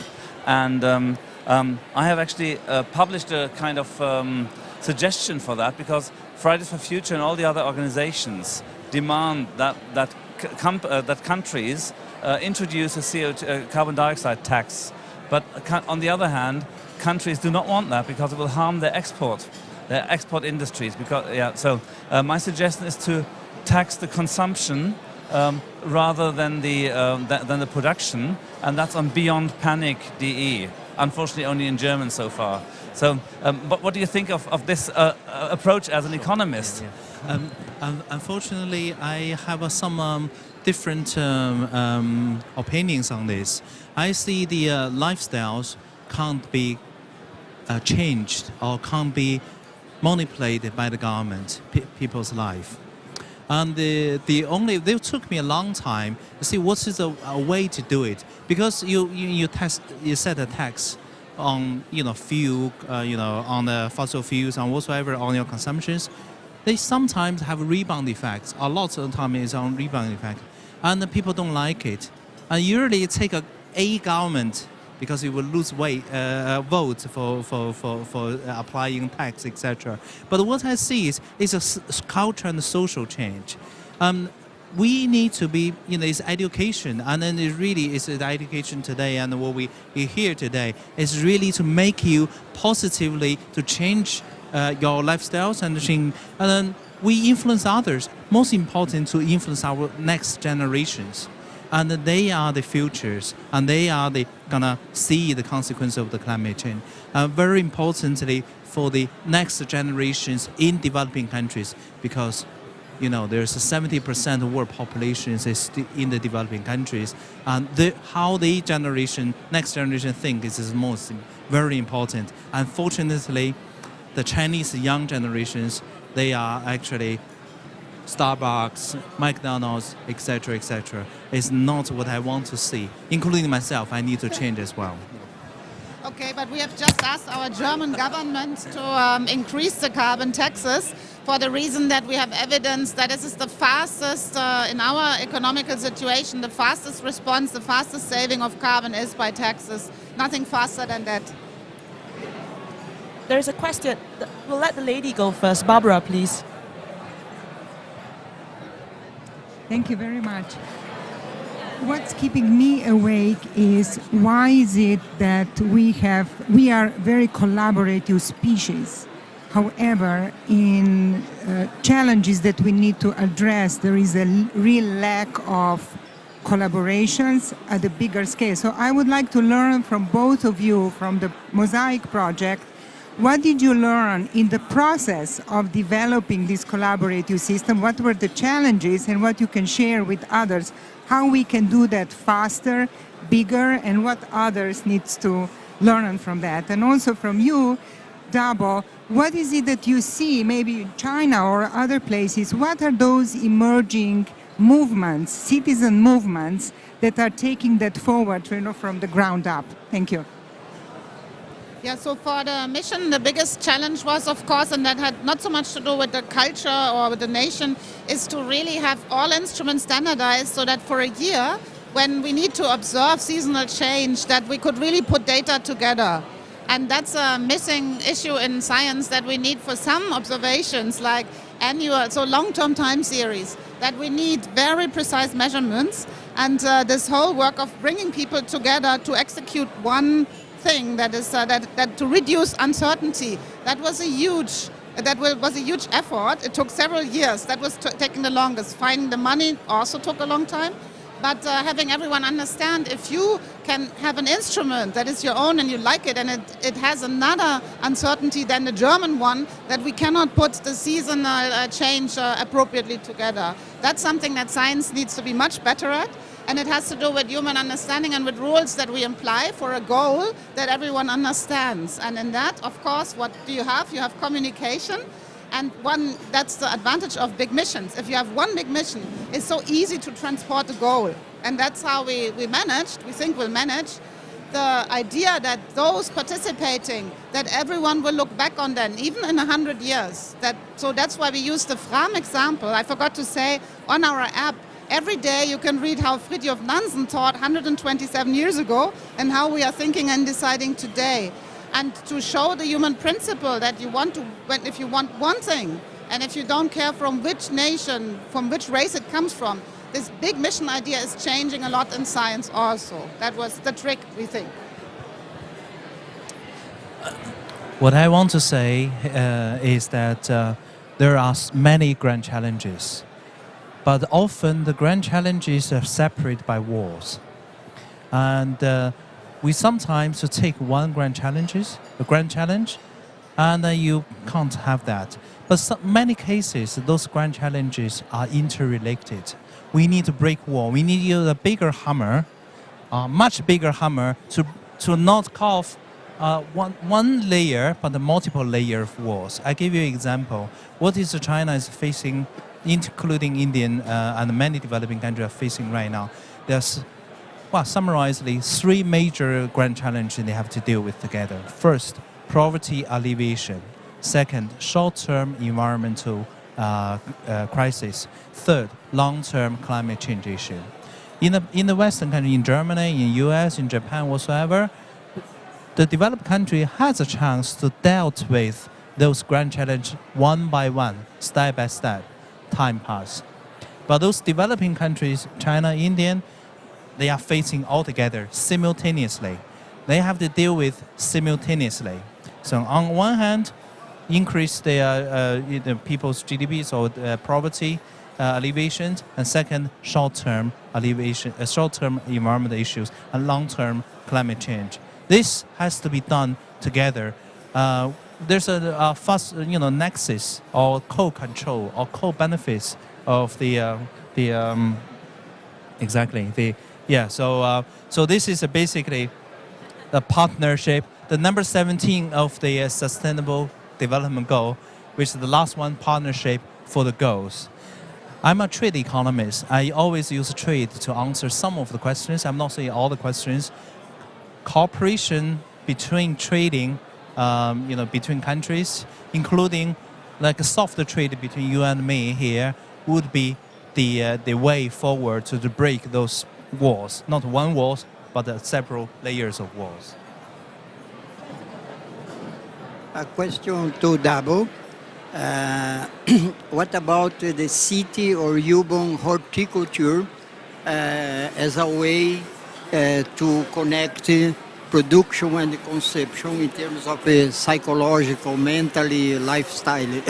Right, yes. I sent you a paper we recently wrote last year, published in Science Advance the other day, particularly talking about city. Long story short is that cities, especially in the developing countries, we have rich cities, Shanghai, Beijing, or let's say Mumbai in India, but we have many less developed cities as well. Like 15, 20 years ago, I was sort of a young researcher at that time, and it was believed actually the industrializations can be jumped. Industrialization stages can be jumped. But today, I don't think the industrialization stages can be jumped. There's examples such as Singapore, Hong Kong, they actually jumped from pre-development stages to almost a mature economy. But most of the country in the world, they can't. They have to follow the industrialization stage instead. So this is the differences in terms of the responsibility for different cities because they are at different development stages. But our current climate policy is all top down. We have a global target, 1.5 degree, 2 degree. Each countries have their INDC whatsoever. Then, usually it's a horizontal, which is down to the provincial and the city level. But this is not effective. I will say we use a cross-sourcing way, like cross-sourcing money, but cross-sourcing for emissions from city level. There, your own things, and you have your own comparative advantage. You know how to reduce your emissions. So I will say different. The cities at the different industrialization stages have different responsibilities. They know their own needs and they know where they can go for, not from the top-down approach. Yeah, I just thought of the knowledge we got this morning, and I was still very impressed by the idea of grandmothers fixing things. And it's actually very true. I read a scientific paper from a scientist that deals with the future of consumption, and he has analyzed that across all cultures, we humans in our well-being are mostly defined by human interaction. So there is the famous French saying, I think from Jean-Paul Sartre, l'enfer c'est l'autre. So you can be miserable or you can be very happy because of the interaction you have with other humans. So if it's not all about surviving in terms of having enough to eat, but if you are in a middle income area where it's decisive how you decide on your future well-being, how we define it, decisive in terms of planetary boundaries, we have to fight back this knowledge of the analog interactions of being a team, being, as we say in German, a Bande. So having a friendly environment, this is where our effort needs to go. And that's what fixes well-being much more than the consumption of T-shirts and hamburgers, as you said before. But somehow, and there is the best movie on earth I can recommend to anyone who wonders about the future of consumption and the future of well-being. It's from Jim Jarmusch, the latest movie, where he discusses zombies and climate change. If you haven't seen it, go and see it and you'll understand the solution for our future. Questions from the audience? Well, in that case, I'm going to use this opportunity to ask my own questions. Dabo, you mentioned Singapore, of course. I'm from Singapore, and Singapore is taking climate change very seriously. In the National Day rally in August this year, our Prime Minister probably spoke about climate change for the most part of his talk. That was surprising. And Singapore has committed $1 billion to fight climate change, including having all houses built 2.2 meters above sea level as a start. They're projecting like decades ahead. But I believe that's not enough because We can build as many walls as we want, as raise our sea level as high as we can.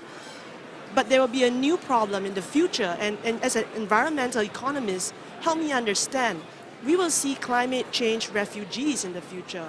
You know, as things get very bad in one place, surely they're going to move around, and then we'll see a new kind of unrest. Have you thought about that in your projections? The thought of climate change refugees? To be honest, I'm very much economics and refugees. I usually quantify things, but one thing I haven't done is migrations forced by climate change. This is worth to do, and I know there's quite a number of anthropologists and people working with climate scientists trying to understand this. But what I want to say here is, you see all the IPCC report, especially the 1.5 degrees C special report, we already compared to the pre-industrialization stage, we are already 1 degree above.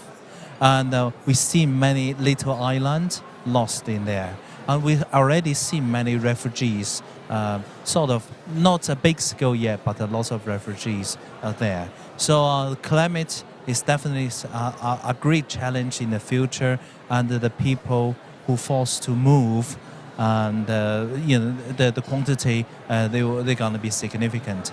I work with many climate scientists.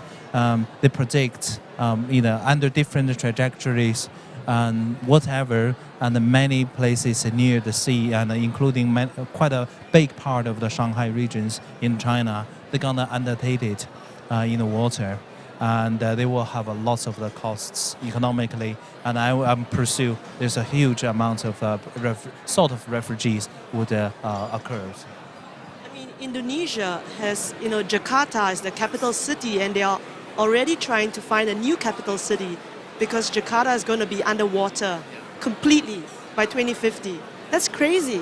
That's crazy. The entire capital is moving. We did a calculation which is not published yet. So the future climate change, the sea level rise under RCP 4 and 4.5 scenarios, is quite a conservative kind of emission increasing trajectory in the IPCC things. Under that, the total economic costs for losing land or moving the industry. So it's basically all the shiftings would cost 30% of the Chinese economy, annual economy, if something big happened, sea level rise in the future. So the economic cost will be huge. Socially, I'm pretty sure it's going to be huge, but I will leave it to the social scientists to answer. So I think what we all know is that beyond the mere Earth system tipping points, there is of course social tipping points, and the question of migration is one. So just when you think about how would it feel if someone comes to you and says in 1 year you have to pack everything up and move to another place, and we will have some homes for you and you will have to go there, and that's where your new life is. That is the most destructive news you can have to people. And it's already happening, and that's why we know that for the mixture of both the climate responses, the climate adaptation and poverty, and usually it comes together, the tipping point is large-scale migrations that no one knows how to deal with, even on a small scale not. And that is unpredictable. It's simply not, we cannot compute that in our ideas of what will happen in the future. That's why the railguard that we have to not let warming pass the 2-degree goal, that's where all the effort needs to go, because after that it's just a very unstable, unpredictable system, and mostly because of us humans. That's important to understand. I think the solution, from the technology perspective, there will be the AI people and the robotics people who are going to help us to answer this. Questions from the audience? Anyone has questions? Well, we'll just take a couple more, and then I will ask 1 or 2 more questions, and then after that, if there are no further questions, we will close the panel. I guess one question that I have is,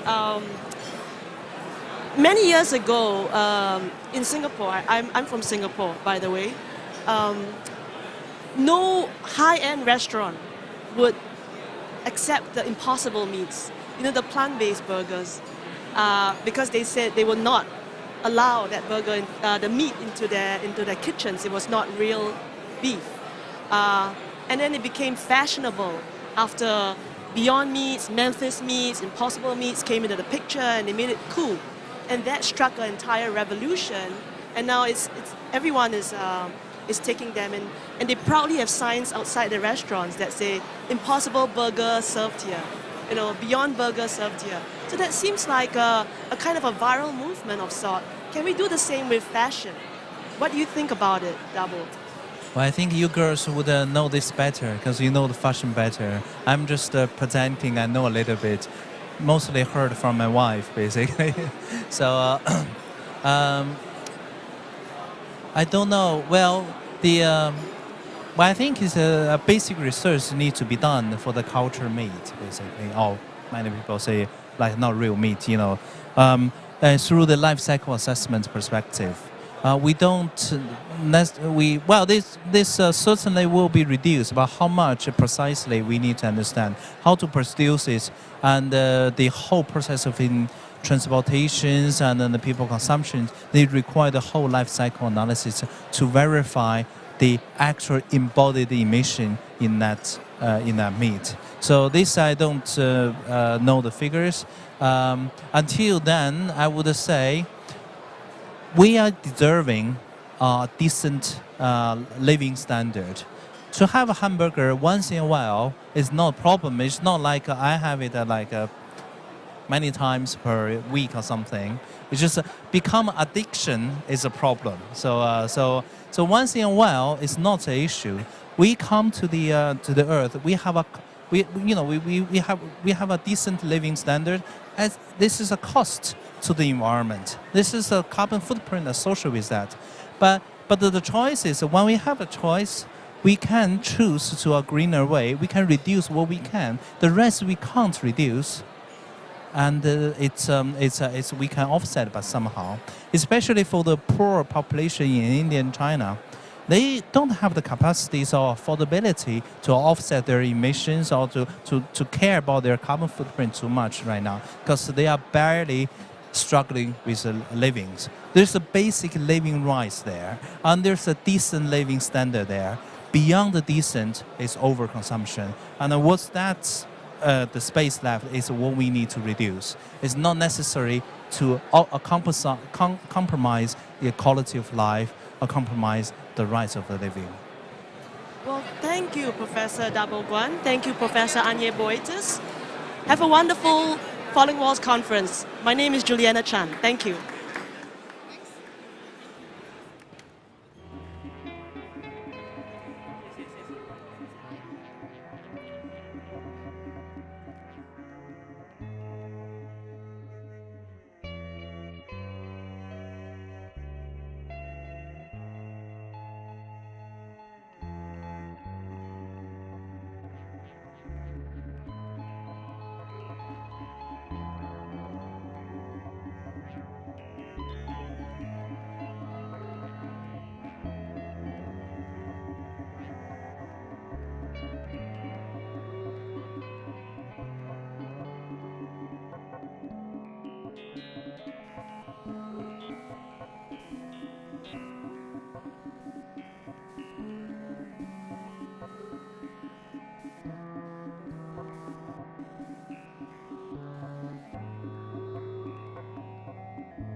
to the live stream here at Falling Walls. We now have joining us Carl-Henrik Helden. I was going to then say your affiliation, but I think you have quite a few affiliations actually, so perhaps you could list them for us. Well, I am a professor at Uppsala University involved in cancer research. So that's my sort of basic job. And then on top of that, I have a number of external duties, including being the chair of the Nobel Foundation. And you're doing some work with Falling Walls itself as well. I'm also on the board of trustees for the Falling Wall Foundation, yes. So how many Falling Walls have you been to now? This is my 6th. 6 out of 11, so you're on more than 50% Yes, so yes, far. yes. I understand one of your responsibilities is judging Falling Walls Lab. Yes.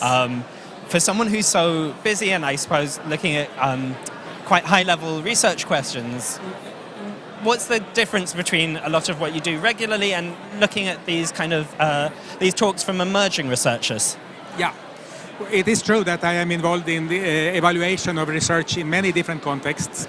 I enjoy this very much because to listen to 100 young scientists presenting in 3 minutes their findings, it's a treat. And you know, the young scientist is our future, and to listen to them and to feel their enthusiasm is really very nice.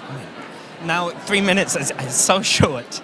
Do you get a sense from watching these talks, you know, of the uncertainties in the research, the limits of the research, or do you only really get a chance for the headlines?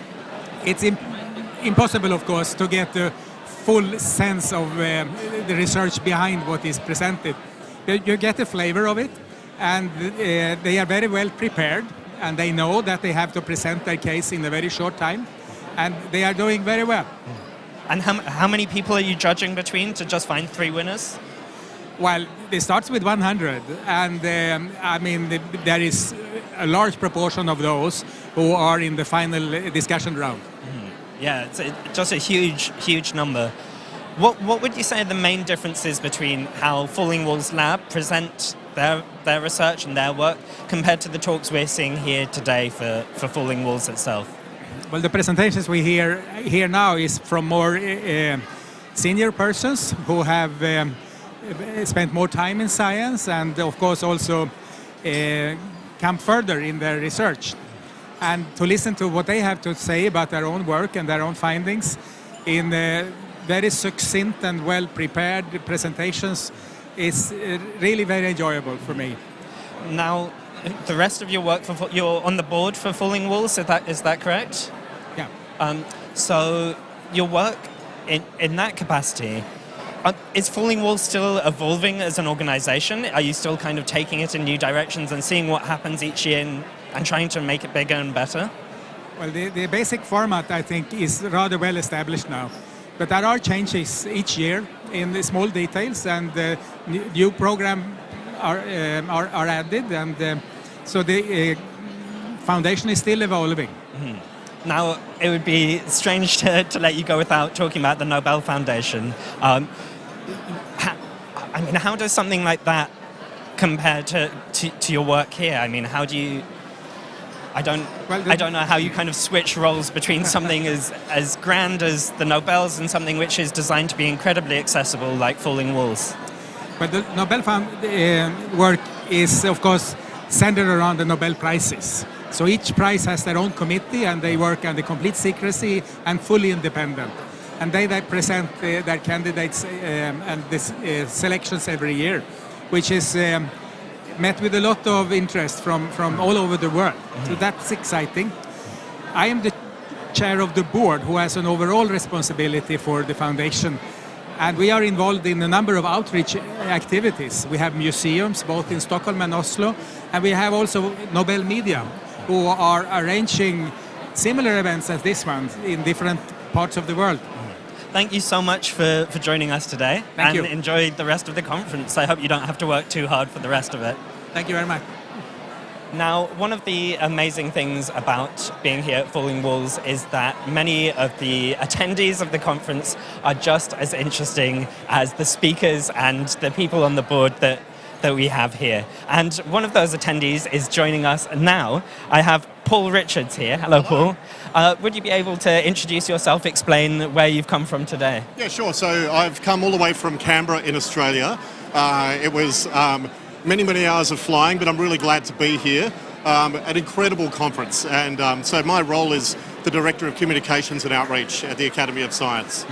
And yeah, so you're not a research scientist, you're much more interested in the questions of how we can communicate science beyond the bubble where we conventionally speak about it. Yeah, absolutely. So my background is actually mainstream media. I worked in television for 15 years, worked in radio for several years before that.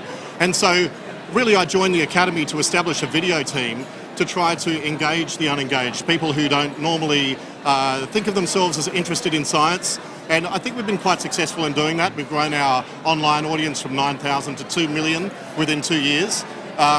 And so we've now really within my team combining mainstream media professionals with science communicators and working out how do we actually reach the unengaged. So I suppose there's not one way to reach such a diverse audience. When we say the unengaged, we're actually talking about many different people. Absolutely. But if you were to boil, I suppose, it down to kind of what you prioritize in your work, what are you focusing on? So there are 3 things that we focus on. I've done a lot of thinking about this. Quality, trust and reach.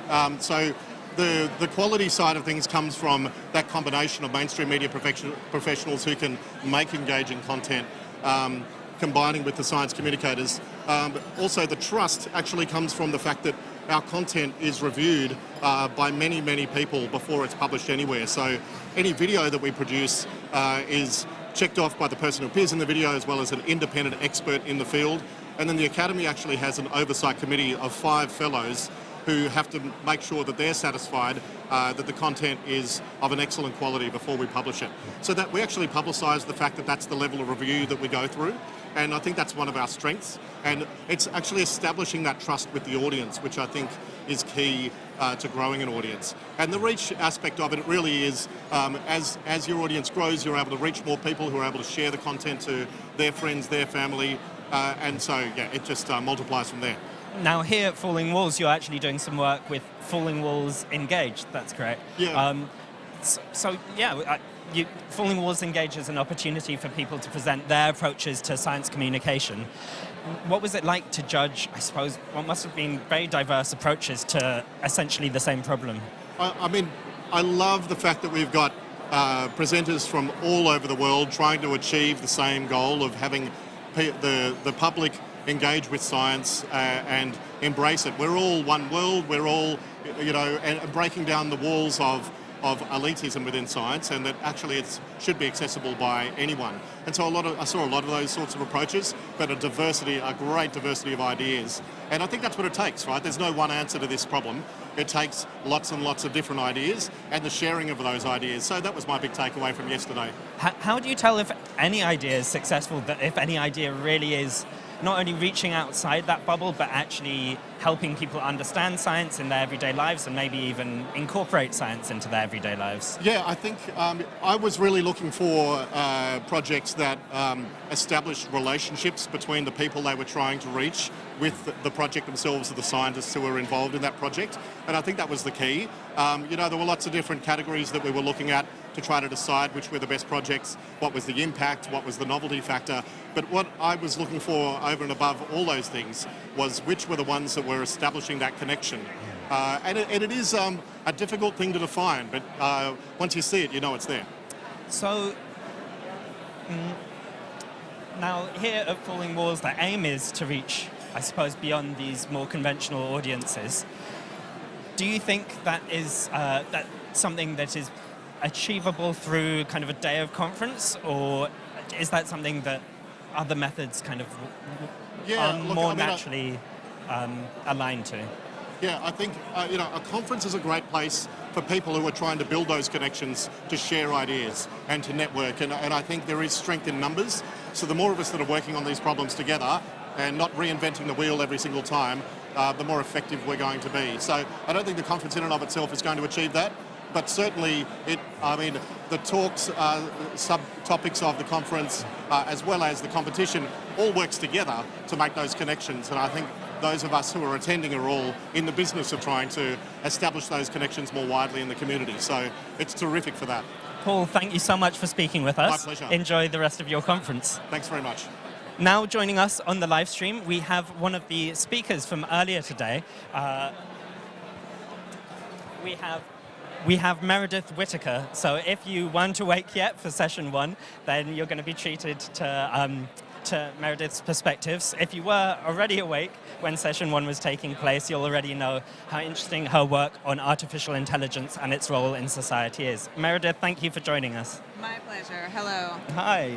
Now, often I think when people think of ethics and artificial intelligence, often when I discuss artificial intelligence, people raise concerns about, people bring up films like The Terminator and Skynet and this fear of machines becoming more intelligent than us. Now that is very different from the kind of concerns that you're raising here today.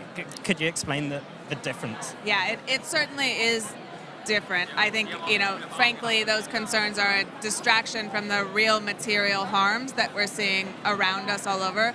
My AI Now co-founder, Kate Crawford, talks about the sort of apex predator concerns where you have tech executives like Elon Musk who are already top of the food chain, to use that metaphor, and the only thing they can think about that's scarier than themselves is a sentient AI, the Terminator. But this is not, how technical infrastructure works. You can always unplug a server. So there's some kind of, fantastical thinking going on. What we really need to worry about is the way in which AI is concentrating power with the people who already have it, concentrating privilege with the people who are already wealthy and privileged, and disempowering the rest of us. Now, this is something you must know very intimately. You're not commenting on this from the outside. You worked at Google for over a decade. 13 years and 5 days. What actually led to your departure after 13 years and 5 days? Well, there's a lot of answers to that question, but the short answer is that as my concerns around these unethical and exploitative uses of AI grew, I began to realize that even as I was speaking about them, even as we were researching them at AI Now, we weren't seeing the kind of changes that we would need to sort of stop some of the worst harms. And that what we really needed was, some form of power that would be able to check these. So I started labor organizing. I started organizing with my colleagues around issues of kind of workplace exploitation, but also around issues of the unethical application of these tools and the way in which, Google was sort of signing secretive contracts with the DoD, building a censored search engine for the Chinese market, and, effectively following profit and revenue, even as it countered the public interest. Now, is this something that in your time at Google, did the situation change, or was it more that your awareness of the situation evolved over that time? Well, I'm sure both, but I think, when you are looking at a corporation in the context of shareholder value-driven capitalism, the situation is always changing because the goal is to constantly and forever increase revenue. So to do that, you need to break into new markets. You need to cross boundaries that might have been a guardrail a decade ago. You need to figure out how to continue increasing the money you're making at a rate that will keep shareholders happy. And I think that is the fundamental issue we're dealing with. Should we have, institutions that are now more powerful than most nation states, driven by these incentives, driven by the forever pursuit of increasing revenue goals, making determinations that are so socially sensitive, that are reshaping our geopolitics, that are reshaping our culture, that are reshaping our social institutions? And the answer is obviously no. Assuming everyone agrees with you that the answer is obviously no, how do we begin to avoid that? It feels, from your presentation, from what we already know about artificial intelligence, Ladies that we're and already gentlemen, very far down please this path. take your how do seats. we not The only next stop session is the about progress, to but take a begin. step back and take stock of where we are?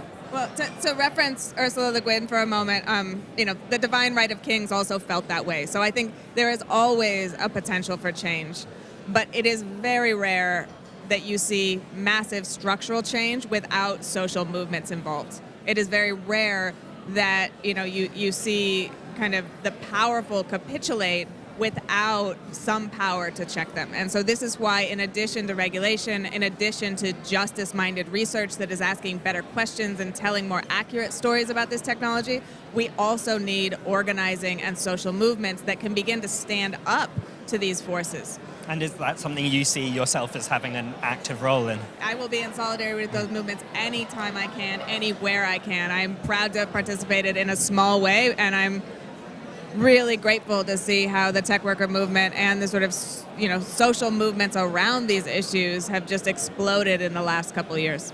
Now, the concerns you raise are very broad, very general, but you give specific examples as well. Do you think some of the examples we're given of the benefits that artificial intelligence can offer have validity? Do you think there are some real benefits we can reap from these kinds of technologies? Sure, but I don't think we can talk about benefits in the general, right?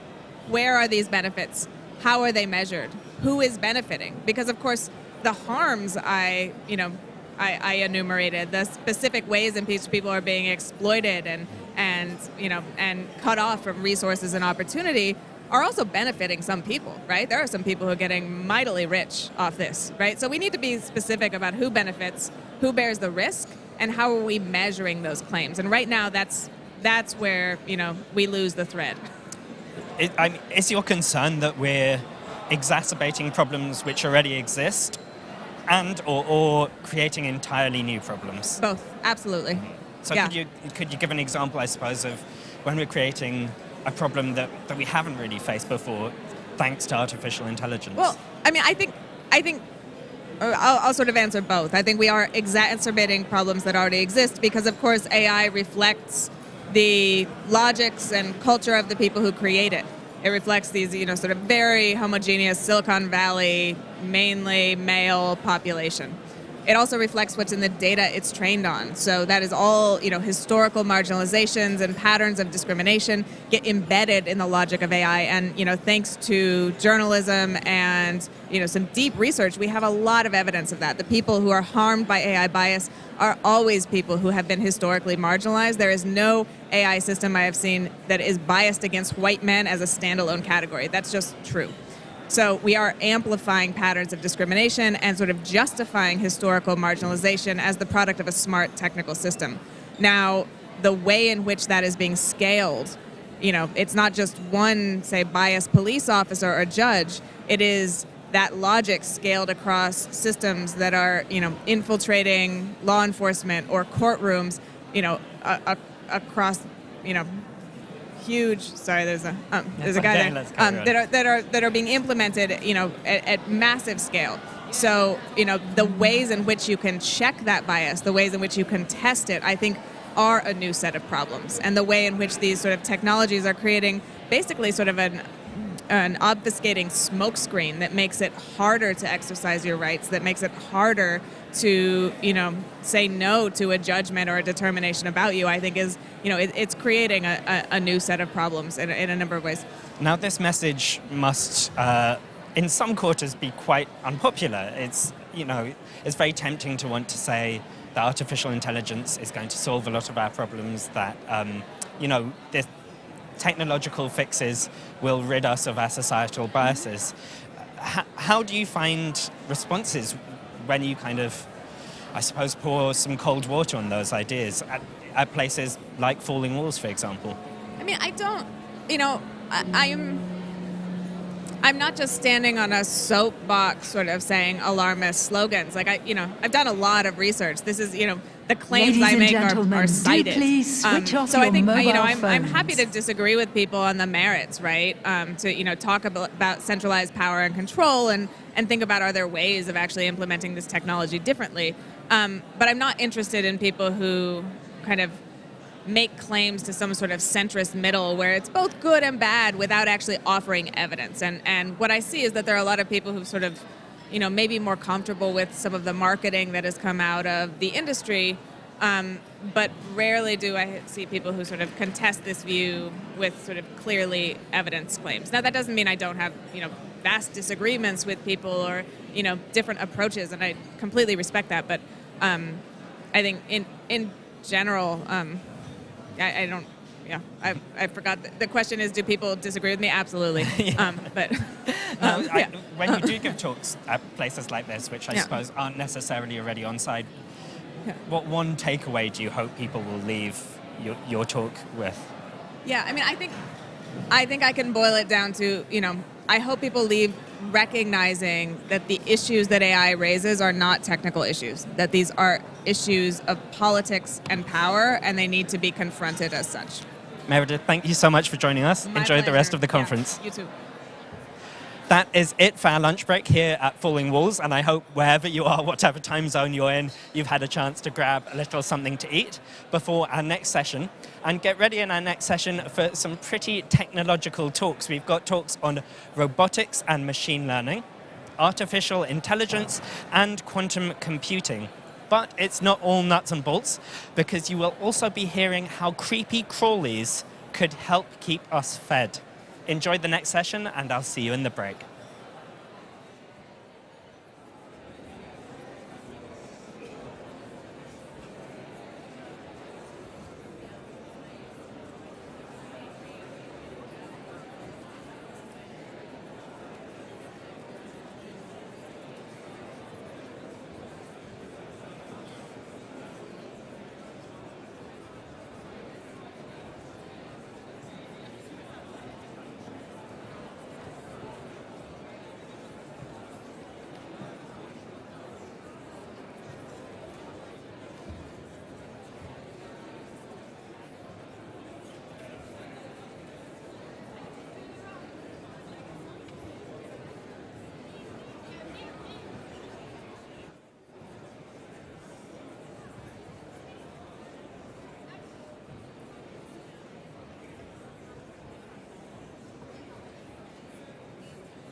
Ladies and gentlemen, please take your seats.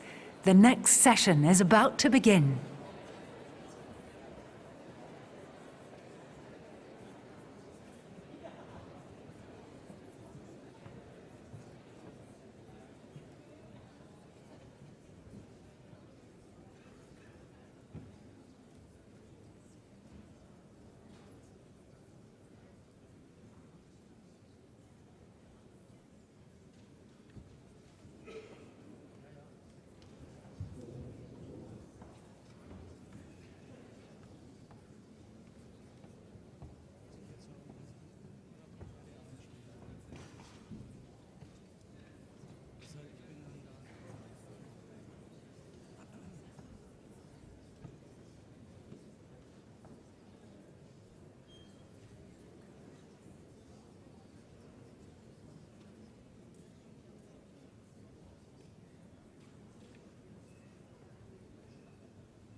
Hello, good afternoon, everybody. I hope you had a healthy lunch. I liked it. What about you? You liked it? I think it was really tasty.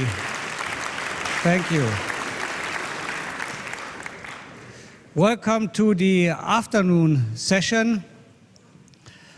Before I start making some more formal remarks, let me make a personal remark. This is the 30th anniversary of the fall of the Berlin Wall, and I remember in September '89 I was at a conference in Dresden, which is a beautiful city in Saxony. There was a conference, and we went to a restaurant, and there were essentially no waiters. And then I asked, where are they? Why is there no waiter? And then the answer was, they somehow lost their way in Czechoslovakia and Hungary.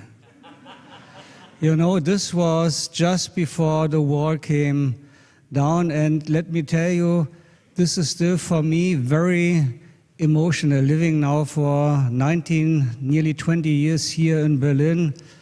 And now I have to say something as a German. For me, it's a real gift. I would have never thought during my lifetime that this wall would disappear. And it disappeared, and this is just fantastic. So this is just a personal remark. So let's start the afternoon session, and I always start with thanking those who are helping also in somehow discussing the big lines of our organizations. That's the supervisory board, and I would like to ask the present members of the curatorium to just stand up. Ingrid, Helga, Kalle, Sebastian, thank you very much.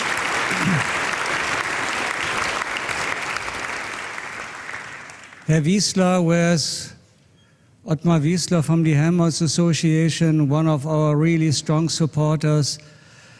And let me thank, and this will happen several times, I think, but we cannot say it too often. The team of Falling Walls, they are doing a great job. Please, those who are here, stand up, show you. Wonderful.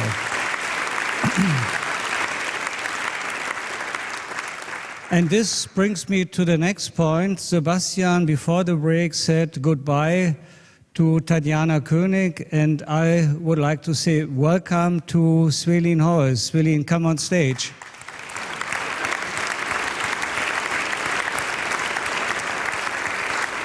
Svelin is the new managing director. She was in the executive board of Greenpeace before joining us. How do you like it so far, Svelin?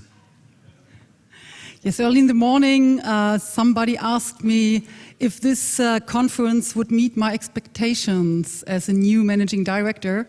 And I said yes.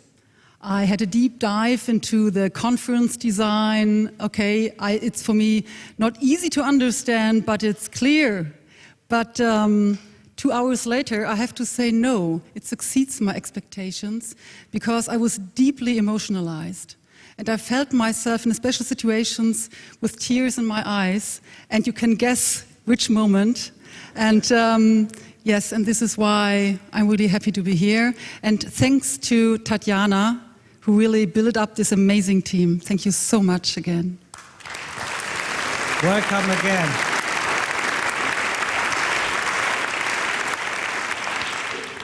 The show must go on.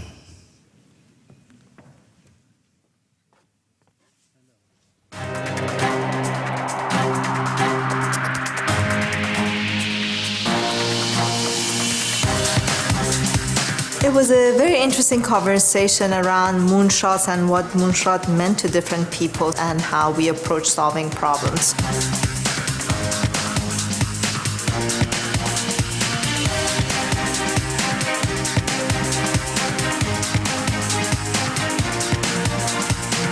I was very surprised of the diversity of the people here. It was, from many, many countries and regions, from many areas of society.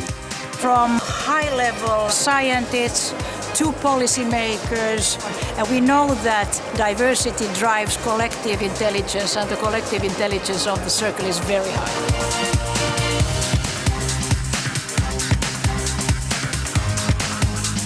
It's very exciting to hear leaders in the world express themselves frankly about solutions to problems that we all wish to solve. The participants decide the agenda And I think that's actually quite interesting because it means that you have a bottom-up approach to both the questions and the solutions. So I came here to understand that how common we have the same problem in terms of moonshot. So I had a lot of lessons from the discussion today. And moonshot is a really big problem that we hope we can solve in a different way. So actually that's why I think we should have a conference like this one more often.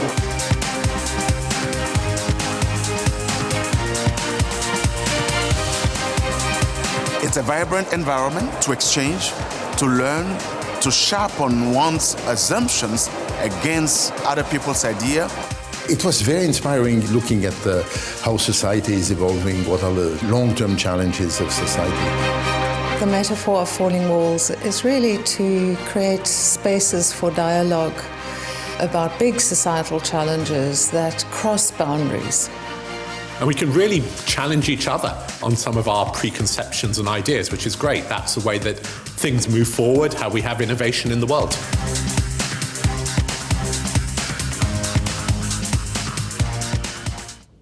The Falling Walls Circle discussion on breakthroughs and moonshots. Please welcome Anousheh Ansari, Chief Executive Officer of the X Prize Foundation.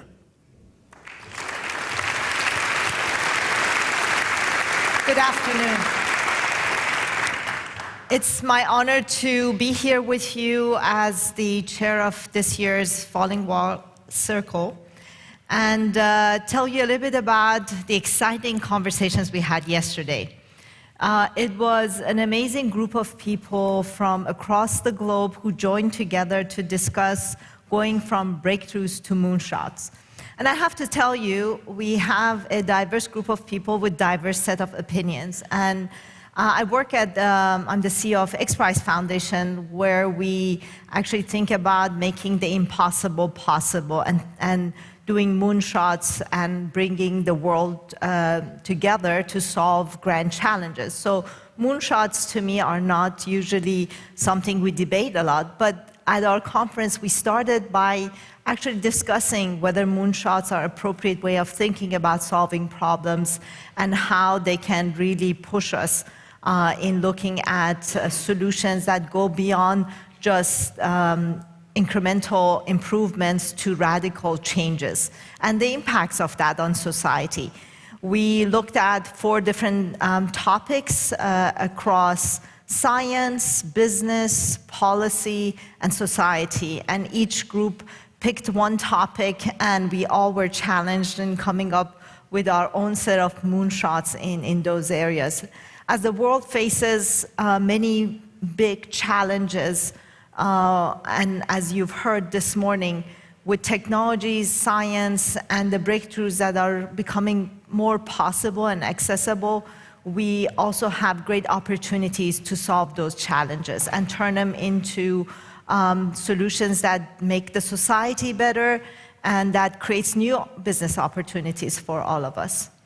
To tell you more about the work we did, the discussions we had, and the topics that came out of those discussions are 2 of our co-chairs, session chairs, Venki Ramakrishna from London, who's joining us from Royal Society. Venki, please join me here.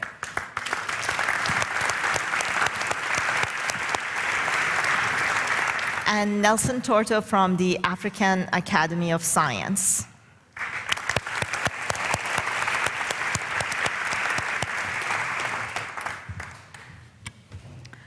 So, gentlemen, I know that you had your own set of lively discussions in your sessions. So, Venki, why don't we start with you, and maybe you can share some of the ideas that you were discussing. Sure. So, first of all, as you just heard, we had a discussion about whether moonshot was an appropriate term, and we agreed very quickly that it wasn't. Our view is that a moonshot is an engineering problem with a very defined goal. So going to the moon and bringing a person back alive would be a moonshot, or sequencing the human genome would be another moonshot. But other things are more complex. The war on cancer is a very difficult problem, but it would not be considered a moonshot. It's a series of incremental progress that eventually results in a completely different state. So the moonshot we had, or let's not call it a moonshot, but the goal we had is eliminating the burdens of old age. And so let me tell you about it. Ever since we're about 6 or 7 years old, we know we're going to die. It's a kind of shocking realization, and we're in denial ever since after that, until we're just about to die. And not even then, actually, doctors will tell you, even terminally ill people don't admit that they're going to die. And our lifespan is about 120 years and hasn't changed over the centuries. What has changed is life expectancy, which means more of us are going to live closer to our natural lifespan. And in fact, in Britain and probably most developed countries, about a third of the people born today are going to live to be 100, okay? Now, you could think of that as a terrific success story because life expectancy has doubled in the last century. So it's an amazing success story. But with success, it has brought some serious problems. The first thing is population has leveled off in most developed countries, and it's going to level off probably worldwide. The only real exception right now is Africa, where the trends are still, in terms of growth. And what this means is if population is leveling off, but more of us are living longer, it means the fraction of society that consists of old people is increasing, okay? And so a larger and larger fraction of society is spent in old age. In fact, a larger fraction of our own lives are spent in old age. So what this means is that we will have to face a large fraction of our life facing things like physical infirmity, disease, and possible segregation from the rest of society. And this is a real problem for many reasons. First of all, we're losing the huge human potential of these people who are alive and could be productive, could be interactive, could be leading meaningful lives. And there's also the increased economic burden on society. So what we want is to help people lead meaningful and productive lives for as much of their life as possible. Say, 90% of people are healthy and productive, past age 90. That would be a sort of figure if you want to put on it. What do people need to be productive and lead meaningful lives? Well, first of all, they need mobility. They need to be able to get around. Second is they need to be able to communicate. Whether they're at home or at work or interacting with people, they need to be able to communicate. A third thing is they need to have flexible work hours. It's not fair to ask an 85 or 90-year-old to put in a 50-hour week, okay? And so people need to be able to contribute in very flexible ways. And along with that, we need a society where old people are well integrated into society and not segregated into nursing homes or retirement communities and so on. Studies show that when old people and young people interact, it benefits both generations, both mentally and in terms of health. So what's required in order to make this, and above all, I forgot the most important thing, which is they need physical and especially mental health. And that's one of the toughest of all of the problems that I've mentioned. So it's going to require a multi-pronged approach. It's going to require design of gadgets, even things like furnitures, but beyond that, homes, communities, and entire cities that make it possible to lead independent, lives which are productive. And that also requires major infrastructure changes. Not least is transport infrastructure. And finally, when it comes to health, we need to understand diseases like Alzheimer's, for which there's no current cure. We need to understand cancer because it increasingly affects people at old age. We need to understand cardiovascular diseases, which also occur more often when you're older, and things like stroke, etc. And so this problem is going to take everything from fundamental biology and biomedical research to social science, to engineering, to civil engineering, to planning, and it'll also require technology, including artificial intelligence.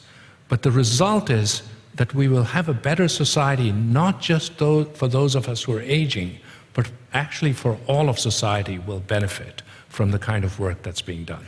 Thank you. Thank you.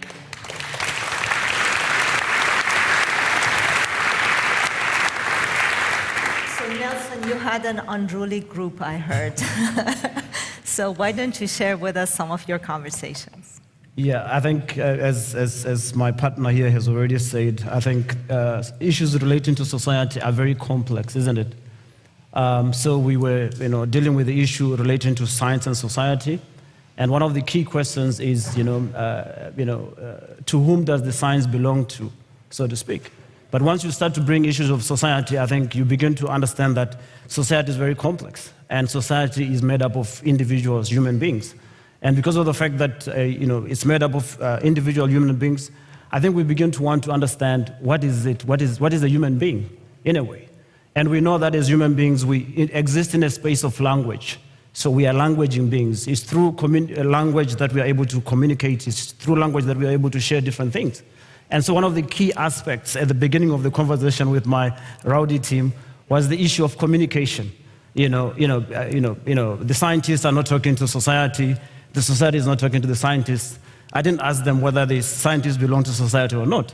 But sometimes there seem to be distinctions which are not really distinctions in terms of who we are. But we know at the end of the day that we are human beings. And of course, one of the things that came up in the discussion was the issue of the internet. That the internet, in as much as it gives a lot of information which might really contaminate the thinking process of individuals, but there's a presence of pictures. And we know that human beings are teleological. So when there's a picture there, it has got immense impact on the individual. And that also is bound to affect people in a different way. So, our topic was really to try and see how can society share in the success of the groundbreaking science that scientists actually come up with. And we've been able to see earlier on a good example, the individual brilliance of a polymer chemist. They came up with plastics. And for the individuals, I think they saw an array of red plastics, green plastics. You can choose whatever plastics you can choose. But look at what has happened now. We saw the pictures earlier on. I mean, the earth is contaminated. There's plastic everywhere. There are nanofibers of plastic everywhere. Simply because of the fact that I think there was no convergence in terms of interest between the scientists and the society. Because if society was fully aware of the impact of the plastic, we would not be coming up with these laws now where we are saying we are banning plastic or we are doing this and that. Simply because of the fact that we would have been in control of the situation. So those were some of the issues that were brought up. I mean, the issues of GMOs as well, the issues of genetically modified mosquitoes, the issue of HIV/AIDS. I think in South Africa that was a big deal. When HIV was killing a lot of people in South Africa, there was no acceptance. So this science was not linked to anything that was acceptable to society. So in a way, there were all these discussions that came up in the team. And clearly, one of the key issues was that you cannot really have an algorithm that can actually be able to predict the behavior of an individual. So because of that, it's very hard to actually come up with certain rules that you can say, because of X, Y, and Z, we can get society to respond in a certain way. So generally, I think what was agreed was the fact that we need to look at all components. We need to look at all components that really can begin to be part of our daily life, in the sense that maybe a football game is, or some other things where people actually are very much interested and they would want to actually be involved in that. And so our moonshot, was basically to have Olympics for science that are as popular as the ordinary Olympics, but with maybe 3 times the people who watch on TV, where they're not actually driven by the commercial aspect, but they're just interested in the science in terms of how it impacts on the society. Thank you, Nelson.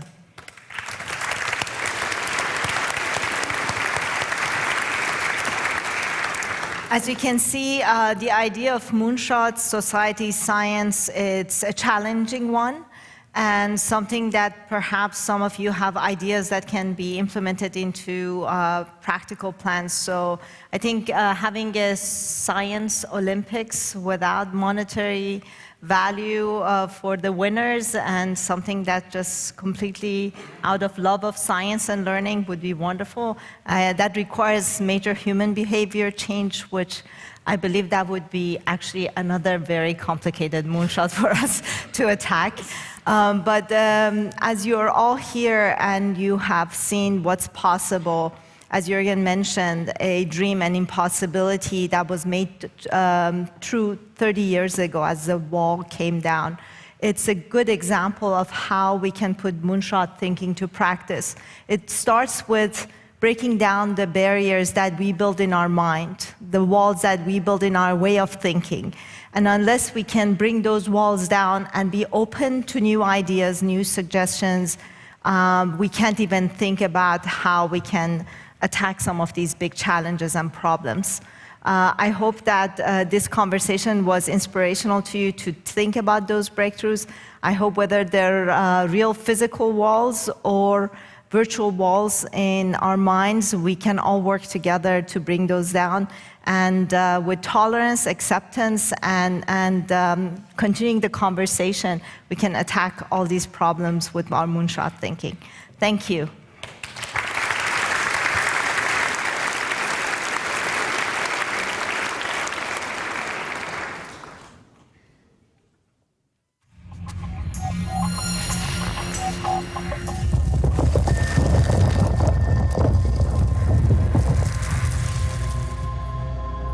Breaking the wall to collective learning.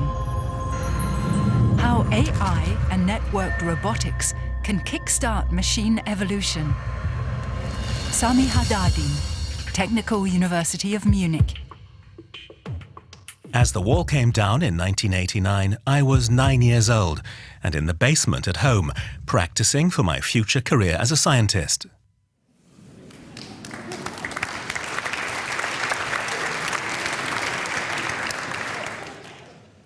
Wonderful. It's a pleasure to be here. It's a great day for me to experience these wonderful conversations and get so much food for thought on the topic that I'm researching on. I think we all agree that robotics, machine learning, artificial intelligence are at the core of innovation. They will tremendously change the way that we interact, the way we live, in the future of work, the future of health, and the future of mobility. We will have a society of networks, of humans and machines interconnected, learning from each other, assisting each other, and being in the best of the foreseeable worlds, one unity that solves the major challenges and enables us to do the moonshots we're talking about. We all were puzzled by the result in 2016 when Lee Sedol was beaten by Google DeepMind in the game Go. I think we all were kind of intrigued by the fact that in none of the games he even stood a chance to the machine. However, if you look at this picture, it's kind of interesting that the machine is calculating the moves.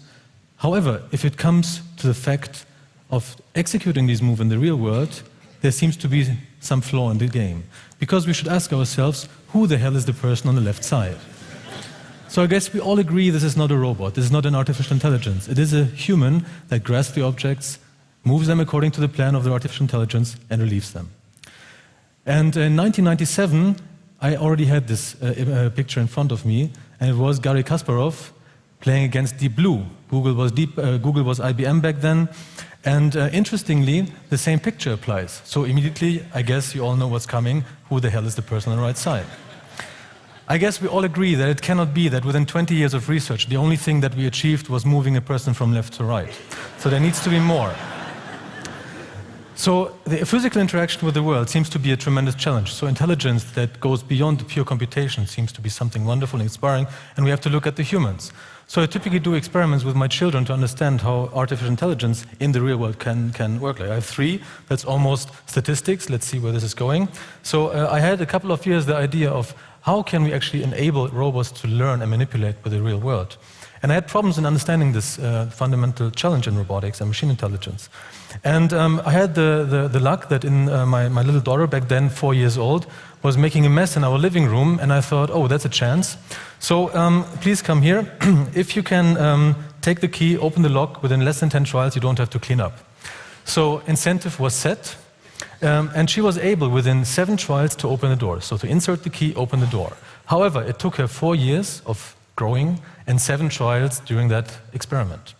So there seems to be a tremendous challenge in making physical systems intelligent, and if we come at the same time, 2015, at the DARPA Robotics Challenge, this is what physical intelligence in robotics was looking like. So we are by far not there what humans could do, even a 4-year-old daughter of a robotics researcher. And I just want to give you an analogy why this manipulation problem, this interaction with the world, this grasping is so complex. It's simply because if you think about the concepts of mobility versus manipulation, going from A to B, we all did microscopy in the high school, so any amoeba can do that, right? So autonomous driving, going from A to B, seems from an evolutionary standpoint a very basic skill, because any living organism can essentially move from A to B. However, when it comes to the manipulation, to grasping, to interacting with the world, shaping it, and using the tool, the wonderful tool hand, to create new tools to change the world that we live in, and according to the concept of manipulation, this seems to be something that only primates are there for. So what is the difference between an AI with a body and an AI without a body? Let me explain you on this very basic example. So if you think about a disembodied AI, we have a data receiver and sender, and we've got an AI algorithm that essentially means that we receive data, we throughput it to the AI algorithm, we do an analysis in the cloud foreseeable, and then send back the information that was requested by the receiver. We all know this from the personal assistants that we can buy nowadays, right? So we get speech being recorded by the microphone, sent into the AI cloud, and then getting the actual response that obviously serves our demands. However, if we go to physical interaction, so the embodiment problem, then we have a sensory motor body that is not only exchanging data and information in a sequential manner, but it interacts with the world via action, so the world acts on the system via data and energy. And it responds with a reaction via data and energy. This means there is a coupled process that is fundamentally induced by the laws of physics, so inducing coupled interaction between the sensory motor body and the world, which in turn also needs the interaction between the AI algorithm and the body in a fully coupled process. So this is a very complex thing that has to be treated, and it is fundamentally more complex than purely sequential processes and disembodied AI. So this actually is a very interesting problem to look at, especially if you look at the question, how do these optimal bodies look like? How should I build a body that actually fulfills all these desires to interact intelligently and manipulate the world? And this is why robotics is such an interesting topic in artificial intelligence, because it's about the creation of embodied intelligence that is able to interact with the world, manipulate, and exactly solve these issues I was talking about. However, if it comes to robotics, we all know the discussions are not far away. Robots take away our jobs. The Spiegel, the famous Spiegel magazine, is iterating on this several decades. We see this seems to be a reoccurring discussion.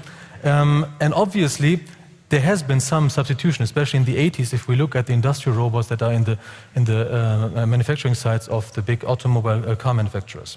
So these are machines, however, that are truly not embodied artificial intelligence. They are pure machines that move according to a software program that is pre-programmed, and then it's just an execution. There is no true interaction. So what does it need to be embodied AI? And I think it's kind of very clear. You need a sense of touch. And with a sense of touch, you can move the robot around and you can show it certain things. So with this sense of touch, obviously, I can show Franka, the robot you see here, how to do certain things. And I can essentially use it to give it one thing, the ability to learn. And this ability to learn, you see here in this example. So the robot is now Franka in our lab, and Franka is learning how to insert a peg into the hole with just a very small computer in order to learn this manipulation task within a manner of 4 to 5 minutes. So this skill is essentially such that the robot is able to experience from manipulation with the world, how to do this in a correct manner. And in the end, after only 4 to 5 minutes, instead of 4 years of growing up and 7 trials as my little daughter, the robot is able, with closed eyes, to beat all my PhD students. And they are not all computer scientists. They are computer scientists, they're electrical engineers, and they are mechanical engineers as well. So they have certain skills, right? Mechanical skills. So in the end, it was kind of astonishing that we could, in a sense, beat these grown-ups who have human-level physical intelligence in manipulation. However, now we could ask one more question. So what happens if we don't only have one robot, but what happens if we have many robots that are interconnected with each other? So what we see here now is a live feed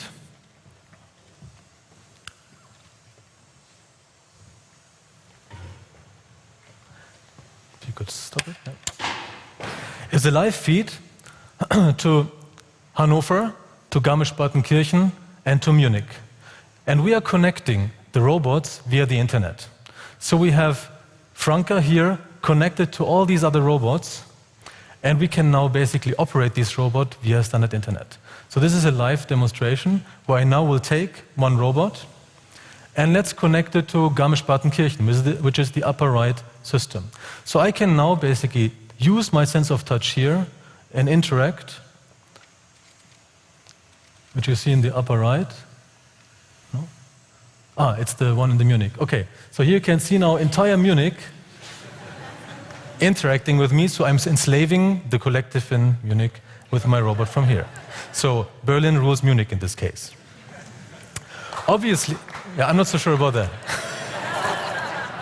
So now, there is a fundamental question we might ask. What happens if we want to learn this key into the whole, not within minutes, but maybe within seconds? Can we actually connect these robots such and let them learn in a collective that the keyhole problem that usually takes 4 years for a kid to do just can be done within 40 seconds? Let's see whether this works. Let's go.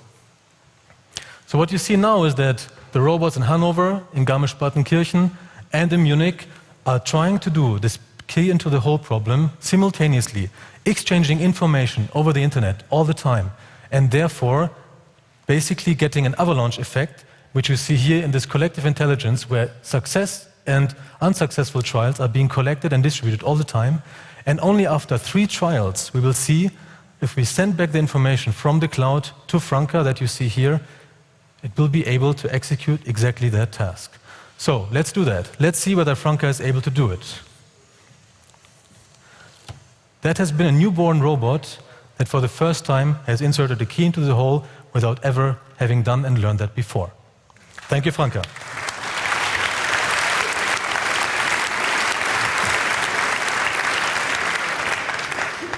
So what is this, what we have just witnessed?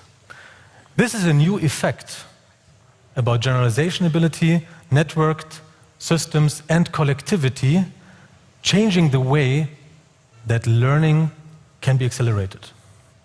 So this is a fundamental question about knowledge increase. Can the collective be used to achieve a state of knowledge in an accelerated way? And how can the network be used as an infrastructure to essentially have a collective interacting instantaneously, exchanging knowledge, and therefore tremendously increasing the knowledge, the problem-solving abilities of the overall system.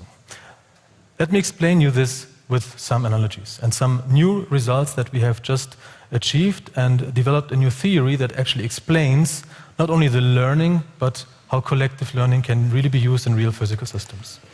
So if we look at single isolated beings that cannot learn or generalize, then they basically learn and forget. So now let's assume that this most basic system is supposed to learn or to achieve 10 to the power of 5 tasks, meaning this is 100%. Then obviously, because the system learns and forgets all the time, it will need linear amounts of time to execute, right? I think that's obvious. So if we have 100,000 tasks, and let's assume one task needs an hour, the single system needs 100,000 hours to execute. If we now get into the ability of machine learning, so let's give the system the ability to learn like we humans can do, then there is a tipping point. So in the beginning, there is some exploration, knowledge acquisition, and then very quickly we kind of are able to execute all the tasks in a very short amount of time because the experience helps us to get this time down. I think this is what we all know, and we are looking for machine learning algorithms. It has been one of the tremendous challenges over the last 10, 15 years to actually enable robots to do these tasks. However, let's go a bit closer to what we see here. There you can see this tipping point. What happens if we put together many of these agents, however, separated by walls that forbid the communication, the exchange of knowledge? You would all expect probably that there is a tremendous speed increase. This is kind of what we call parallelity. That's the basis also of modern deep learning algorithms. However, it's kind of interesting that there is not a phase shift that we can observe. And why? Because there's one thing missing. They are not exchanging and sharing the knowledge to actually get to this tremendous speed increase you just saw, going from years to minutes to seconds to do a task that evolution took billions of years. And this is exactly what we have to do. In order to incorporate this knowledge exchange in the collective, we actually reach a second tipping point. And if we show this, not only in a linear scale, but in logarithmic scale, we will see that now we have found two fundamental effects that change the way that we can acquire knowledge. The single organism that just does, the same thing over and over again, it never learns, it does, for everything it needs just the maximum amount of time. Then there's obviously the polymath that needs a lot of time to reach the state of wisdom to be able to learn and to execute these things. And at some point it is so wise that everything takes only a minimum amount of time. However, there is now a second tremendous shift or increase in learning abilities, which is the collective that is 2 to 3 orders of magnitude faster than the polymath in this example. So in summary, we have torn down 2 walls towards collective intelligence. The embodiments that have a sense of touch needed to be developed to be able to interact with the world in order to really have embodied artificial intelligence. And the second was to enable learning, transfer of knowledge, and knowledge sharing in order to truly tear down the wall to collective learning. Thank you very much.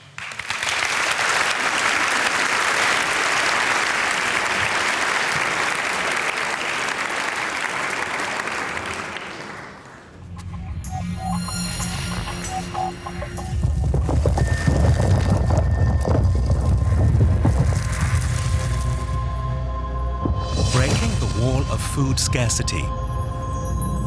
How insect science can revolutionize global agriculture. Seganet Kelemu, International Center of Insect Physiology and Ecology, Nairobi.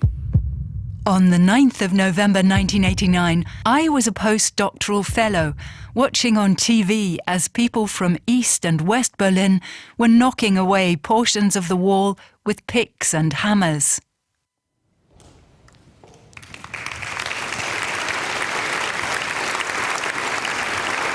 Hello. Thank you. Good afternoon. We are all here because we are the elites of society, the best educated, the privileged, and perhaps we consumed incredible amount of resources to educate ourselves and to be where we are.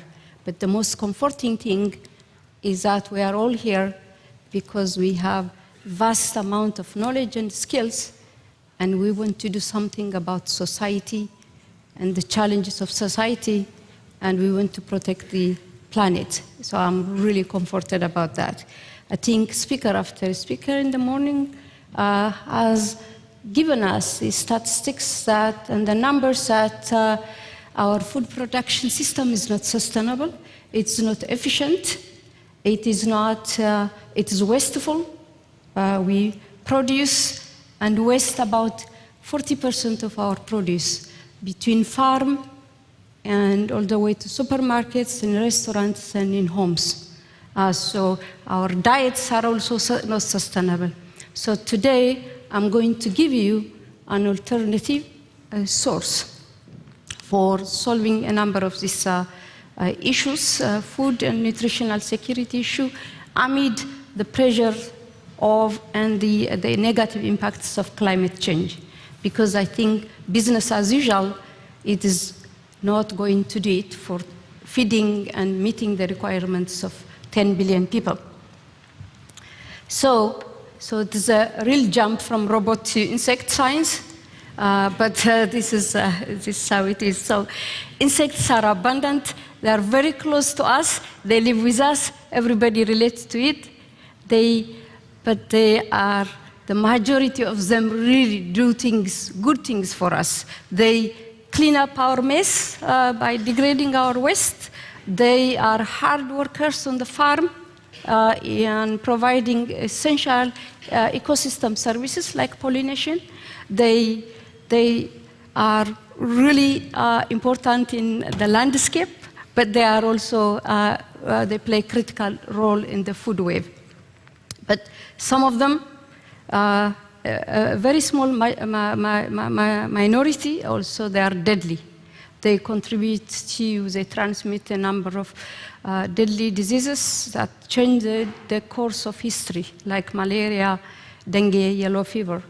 They also steal food from us by consuming a vast majority of our crops if they go unchecked.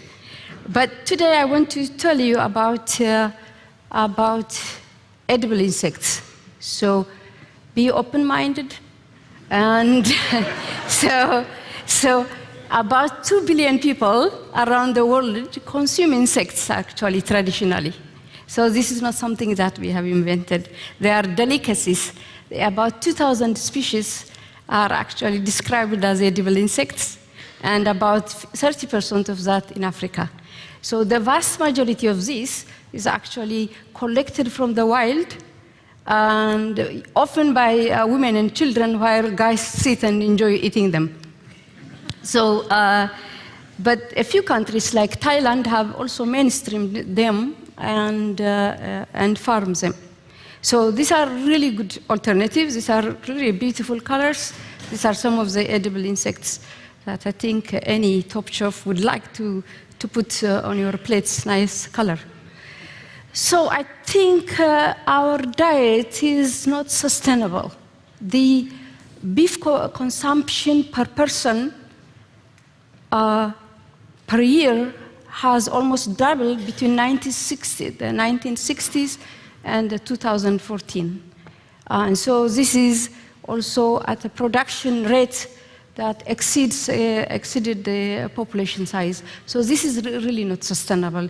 So, and the cattle also consume about 30% of the crops that we produce. We hydrate them with a huge amount of fresh water.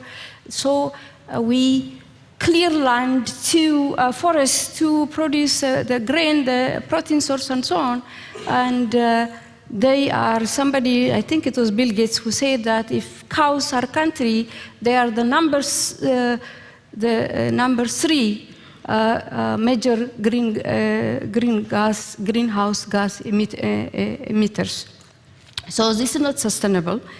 So please, I'm not saying that let's get rid of meat, but this is not something I think we can continue doing it.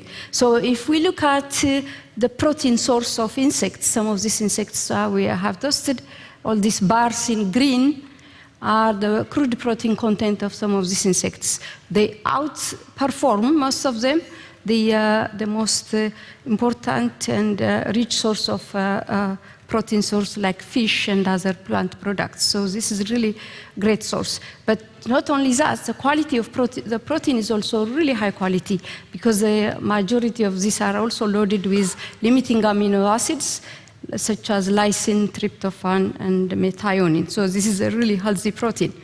But they also produce a lot of minerals: zinc, iron, riboflavin, the calcium, all kinds of essential minerals and compounds, carotenoids. And for example, zinc, red meat is considered as the best source of zinc, but a lot of these edible insects actually outperform them by about up to 20%, 20-fold. So this is really amazing. So I don't have to show you slide after slide. This, I think you got the idea. Not only that, some of these also edible insects like desert locusts. This is a really obnoxious pest. A whole a swarm of locusts can come and just terrorize a whole village by wiping out the crops. But there are also amazing little factories. They produce therapeutic sterols by consuming just vegetation, multiplying a tiny amount of the sterols that are in the plant with some mechanism up to 20 to 40-fold. They multiply them and produce 5 additional new sterols. So this is really, really good, healthy. These are healthy compounds that reduce cardiovascular risk in humans. So once this paper was published, we were inundated with requests by journalists to come and test. So they have eaten a lot of our lab-reared locusts. But the other one is a picture that my daughter sent me from Mexico in a Mexican restaurant where fried insects were served on guacamole. She told me they ate this and ordered 3 more, and it was nice and crunchy. So I was proud of her. So be open-minded. I think at the end of this, you will be also testing some delicacies. Huh? But I think while you can understand about the edible part, the protein source, the meat source of protein, but many of us never imagined insects as an oil source. The oil is not only the addiction to meat, we are also addicted to oil. The edible oil market is enormous. That the global edible oil market is expected to grow from the current 83 billion to 130 billion in the next 5 years. The omega-3 fatty acids, the market value by 2025 is expected to grow by 3 billion. That is enormous. The cosmetic industry consumes vast amount of oil for moisturizers, skin care products, and so on. That is even enormous. Last year's figure was about 135 billion. So where is all this oil going to come? From which land? From which water? So insects can contribute this. They produce a massive amount of oil, but also they are rich in omega-3. We compare them with plant-based oils, and the insect oils are superior. They also contain massive amounts of vitamin A, and by the way, vitamin E is used also by the cosmetic industry to infuse lotions with and antioxidants also and market them anti-wrinkling, anti-aging lotion. But I guarantee you, if we are fortunate enough to live long enough, we are all going to wrinkle. We are all going to shrivel like a squeezed aluminum foil. So, but in the meantime, that we are enriching the cosmetic industry. But I think the most important is that these insects are loaded with vitamin E, and vitamin E are antioxidants. We looked at also other antioxidants that are useful for our system. And a lot of these edible insects have between 3 and 4 different antioxidants that are really useful. So this is a system that gives us all-rounded system. We raise these insects basically on garbage, on waste from the kitchen, waste from restaurants, waste from the breweries. People drink beer, thank God, so we have a lot of waste. So we can raise them with that, efficiently convert the waste into protein. We extract oil. We extract also some of the feed also, the insects also as animal feed. So this is all around a very sustainable system. What we have to do is open our mind and remove the yuck factor. But for those who don't want to eat, there are also factories that process the insects, extract what are really important, and use them as additives in your food, in our food. one thing I haven't told you about is also that once we use the waste to raise these insects, and they pulverize all the waste, we harvest the insect, that's also, the pulverized compost is a very, very high quality fertilizer, which has exactly the same effect as the commercially available NPK, nitrogen, phosphorus, potassium. So this is enormous advantage for the planet, really great advantage for all of us.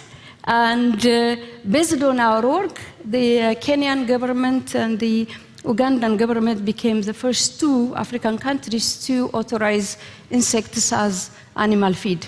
So we will be cleaning our environment this way. So I think, I hope I have made the case. This is one way of effective way, efficient way of using our resources. In the spirit of promoting and protecting, what is it called? What do you call it? This thinking, free thinking. Free thinking, is that what it says in the thing? So I think while I ask you now, knowing what you know about insects, to be kinder and gentler to insects, and to create the environment to nurture them, not to teach our kids to stomp on them and kill them. So I think we have also to be kinder and gentler to our fellow humans. So we have to break the wall of bigotry. So, so some of these things, just when you think about, I think the absurdity of bigotry and discrimination is that this is not our doing. We are getting discriminated on facts that is not our doing. I didn't choose to be Ethiopian. I didn't choose to be born to a poor family in a village in Ethiopia. I didn't choose to be a female. I certainly didn't choose to be short. If I had a choice, I would like to be taller. So the absurdity is that why are we discriminating people based on facts that are not our own doing? So let's judge people by what they do, by their choice.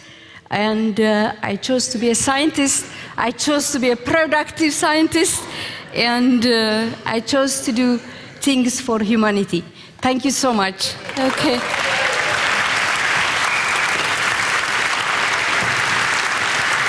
So we are going to serve insects. Thank you. So I have to eat them? This is, I think, grasshopper, so okay.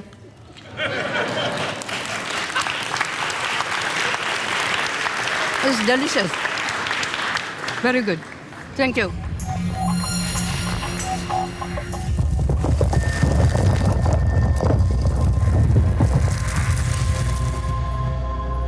Breaking the wall of conventional computers. How quantum technology heralds a new era of information processing. Christopher Monroe, University of Maryland. On the 9th of November 1989, I was in graduate school, creating the coldest matter in the universe and studying German.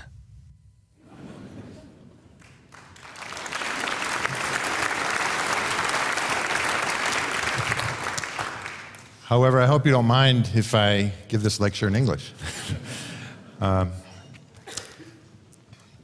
So behind me, these bright glowing dots, this system is currently the backbone of a new type of computer that will be able to solve problems that will always be impossible using conventional machinery.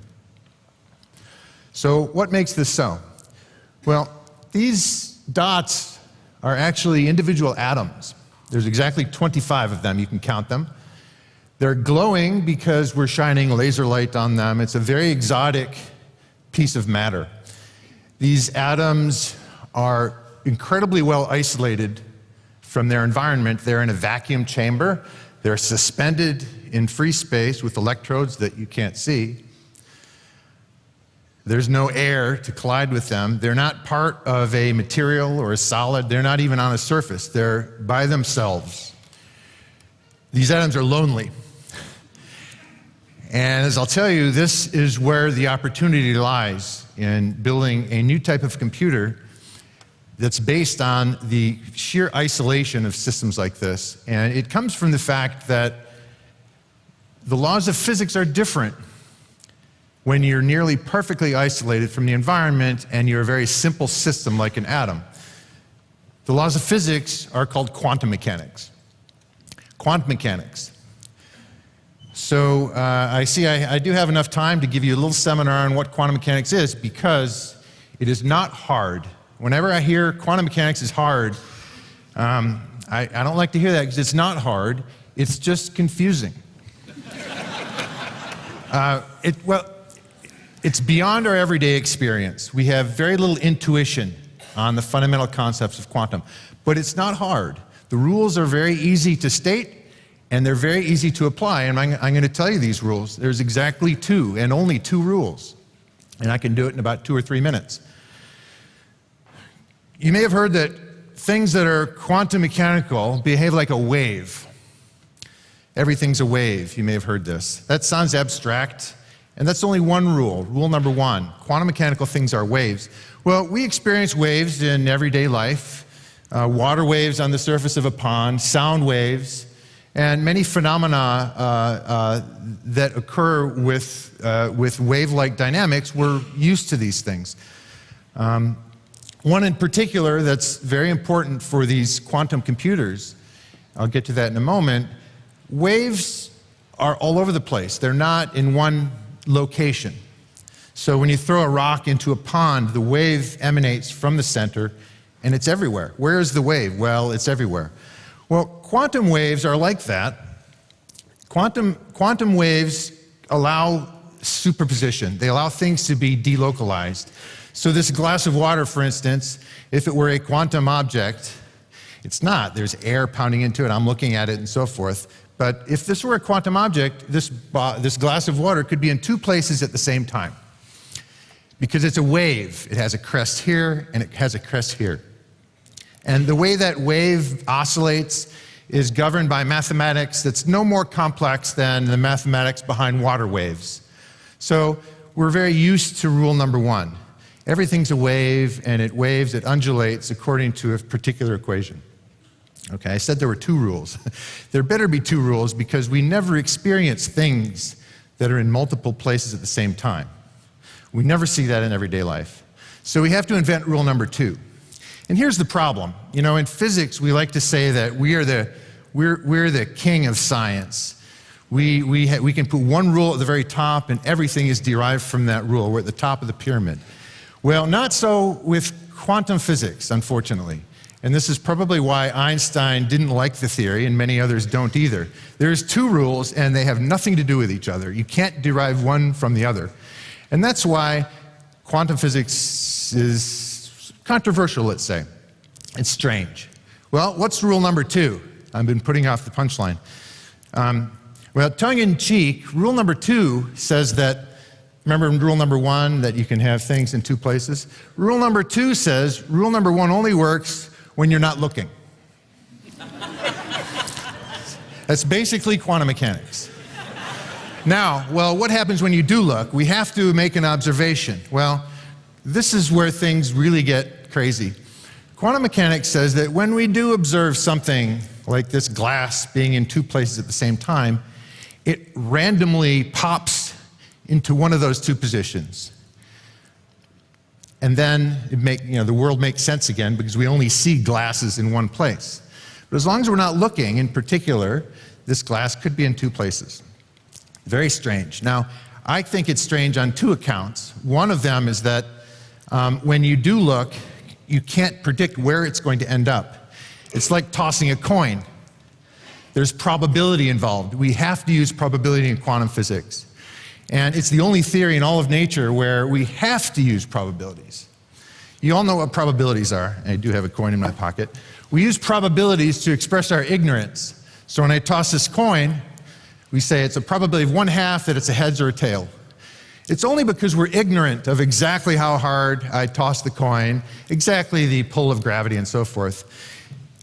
We know weather prediction is probabilistic. It's going to rain with a 50% chance. That's because we're ignorant about the inner workings of what goes on in the upper atmosphere and so forth. So probability, we're familiar with it in everyday life, but it expresses our ignorance. In quantum mechanics, probability has to be there. It has to be there. It's not about ignorance, it's about it has to be there, and that's why it's strange. Einstein has so many wonderful quotations. One of them has to do with probabilities. He said, God does not play dice. In other words, this cannot be the fundamental theory of nature. Well, unfortunately, Einstein was wrong. Apparently it is. It's been tested to higher precision than any other theory in all of nature. It's here to stay. So that's quantum physics. 2 rules. That's it. Now, there's math behind that wave. That wave, I think I said that earlier, we can control the way the wave interferes, right? We can throw rocks in the pond and we can alter the wave. That's the external control, but still, that's just mathematics. The concepts are confusing, but they're not hard. The other thing that's strange about rule number 2 in my book is that it seems that by looking at something, you affect that something. I mean, how could it be that this glass changes just because I open my eyes?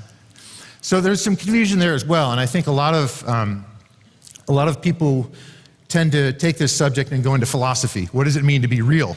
I mean, I'm talking about the existence of this glass. Does it exist here, or does it exist here? Quantum says it's an and. It exists in both, and then when I look, it pops into one.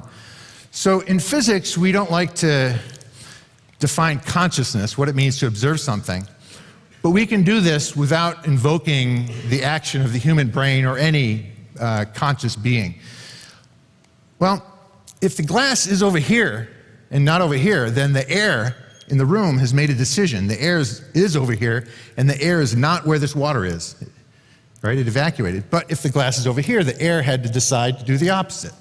Okay, let's get rid of the air. We'll pump out the room, no air in the room. It's a nearly perfect vacuum. Nothing's nearly perfect. Let's say there's one molecule of nitrogen in the room, and this nitrogen is going like my finger here.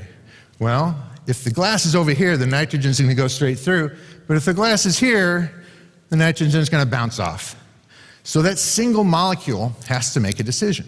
What does it do? Well, in physics, we bring it in. If we went through all the trouble of putting this glass in 2 places, we can add a single molecule going in 2 directions. So the molecule hits that wall and it hits that wall. Well, now what does the wall do? This wall is going to feel the recoil, or that wall. Both of them do.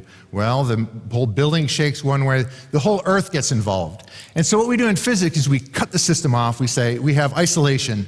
That's rule number 1. And an observation simply means we have interaction with the environment. We've opened it up. And so this picture here of these atoms, by the way, why do you see them? We're shining light on them. When we turn that light off, the atoms are still there, but they're nearly perfectly isolated. It's a great test bed to do quantum. All right, so what does this have to do with computing? Well, in fact, we can use superpositions to store information. And there's a wonderful analogy between the superposition idea and bits in nature, zeros and ones. And it involves an optical illusion.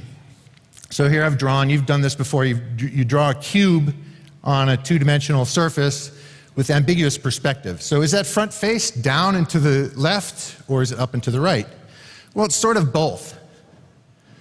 And in fact, it's a little like a superposition, and typically your mind locks onto one perspective and it stays that way. That's like a measurement.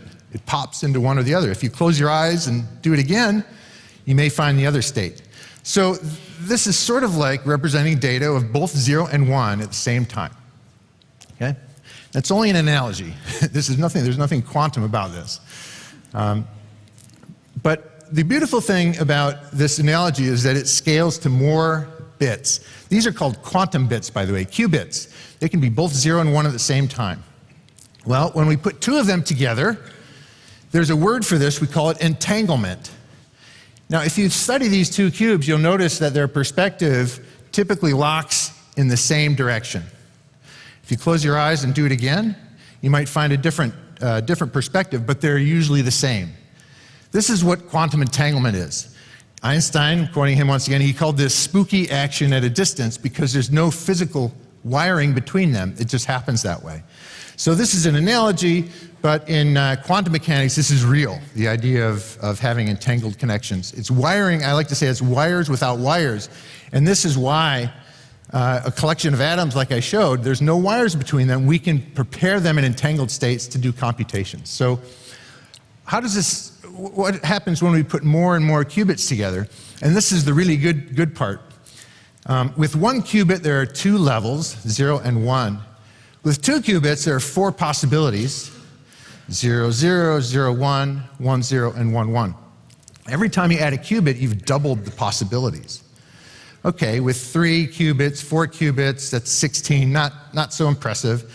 But with 300 qubits, which is not that many atoms, there are more possibilities than there are atoms in the entire universe. So a quantum computer with 300 qubits, in a sense, has more capacity than if every atom in the universe were part of a regular computer. So it allows us to think about problems in a new way. What are these problems? Well, they're not everyday. I'll cut to the chase. We don't know exactly the killer application of quantum computers. It's probably going to lie in something like optimization. I show this picture of a landscape. What's the highest peak in that mountain range? Well, it's easy to see it, that one in the front there, because it's only 2-dimensional. There's a latitude and a longitude. But the highest peak depends on all of that information of the entire landscape. What if I give you a function not of 2 dimensions, latitude and longitude, but it has 1,000 dimensions, 1,000 inputs? What's the optimum value of that very complex function? We don't know. We can't draw it for sure.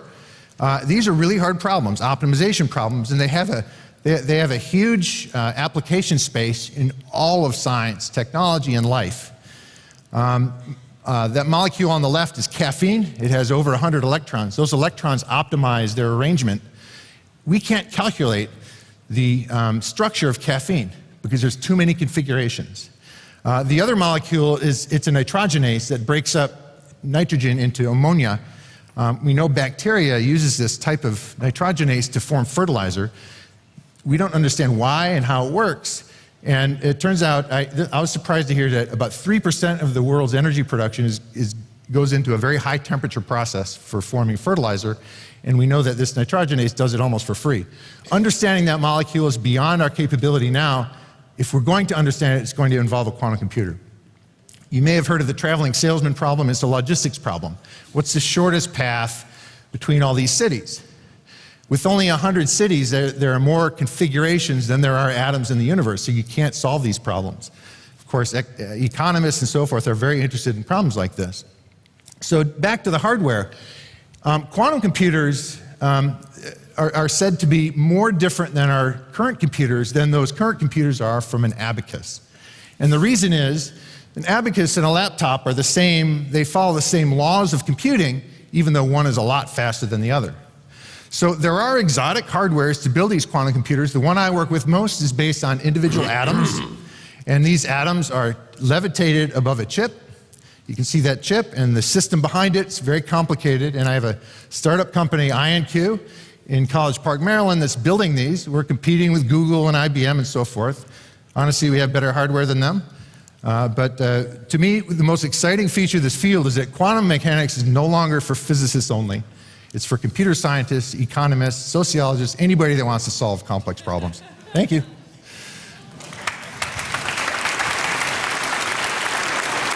Thank you.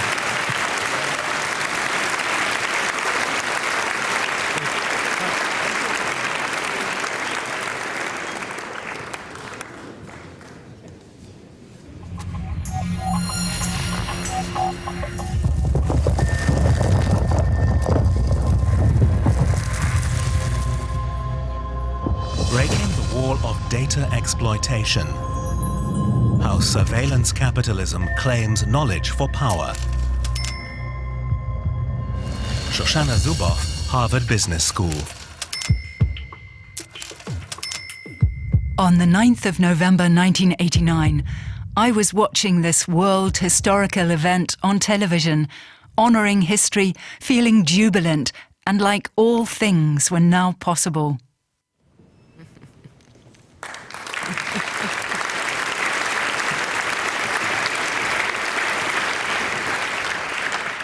I still feel that way. Don't you? That's why we're here. We all feel that way. There are setbacks, of course. That's what makes us stronger. Speaking of being stronger, I'm not that strong today. I arrived in Berlin a few days ago and immediately came down with this debilitating chest infection. I have a fever. I'm told I'm not contagious, so I don't think it's unethical for me to be here. I promised Felix and Emily I would be here. I wish I could have been here for more of it, but I've been at home, in the hotel room, in bed. So I have a fever, and you may hear me coughing a little bit. They brought me some tea. Thank you. Thank you, the angels of falling walls. So I'm going to probably bend the norms a little bit because just because I have like 101.5 fever right now, I decided to put my notes in my pocket. And just in case, I want to look at them. So I hope you'll forgive me for that. All right. So let's start with a little story. The New York Times. So everybody here know what the Federal Trade Commission is? So that's a federal agency in the United States. It now essentially has the oversight of commerce on the internet. So this was a story in the New York Times about what's happening on the internet. And it's one of these multi-stakeholder meetings. Whenever you hear the word multi-stakeholder, by the way, you should have your defenses up. Because that means that the gorillas in the room always win and everybody else there is basically window dressing. So the industry executives were there and they argued, and I'm quoting the reporter, that they were capable of regulating themselves and that government intervention would be costly and counterproductive. Is that surprising? Then the civil libertarians, all the NGOs were there. And they made an argument. And they said data capabilities, quote, posed an unprecedented threat to individual freedom. One of them observed, listen to this, we have to decide what human beings are going to be in the electronic age. Are we going to be chattel for commerce? Finally, a commissioner spoke up. And she asked, where should we draw the line? Okay, so what's interesting about this story? What's interesting about it is that this article appeared in 1997. All right, so who won?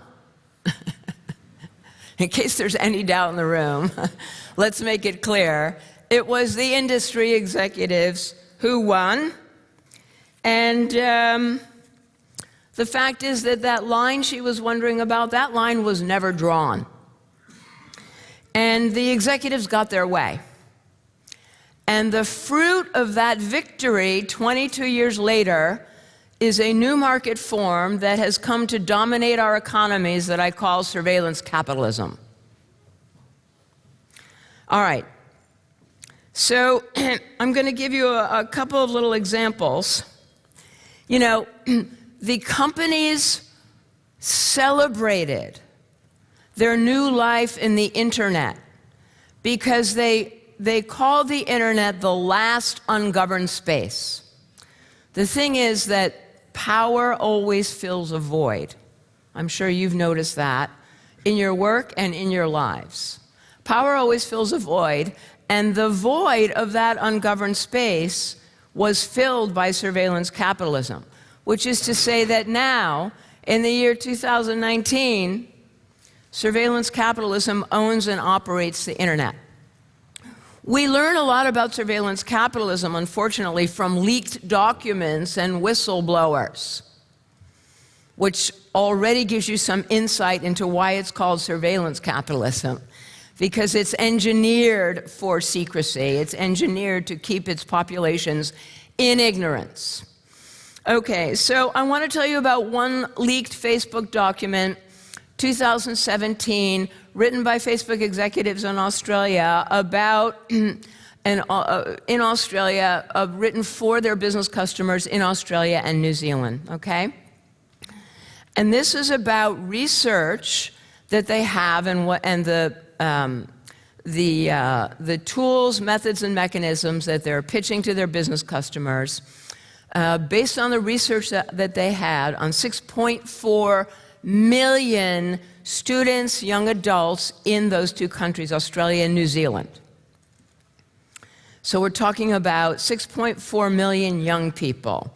And what the Facebook executives say is, by monitoring posts, pictures, interactions, and all internet activity, we can work out the exact time of day and the exact day of the week when young people feel stressed, defeated, overwhelmed, anxious, stupid, silly, useless, and a failure.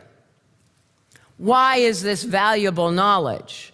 It's valuable knowledge because, they say, with this depth of information, we can now give you the tools to pinpoint the exact moment in the week when, for example, a confidence-boosting message will have maximum probability of success. They're approaching the weekend. Anxiety is rising. You have a sexy black leather jacket to sell. Send them the message at this hour of this day. Tell them it will be delivered by morning free of charge. At a discount, you will make that sale. That was 2017, friends. 1 year later, 2018, a young man named Chris Wiley stepped forward. Familiar name? The Cambridge Analytica whistleblower. In fact, he's just published his sort of memoir. Let me read you what he said in the first outbreak in The Guardian back in 2018. We exploited Facebook to harvest millions of people's profiles, and we built models to exploit what we knew about them and target their inner demons. Does that sound familiar? All right. So the thing is that Chris calls this information warfare. And he's right, because that kind of shadow warfare is built on asymmetries of knowledge, asymmetries of information. They call it information dominance. But guess what? Cambridge Analytica was merely a parasite. What was the host? The host was surveillance capitalism. Everything that Cambridge Analytica did, all of its mechanisms and methods, were simply imported and adapted from surveillance capitalism's daily, most routine activities. We're in the center of Facebook's computational factories. Trillions of data points are ingested every hour, and 6 million predictions of human behavior are produced every second. If Cambridge Analytica is information warfare, it points out something that we have been confused about. We have failed to recognize that surveillance capitalism and its illegitimate use of knowledge to power that you saw illustrated in Australia and New Zealand is best understood as a normalization and institutionalization of information warfare for profit. And it bears one message. I call that message caveat iusor. That's all of us. Invented in Google 2001, in the heat of financial emergency, the dot-com bust. Surveillance capitalism rests on this claim that private human experience was to be the last virgin wood for commodification, translation into production and sales. Surveillance capitalism unilaterally claims private human experience as raw material for translation into behavioral data. Those data, picture them being conveyed into pipes, complex supply chains, which move onto the conveyor belts of the new age factories. These are computational factories, but like all factories, they produce products, in this case, prediction products. These are products that are about us, but they are not for us. They are sold to business customers with a keen interest in knowing what we will do soon and later. These are a new kind of marketplace that trade exclusively in behavioral futures. These are markets of human futures, just like we have markets of wheat futures and markets of pork belly futures. They compete on certainty. The best predictions approximate certainty. This competition produces a variety of economic imperatives. Key among them, they need a lot of data to feed those AI. Totalities of data, economies of scale. They need varieties of data, economies of scope. Ultimately, they come to understand that they need to intervene in human behavior, intervene in the state of play, because the most predictive data comes from actually learning how to nudge and tune, coax and herd populations and individuals in ways that drive them toward guaranteed commercial outcomes. As one data scientist said to me, this is the shift from monitoring to actuation. We can engineer the context around a particular behavior and force change that way. We are learning how to write the music, and we let the music make them dance. These new mechanisms are celebrated by their practitioners for their efficacy, but also for one critical achievement: that they can prosecute these mechanisms and methods while continuously bypassing the awareness of their targets. Ergo, surveillance capitalism. Not a phrase intended to be melodramatic, but rather to show that revenue flows and profit depend upon systems engineered to keep us ignorant. These systems are on a collision course with democracy from below and from above. From below, they take aim at human autonomy, at individual sovereignty, everything that are the constituent elements of the imaginary of democracy. The big picture is one of asymmetries of knowledge and the power that accrues to that knowledge. This introduces an entirely new access of social inequality into our societies. Just in a moment in the digital century where we expected this to be the blossoming of a new era of democratization, we find ourselves marked by a new inequality that I call epistemic inequality. And this is instantiated in the growing gulf between what we know and what can be known about us. Knowledge means power. And that knowledge that comes from monitoring is translated into the power of actuation and behavioral modification, best exemplified in the growing abyss between what we can do and what can be done to us.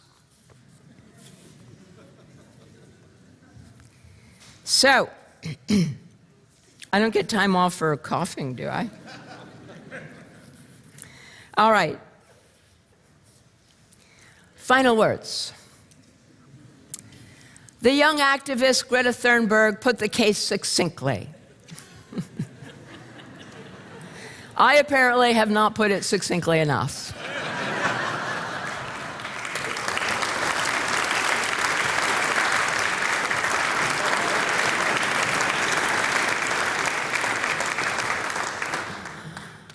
Our house is on fire, she says, and she's talking about the planet. But if the planet is our house, society is our home. Under the regime of surveillance capitalism, our home is also on fire. But we're in Berlin today, and we come here full of hope for what Berlin has taught us and continues to teach us, that anything made by humans can be unmade by humans. Surveillance capitalists are rich and powerful, but they are not invulnerable. They have an Achilles heel. They fear law. They fear lawmakers who do not fear them. And they fear citizens of democratic societies who insist on a different road. Forward.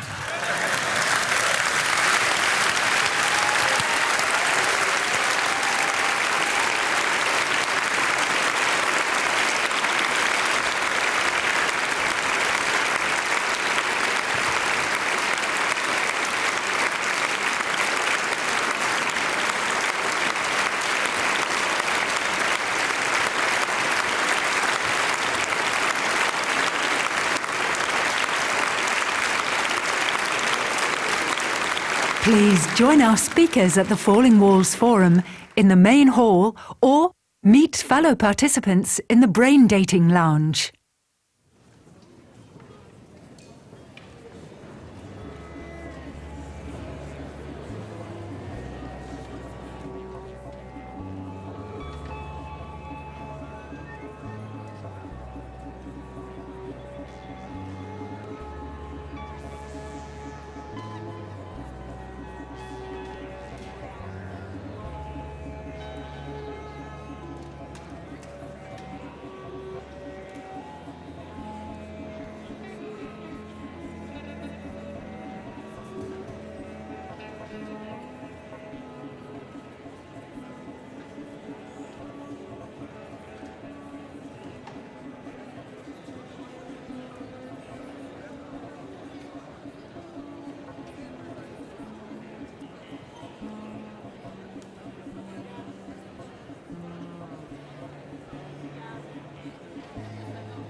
forum stage with Sami Haddadin, whom you just heard give a wonderful talk. As a quick reminder, he's the founding director of the Munich School of Robotics and Machine Intelligence at the Technical University Munich. And he's accompanied by our second panelist, who is Maurice Conti. He is Chief Innovative Officer at Telefonica Alpha, a long-term innovation facility working on moonshot projects. We've been hearing about moonshot projects being discussed in Circle. I'm Bart Verberg. I'm Regional Executive Editor for Springer Nature's Berlin office, and welcome again to our forum. So, listening to your talk, Sami, I'd like to ask a first question, and later, of course, we'll take questions from the floor. The question is maybe somewhat fundamental. How can humans remain in control of the things we've seen? So I think there is many things we actually have to do in order to always remain under control. Is really to first of all understand the limitations of the systems. So it is always, and this was a little bit my argument about the embodiment, right? So any system can only do the things it can physically do in a way. So it's a bit different compared to the pure data-oriented disembodied AI. So we always have kind of the physical limitations of the system, which we can design as engineers, right? So there's certain things we can build in to really, that can never be broken in a way, right? So for example, mechanical limitations to be safe in interaction, sensory limitations in order to kind of respect your privacy, for example. And there's many of these design goals that we need to fulfill. And I think there is also maybe the most important aspect is as a societal discussion to, for example, explain exactly and reason about what do we want these systems to do and what do we not want them to do, right? So this is a conscious choice of our society. This then, in a direct consequence, in some sense, gives us the right guidelines and technological goals that have to be fulfilled in order to meet these specifications in a way. So I think this is nothing that just an engineer or computer scientist like myself can decide, but this is a societal discourse that is currently taking place, and this is a kind of interaction between the science and technology and the society and the application in order to really fulfill whatever is the right level of control we want to have. At the same time, and this is I think what you're kind of pointing to, we want these systems to be at least partially autonomous to do the things we want them to do in a way, right? So this is a kind of back and forth between the scientific technological progress and always the grounding in, let's say, legal frameworks, ethical discussions. I mean, there was this wonderful talk in the morning that really showed the drawbacks we have from this very interconnected and almost unregulated global internet society. And I think right now we can already set the right goals and rules to do this. Okay, that's very comforting to hear that you're thinking about this aspect. Maurice, do you have anything to say on this topic? So to begin, it strikes me as maybe ironic that we are talking at the same time about robots that can open locked doors, and humans are eating insect protein. I had my first locust ever just now. It's great. Seriously, this is the dystopic science fiction kind of situation, but I actually agree with you, Sami. Even these very sophisticated tools that you're working on are just that, they're tools. And humans fashion tools maybe ultimately in their own image, but if anything were to go wrong at some point in the future, it would be our responsibility. Because the tools don't have their own morals, they don't have their own ethics, they can only express what we imbue into them. So exactly as you say, these are things we need to be thinking about now. These are, as engineers, things that we can design into systems so that they fail safe instead of fail dangerous. It's not something I lose sleep over. Certainly from the technical side, from the engineering side, I don't think that's the dangerous part. As a futurist, the future is actually pretty easy to predict technologically. Very difficult to predict because of the humans. The humans always screw everything up. So pay attention to the humans, those that are making decisions, those in power. That's where the danger lies. They're the ones that will misuse potentially these tools. Yeah, perhaps I can add one afterthought. Your robot is impressive, but say it's learning how to insert the key in keyhole, and for some reason my hand is nearby while the robot is training, and it experiences my hand as something that's in the way, and it starts to try to kick me away and can wound me. Yeah, so things like these, have they been thought about, and are they included? And can we think far enough in advance about things that can go wrong? I would argue we have to think that far away. I think this is our obligation as scientists and as technologists to foresee what can go wrong and try as good as we can and as conscious as we can to design the right countermeasures, right? I mean, you talked about fail-safe, right? This is exactly one example. If you give a robot a sense of touch, you also have to give the robot the ability to understand the differences of touch, right? The differences of grasping a fragile object, interacting with a fragile human that might be either kind of physically fragile or just by the location you touch it, and objects where you need a firm grasp, for example, right? So giving these systems the understanding of how to interact with the world, not only to interact with them, and really classify, learn, and also do this in the right manner that is acceptable, which is not a kind of global metric, right? In a way that the same acceptability on your side is mine. We might share certain commonalities, but there's also individual aspects about that.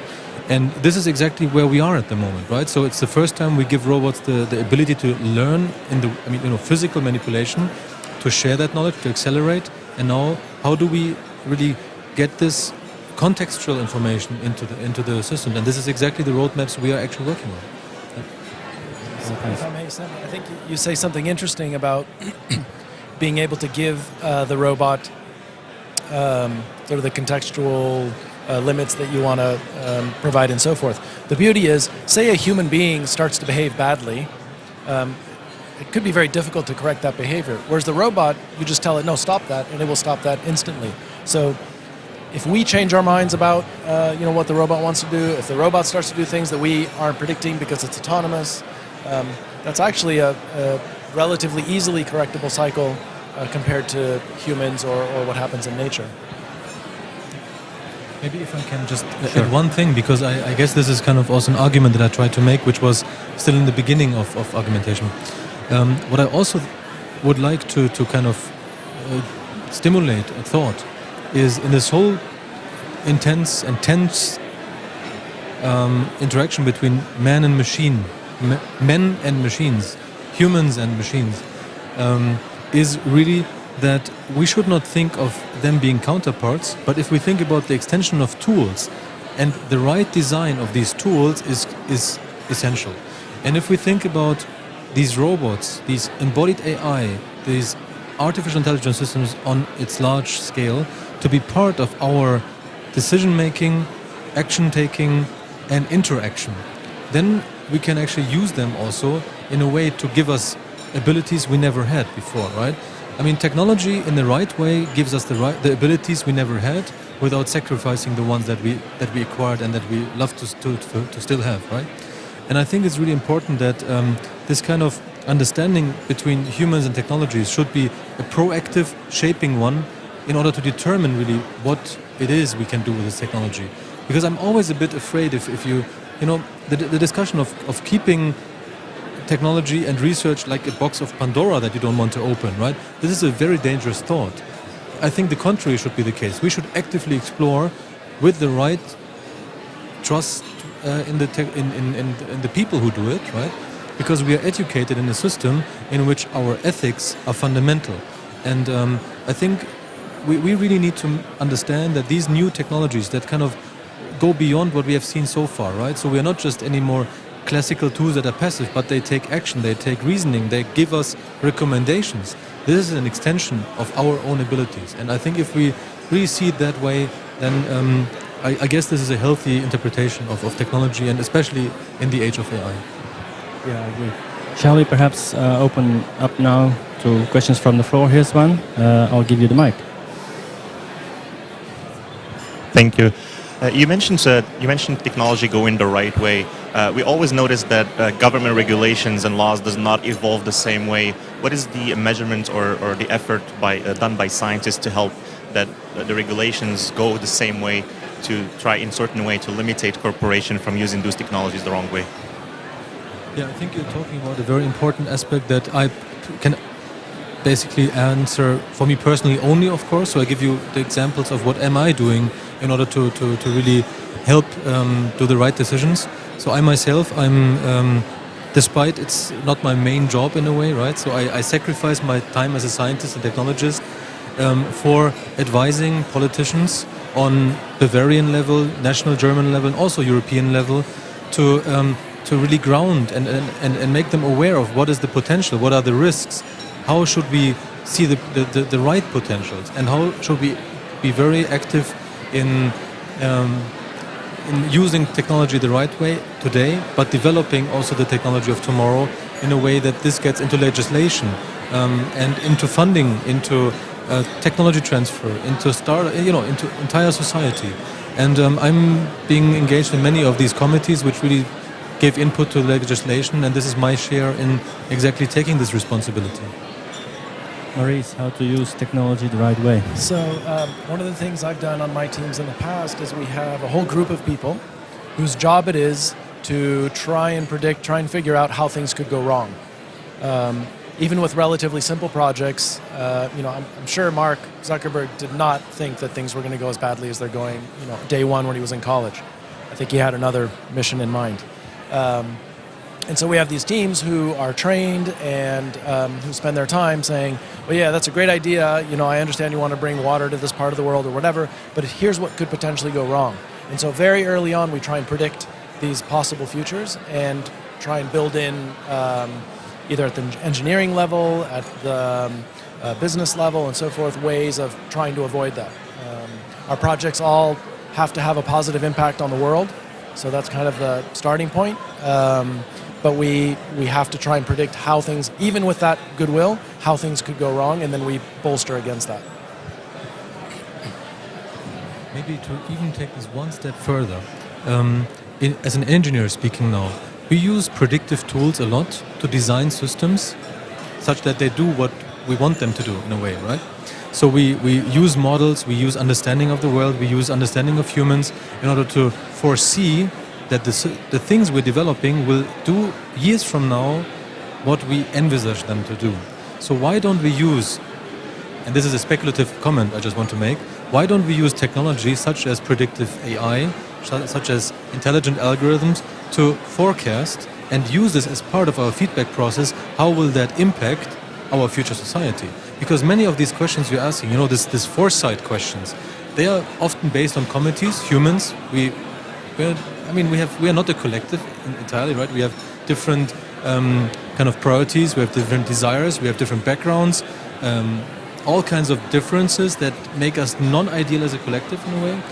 So I think it would be really interesting to also use such technology to improve our own foresight to determine the society we want to live in, right? So make exact this kind of use of technology.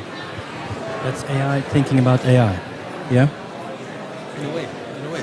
Are there further questions? Yes, please. Thank you, first of all, for your presentation. I really enjoyed it. Could you name me some applications of full-bodied AIs where they'd be useful? So just to complement what Bart just said, I would say it's humans empowered by AI to think about AI, just to make this a bit more concrete. So the applications for these kind of technologies are manifold, I would say. It's more like an enabler technology.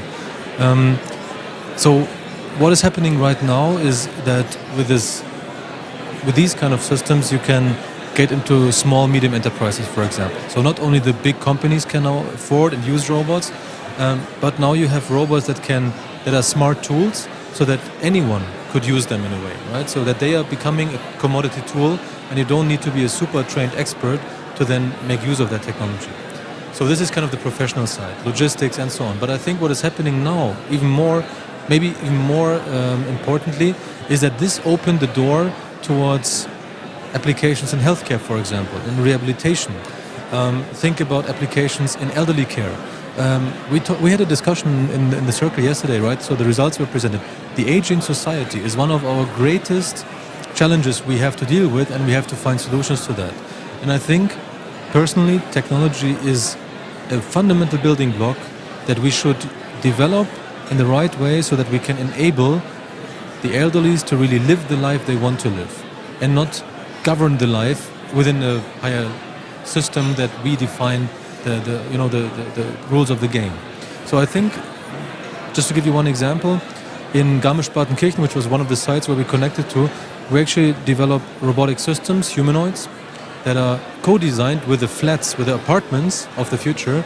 How do they look like together with elderly people, nursing homes, but also medical staff, caretakers and so on? How do we design these systems such that within a participatory process, elderly people can really feed back with us and give us input into the design of these systems so that they exactly are the right tools given that grand mission in a way, right? And just to give you a hint, there was a movie, Frank and Robot, or Robot and Frank. That's an awesome movie. Just to answer this question a little bit also on the artistic side. That's a good tip. Maurice, would you like to add on ideas for applications? I think, referencing in particular the work that you saw in the presentation, this is an unlocking technology, so it affects all of robotics in a way and unlocks certain potential in them. What makes us special and what AI scientists are trying to do is the way we learn is we just have to pay attention to what's going on. You have to remember what happened, and then you have to form a pattern on that in your mind. And that's exactly what those robots are doing. It's interesting that the demo is of robots unlocking a lock, which for you and me is trivial. And I actually, I would take what you were saying about human-machine partnership, and I think that is the right way to think about it. But I think there's a subtlety in terms of how to think about that. And the key, the beauty, the potential beauty of that relationship is where each is doing what the other can't. So you're pairing these two entities together, where together they can do something that neither can do alone. And that's really where you get some magic things happening. So, I certainly appreciate the demo, but these robots that can learn from each other instantaneously, so when one learns, all know, or together they can learn something that one can't learn individually is great. I think the magical applications are going to be the ones where a human would go, that's really hard for me to do, paired with the human next to the robot, where the human is doing things that the robot would have a very difficult time doing, like unlocking the door. If I may comment on that, in a way, maybe even contradicting in a given context. I hope you excuse me on that. So because I think that there's two things to think about in this situation. Humans can do a hell lot of things. We're basically magical creatures in a way for someone who wants to create embodied artificial intelligence. We do all these marvelous things, and anything I do, I would say humans can do it better. Right? Maybe not the way is as fast as we can do now, but what we do, we always do better. And I just want to give a thought on that, or kind of pinpoint towards the original thought of robotics, coming from the Slavian word of robota, right, which means slave work essentially. Robotics, as the embodiment of AI, has one purpose, and this is relieve us from slave work, right? Not let us do what we can do, because we can do slave work, obviously. No, relieve us from the work that we don't want to do and that probably we should not do. And especially if we think about all these digital devices we have with us, they are produced by manual labor under conditions none of the participants at Falling Walls want to work at. And this is what robotics should solve, right? One of the grand challenges of mankind is to get the same working conditions all over the planet, right? That's a grand challenge of robotics and AI. This is what we should tackle, and this is the challenge that is not necessary in our world, right? So it depends on the context. That's what I'm trying to say. There was a question by the lady in front, or not anymore? Yeah. Okay. So, hi, and thank you very much for your talk early on. My question is that currently AI and robotics, it's kind of used interchangeably oftentimes. but there was robotics before AI, and there was AI independent of robotics. But how much does it really, how much has it influenced each other? And do you think there is possibilities even for robots without AI in the future? Okay, that's a naming question, I guess. I would rather say I think it's the same thing, and we should. And this was part of my talk. I would actually argue, and I think I'm not alone on that. That there is artificial intelligence. Robotics is to a large extent part of artificial intelligence. There is certain things that are not part of that, and this is the embodied AI side. And then there is the disembodied AI side, right, which is just the sequential, data streaming and processing and having, pipelines. This pipeline kind of AI.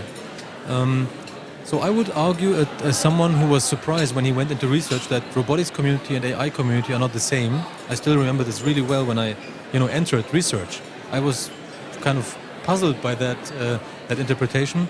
I would even argue that it's not even sure what was there before, because as someone who is from Hanover, where Leibniz was acting most of his time, I think that robotics and AI have multiple fathers and they go far beyond the last century. If you think about Leibniz, who did the binary code, not only, he also did the first calculation machine, right? With the four, Schickard did this too, and he did the four, right? All the four basic operations. And he did it in a mechanical way.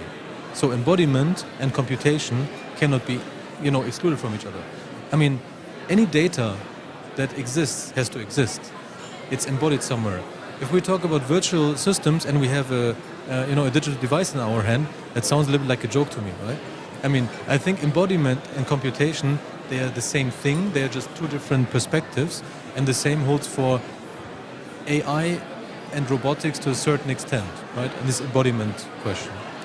That's my personal perspective. Yeah. And we don't see robots in the future without AI. I don't see that. It seems Maurice is agreeing. I would agree with that, yeah. Hello. I have a security question. Did you protect the interaction between the different systems we've seen from hackers outside?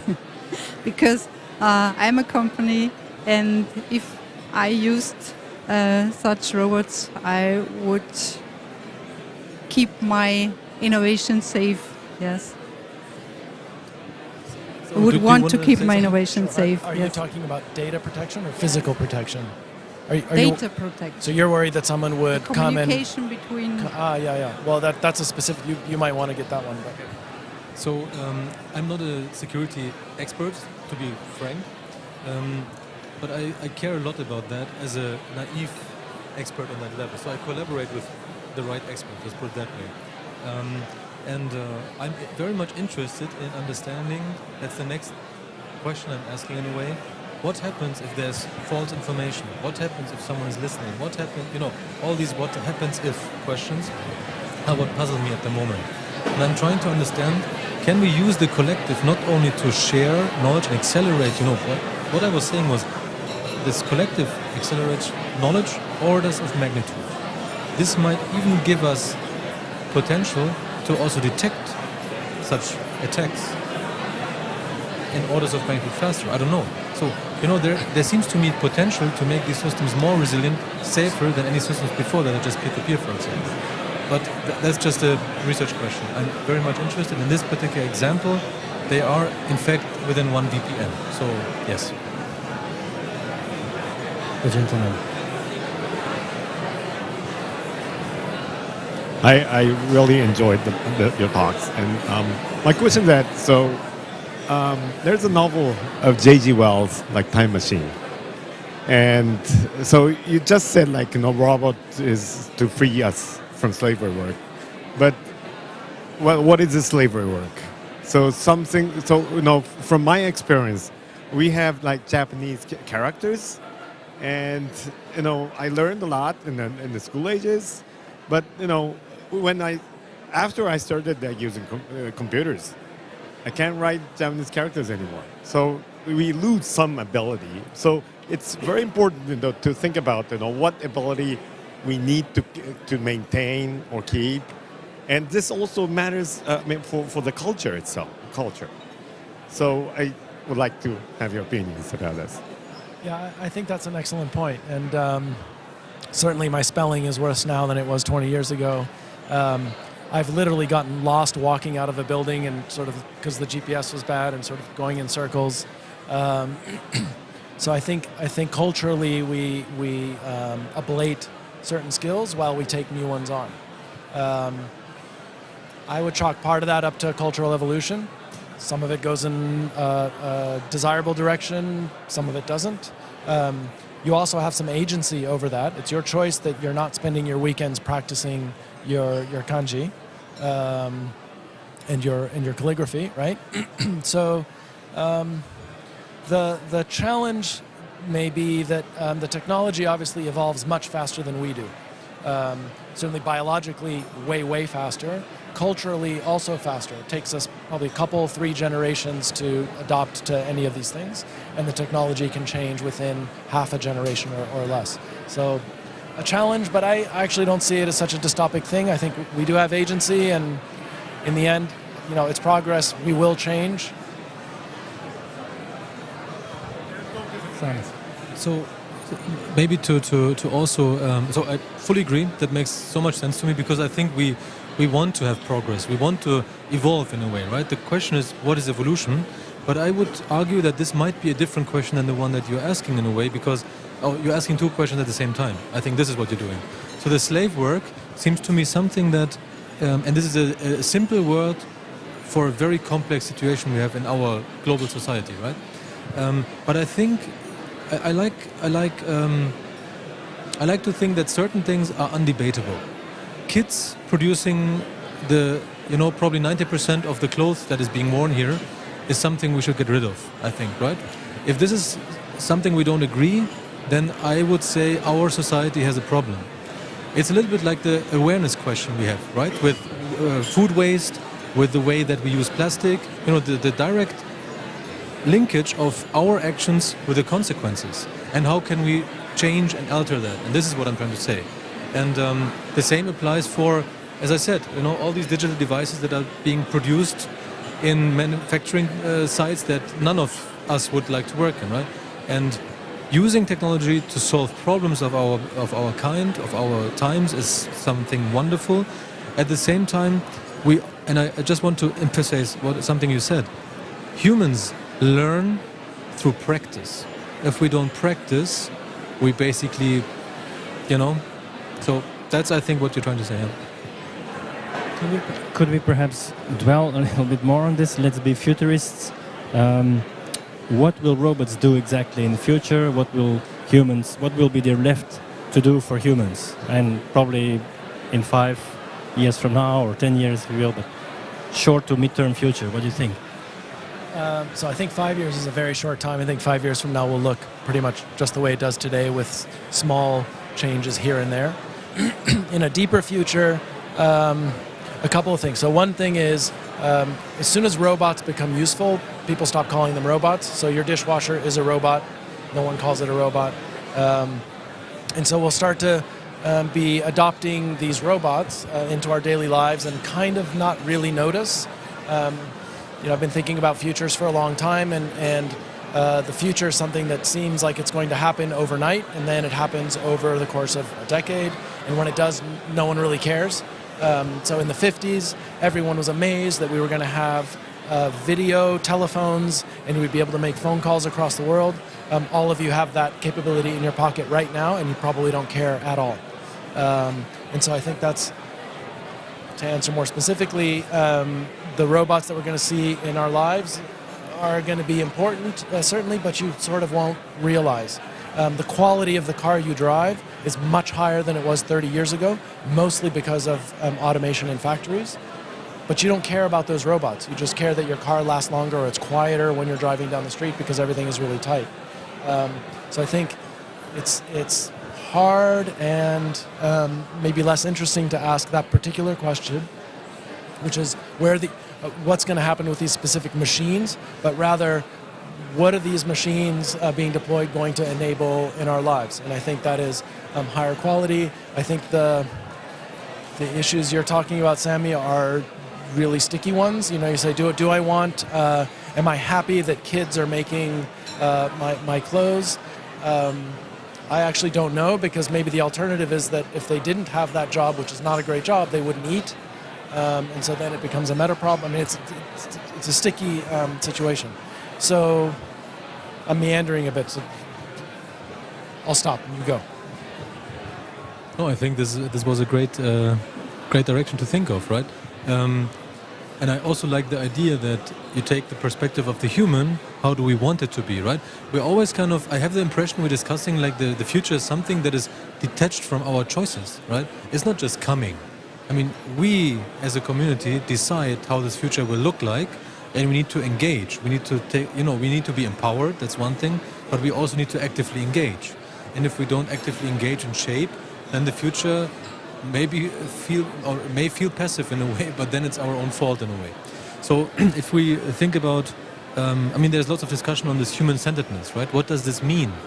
So when I designed these robots, more than 10 years ago, I was starting to think, okay, based on my basic research, how with these abilities, what can I do to serve a need? That was the question, the first question I asked. And then this was the result. And I mean, my future back then, 10 years, I mean, this is a 10 years question I can answer retrospectively, was in 10 years, I still have a picture that looks exactly like that robot and the abilities it has. And I just was really going towards that, you could call it mission in a way, but I had to unfortunately answer many science questions and research questions to be able to do that. So if I wouldn't have made that conscious choice to solve a specific problem, I would have done something else. The future would have been different. That's my answer to that. I will say one opportunity that I think we have today is when engineers and scientists are envisioning this future and embarking on that mission to realize that vision, an opportunity that we have is to involve others in that journey. Do you have an ethicist from the ethics department in the university sitting next to you? Do you have a designer? Do you have an artist? Do you have a musician? And in my work, that's actually what we've done. We put these crazy teams together where you literally have a visual artist sitting next to a physicist, and they, embark on a project. And what you get out of these hybrid, strange, multidisciplinary teams, I think ends up being more humanistic than a pure engineering drive. A question over there. Hi, I have a question going back to the collective learning. So what have been some of the challenges? How do you see in the future this could be, like, are we expecting to see collective learning from robots that are already in place, or is this something that is just going to be like for the learning, and when they go out in the street they're not longer learning? And how will you deal with like sensitive data and all these challenges that you might face? That's a very, very difficult question in a way to answer that needs lots of hours of discussion instead of answers from me. But let me try to I will try to do it very short. No, this is something like a mechanism to do lifelong learning and reduce the time of learning of systems to an amount that they get useful. I mean, we always, in manufacturing, people always talk about lot size 1. How do you want to produce lot size 1 if you need to reprogram and teach your system for 6 months? Then the order is gone, right? In a practical reason. So these systems have to be operational like that. They need to be able to learn all the time, to adapt to the new conditions and to be interconnected, and this collective makes this accelerated such that it gets useful. At the same time, that's the second part of my answer, is this seems to be an effect that I hypothesize to be universal. So we could now start thinking, how do we exploit collectivity? That relates to your question with the security issue. How can we exploit this system property of collectivity in a way that we make systems more capable on the one side, but also safer? So that might be a potential to make them safer. It is a threat at the same time, or it's an intrusion, it's an intrusive door that has been opened. But at the same time, it might be a more resilient system that we can design. So this still has to be explored. Add, because it was said this is about collective learning. Yeah, we saw the robots one or many teach each other, and then in the end what they all can do is put the key in the lock.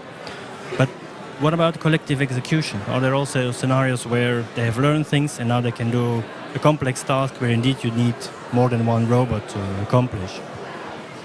The answer is simple and yes. Yeah. Okay. And one thing I even forgot in my talk, I'm so sorry that I forgot that.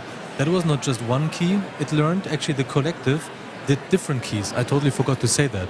Actually the key here in Berlin was a different key than all the others that you saw. Okay. Let's stretch the time a little bit and go for your question. Thank you. This is more of a funny question. Do you expect, like, if we fast forward 100 years from now, do you expect a robot replacing researchers and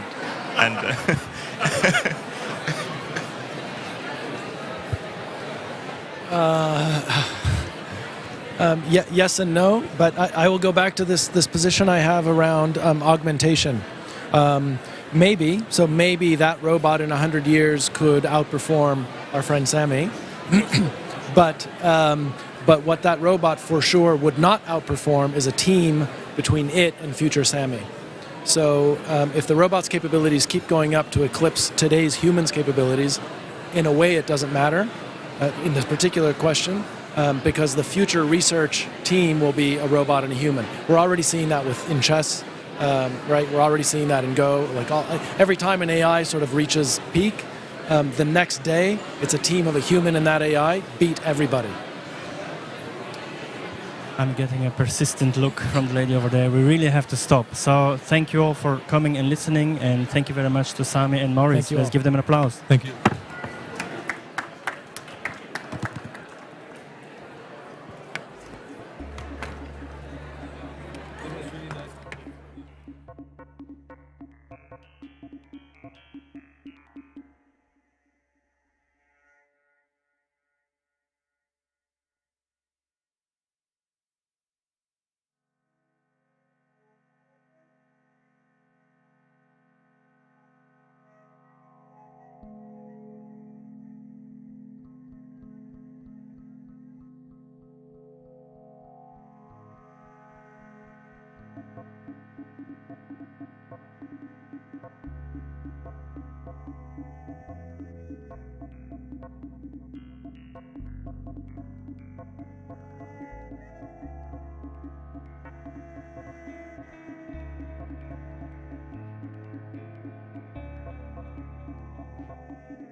Hello and welcome back to session 3, just before session 4 of the live stream. And for this session, I am going to kick off with an interview with Dixon Chabanda. Hello, welcome. Thank you. So you've come from the University of Zimbabwe, where you work on global mental health. And a part of your work is something called the friendship bench, which looks very different to what some people might consider conventional mental health treatment. Could you describe for people who maybe missed your talk what the friendship bench involves? Yes, certainly. Thank you. So the friendship bench is really a brief psychological intervention delivered by trained community grandmothers. So grandmothers in Zimbabwe are trained for a 1-month period in the basics of cognitive behavioral therapy, with an emphasis on what we call problem-solving therapy, bits of behavior activation, and activity scheduling. And after the training, they are allocated a park bench in their community, and people are referred to them for sessions. And that's in essence what the friendship bench is all about. You know, we're working with elderly women in the community to provide treatment specifically for depression, you know, to really narrow the treatment gap, so to speak. A month is such a short amount of time. What do you kind of manage to cram into that, and what do you have to leave out from, I suppose, conventional CBT training? So the most important thing in the training is the problem-solving therapy. Teaching the grandmothers to be able to facilitate dialogue, to enable people to share their lived experiences, and while doing all of that, to be able to simply list the problems that a person presents with. And then the big chunk, as far as I'm concerned, the biggest thing that the grandmothers have to do is to learn how to summarize what they hear.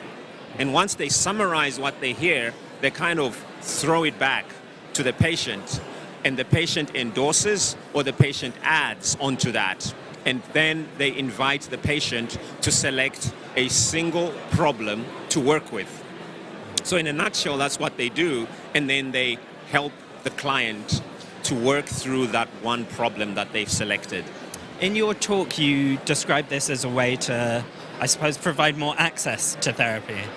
Just how big is the gap between the need for therapy, for interventions, for mental health problems, and the provision that we currently have in different parts of the world? The gap is massive. When you think of the ratio of, say, psychiatrists to the population in most low and middle income countries, you're looking at one psychiatrist for 1 million, in some cases 1.5 million people. So that treatment gap is huge. It literally means that 90% of people requiring this evidence-based care will not get it. And one way of bridging or reducing that treatment gap is to train ordinary people in the community. And that's why we are working with grandmothers. I'm not saying one cannot work with people who are not grandmothers. There are programs that use people who are not grandmothers. You know, the important thing is they are community members who are not professionals but are empowered with the skills to actually provide some input. Now, going into your talk, I kind of assumed the point would be access, and that would be the main problem it was overcoming. But the way you presented the evidence of the success of the program is actually rivaling what we would consider some conventional interventions for these mental health problems. Were you surprised to see just how successful sitting down on a park bench with trained grandmothers could be for mental health? Yes, to be honest, I was very surprised. I did not expect such a huge effect size in terms of the difference between the grandmothers and your traditional sort of methods of care, which is the mental health nurse or the psychiatrist. And I think, over the years, what I've realized is it's not just about the science or the clinical aspect of it, but it's really about the connection. There's something that we call in psychotherapy, therapeutic alliance. I think the therapeutic alliance, or the strength of the therapeutic alliance in a situation where you are providing therapy within this kind of platform on a bench with an elderly person who is respected and trusted, I think the therapeutic alliance can be quite powerful. And I think that's one of the contributing factors that we don't normally give credit to when we talk about friendship bench, but I think that's critical. Yeah. And although you've said it could be other people from the community, you have deliberately selected grandmothers to work with. what inspired that? Is there some evidence that inspired that, or is it just you thought that would be a nice place to start? What led you to work with grandmothers in particular? So the main reason was because there was no one else to work with, actually, to be quite honest. The Friendship Bench developed in response to a crisis in Zimbabwe. And at the time, I couldn't work with doctors or the clinic nurses. There was hardly anyone to work with. And the authorities made it clear that the only people I could work with for this project were grandmothers. And that's why I actually started to work with grandmothers. And to be quite honest, I was initially skeptical. I actually didn't think it would work. So, you know, as they say, to cut a long story short, we all have been pleasantly surprised at the effect these grandmothers have had. Now, of course, some of the people visiting these grandmothers are quite a different generation to the grandmothers themselves. Does that pose any issues, you know, if patients or participants are expressing problems which are maybe specific to their generation, or there might be different societal norms between their generation and the grandmother's generation? Yeah, well, so that's a beautiful question. That's a great question. In fact, yes, that is an issue. Younger people often are not too keen to sit down on the bench with a grandmother. Some are, but in response to that, one of the things that we're doing is exploring how we can integrate young people to provide peer support on the Friendship Bench, because we do realize that not everyone is comfortable sitting with a grandmother. So we are working towards that. In fact, it's something that we are looking into, our team, and the results seem promising at the moment. Yeah, so that is an issue not to be ignored. And this isn't something that's just being worked on in Zimbabwe. You've introduced this in New York, is that right? Yes, so we were invited by the New York Health City Department, you know, to help introduce Friendship Bench, which is what has happened, and it's running smoothly. And of course, the model in New York City, although it's based on Friendship Bench, it's slightly different, you know. And we've also introduced this model in other parts of the world, in sort of small scale. We're now trying to really take things to the next level in places like Malawi, Zanzibar, and more recently in Kenya. I think that the only place where we've truly scaled up, you know, is Zimbabwe, but we're now thinking of really scaling up in all the other areas that we have Friendship Benches. How do you begin to do that? How do you mass produce the Friendship Bench? So we mass produce the Friendship Bench by clearly defining who the doer at scale is going to be. That is, you know, as Friendship Bench, we're a small team. We're only 16. And so we have to be certain that we have the right doer at scale. And of course, there's the person who pays to take it to scale, the payer at scale. And right now we're using what is something similar to a franchising model, where we deliberately select partners that we feel could be good doers at scale, and we provide them the package, the Friendship Bench package, to actually go to scale within their organizations, within the government, and within other structures, existing structures. Like we are planning at the moment to go to Rwanda, where we've been invited by the government of Rwanda. And of course, that would be scaling through the government of Rwanda, where they have thousands of community health workers. So in essence, Friendship Bench will simply be providing a package to train community health workers in Rwanda, who then become the doers at scale, and we become a technical partner. Dixon, thank you so much for joining us, and actually for bringing the Friendship Bench to Falling Walls as well. Have a great rest of your conference. Thank you. Thank you. Okay, so next up, if you've been watching for a little while, you'll know that insects are a potential way we could cut our impact on the environment and on the world through our diets. And now joining us now is not the introducer of the insects, but a willing participant. We have Sean White here, who's going to join us now.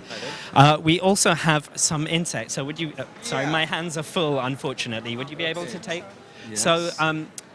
Sean is very graciously going to try out one of these insects. What have I signed up for here? Well, I don't know. You seem very excited about it when you spoke earlier. Yeah. So Well, it melts in my hand. Okay, so it's got some chocolate on it. Yes, there's some chocolate this is on it. something that I'm definitely going to hide behind my vegetarianism and avoid eating. But Yeah. Sean, would you mind trying it? Let's do it. Okay. So it can look at me. It can see me. Here we go. Okay. Bottoms up. So there's lots of chewing going on in case it's not visible. But how would you describe that, Sean? Okay, well, it was chocolatey. That's Okay. good. That makes it Yeah. go. Yeah, there's texture-wise, it has it's kind of leafy. Let's say. Yeah. Okay. A bit like the tail of a shrimp. Okay. You know, when you crunch the tail of a shrimp, and it tastes like peanuts, really. So, I mean, it's like a chocolate covered peanut. Before you came on, we had a little chat, and you were kind of speaking about how you could really see the point in this kind of diet, how Definitely. it could have really great benefits compared to conventional diets. Mm-hmm. Now that you've actually tried one of these, I don't know whether it was a grasshopper or cricket, I'm not sure. Yeah. Now you've tried one of them, I mean, would you put I was going to say your money where your mouth is, but I suppose, would you put your mouth where your mouth is and change your diet in some way? Would I go to the store and buy a package of... Yeah. Definitely. I could do this. It's, like I said, it's like a shrimp. I eat shrimp, I eat crabs and lobster. Those are all invertebrates, so why not a cricket? I don't know if I would do a cockroach. Okay, yeah, I suppose maybe that's there's something some which has a particular level. connotation. Yeah. But is diet something that you already think about in, I suppose, a pragmatic, ethical way, which I suppose is what we're being asked to do if we're being asked to change our diets and eat things like insects instead of maybe a beef burger? Yeah. I would like to say that yes, but I think about it and I don't do much. I tried veganism for 2 weeks as an experiment to see, just as what's the lifestyle like? And I found it incredibly difficult to actually do because there weren't many options around where I was. However, what I enjoyed about it was the level of awareness I had of what I was eating. I had to make very conscious choices. One of the issues that I had was the protein, and this would totally supplement that. Now, I understand your children might be watching, so Yeah, hopefully they'll be Daniel, inspired Lucas. to eat some creepy crawlies wherever they are. Thank you so much for joining us, and enjoy the rest of the conference. Yeah, thanks. This is fun. So we're moving on now to the fourth and final session of the day, but don't go anywhere because we have saved some of the absolute best talks until last. So we have talks on art, black holes, bioengineering, and neuroscience, so wrap your head around that wide range of topics. We also will be bringing you the winner of Falling Walls Venture. Falling Walls Venture is a competition for science-based startups, so stay tuned for that. Enjoy the final session, and I'll see you in the next break.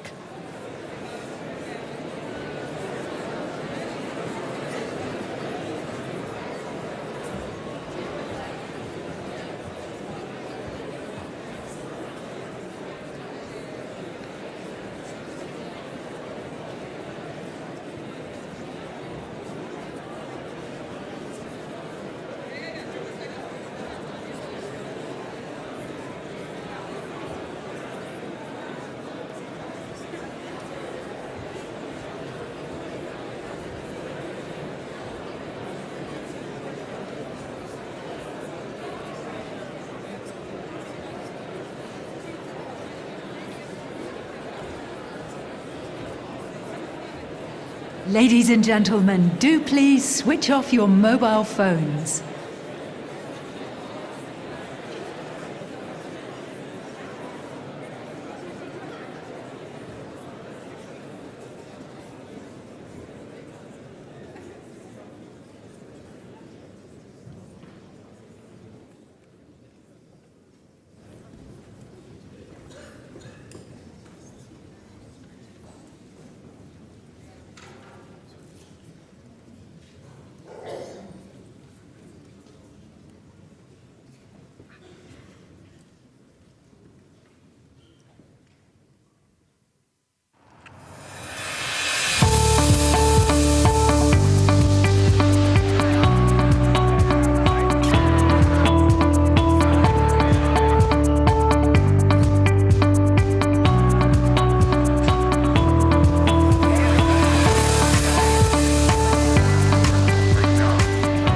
mean, this year we're having 28 fantastic applications from the areas of sustainability, the future of engineering and healthcare.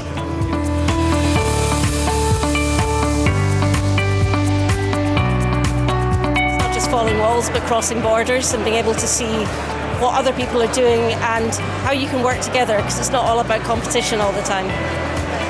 We are changing the way how things are being made. In next few minutes, I'll walk you through how we are breaking the wall of styrofoam. Let's talk about the future. I would love to hear more questions. We actually have a chance to intervene. So I didn't just learn from my own pitch, but from other pitches as well. And the question answer session that the jury had, it was really amazing. Because I've listened to so many different ideas and so many different startups actually. So seems like, sky is the limit. So we don't have any hierarchies here. Everyone has the same opportunities and the same access also to certain people. It's very unusual. And it's also a good tradition of falling walls. Among the many people we met, there was also Frank Kalkbrenner from the Boehringer Ingelheim Venture Fund, and I think that was a good starting point Falling Walls gave us to the future.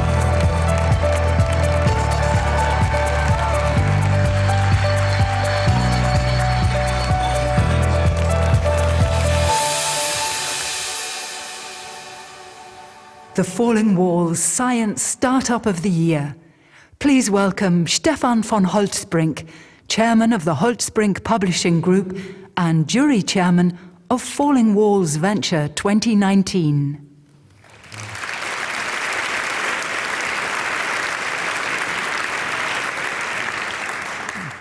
Yeah, ladies and gentlemen, what you could see here today in Falling Walls, like every time, is how strong and powerful and beautiful the narrative of science actually is. And especially it is powerful when you see how science moves into application, into innovation.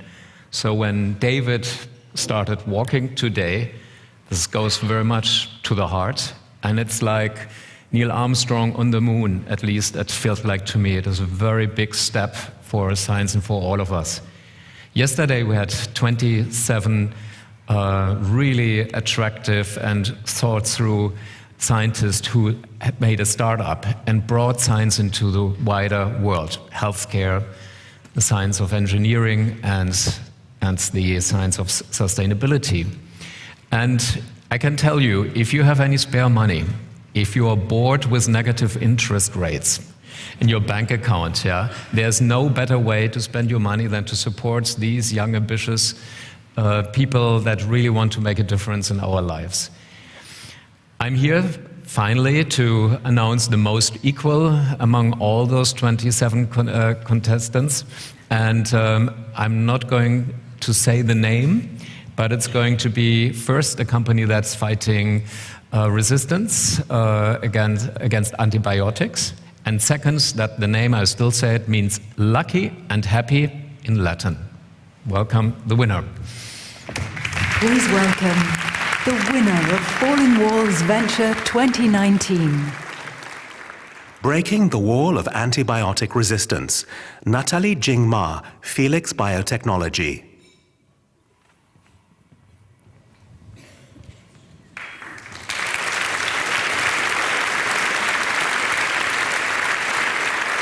Thank you. And it's such an honor to be here presenting Felix Biotechnology and how we are breaking the wall of antibiotic resistance. So I'm holding in my hand a prescription for an antibiotic. It's a second-line therapy that I actually just finished yesterday because the first-line therapy that I had taken previously failed. And I'm one of the lucky ones. Antibiotic resistance is a huge threat in the world today. This is Paige. She's a cystic fibrosis patient. And what this means is she's constantly battling bacterial infections in her lungs that threaten her life. In 2017, Paige was admitted to the hospital for a bacterial infection and discharged a month later, not because she was better, but because none of the antibiotics that the doctors gave her worked, and there was nothing else that they could do. And Paige isn't alone. She's one of millions of patients today threatened by antibiotic-resistant infections. So currently, the WHO estimates that 700,000 patients die each year from these infections. For some context, that's about the same as the patients who are dying from gastric cancer. However, unless we act now, that number in 30 years will be more than 10 times higher, at 10 million deaths per year. That will be more than all cancer deaths combined. And that's just deaths. That doesn't include the loss of productivity that we might experience, the loss of quality of life. That doesn't include the fear we would feel every single time a loved one gets a cut or a scratch. Because at that point, it won't just be patients like Paige who are threatened. It will be all of us. So what do we do faced with this threat of antibiotic resistance? What do we do now that antibiotics have stopped working? So this is our solution, phage. Phage are small, they're viruses that infect bacteria, killing them. And they've been used for therapeutics actually as a long time. Felix Deirel, the namesake of our company, was using phage a century ago to treat infections. However, they've faced many challenges in development, and the biggest one is, just like antibiotics, bacteria will evolve resistance to them. Evolution is going to happen. So we at Felix took a look at this and thought, is there a way we could turn evolution to our advantage? So this is our full solution. We harness evolution at Felix Biotechnology by taking phage and not only using them to treat infections, but actually targeting them to the specific mechanisms that cause antibiotic resistance in the bacteria. So that when you treat with phage, you're able to kill the bacteria, and any bacteria left over are now susceptible to antibiotics, ensuring that you always have a treatment option. Treat with phage, treat with antibiotics, and then repeat. So it's a great idea, but does it work? I could show you in vitro or in vivo data, but what I'm most excited to show you are our data from patients. We've been able to treat patients who have no other treatment options left under a compassionate use protocol in the United States. And one of those patients was Paige. Here you see her status before treatment. She has a low FEV, which means she's struggling to breathe. There are a lot of bacteria in her lungs, and those bacteria are resistant to a majority of antibiotics tested. In fact, all of them here. Here you see her status after phage treatment. She has a higher FEV, so it means she's breathing easier. This prolongs her life and improves her quality of life. There are far less bacteria in her lungs, and most importantly, those bacteria are now sensitive to a majority of antibiotics tested. So this idea has worked in a patient, and it has saved her life. And we've been able to treat a total of 10 patients under this compassionate use protocol with similar positive results. So this is our vision. We will end the threat of antibiotic resistance with the precision of a scalpel, removing only the pathogenic strain while leaving the rest of the microbiome intact and ensuring that there is a treatment option in the next step. We'll do this by starting first in antibiotic-resistant respiratory infections caused by Pseudomonas, which is a $3.6 billion market. And then we'll go from there until we have a precision therapy for every infection. Because for us, facing the wall of antibiotic resistance, the future is phage. Thank you.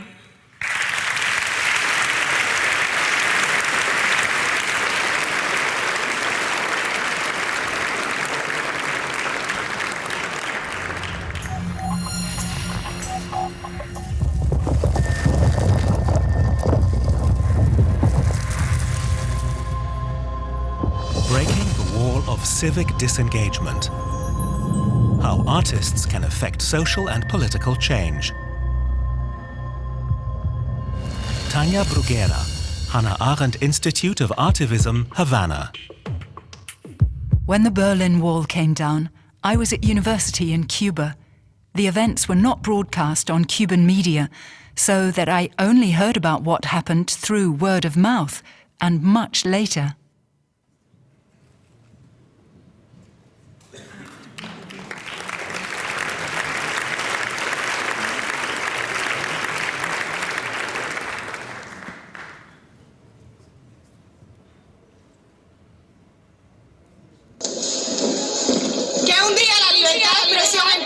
awesome performance.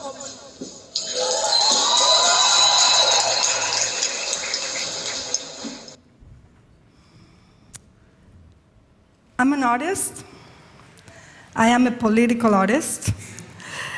And what you just saw is exactly the challenge we have with political art. How can we be part of political life? How can we create political situations through art? This is why I created this concept of political timing specific. Basically, it is about trying to understand art as a way to generate political consequences.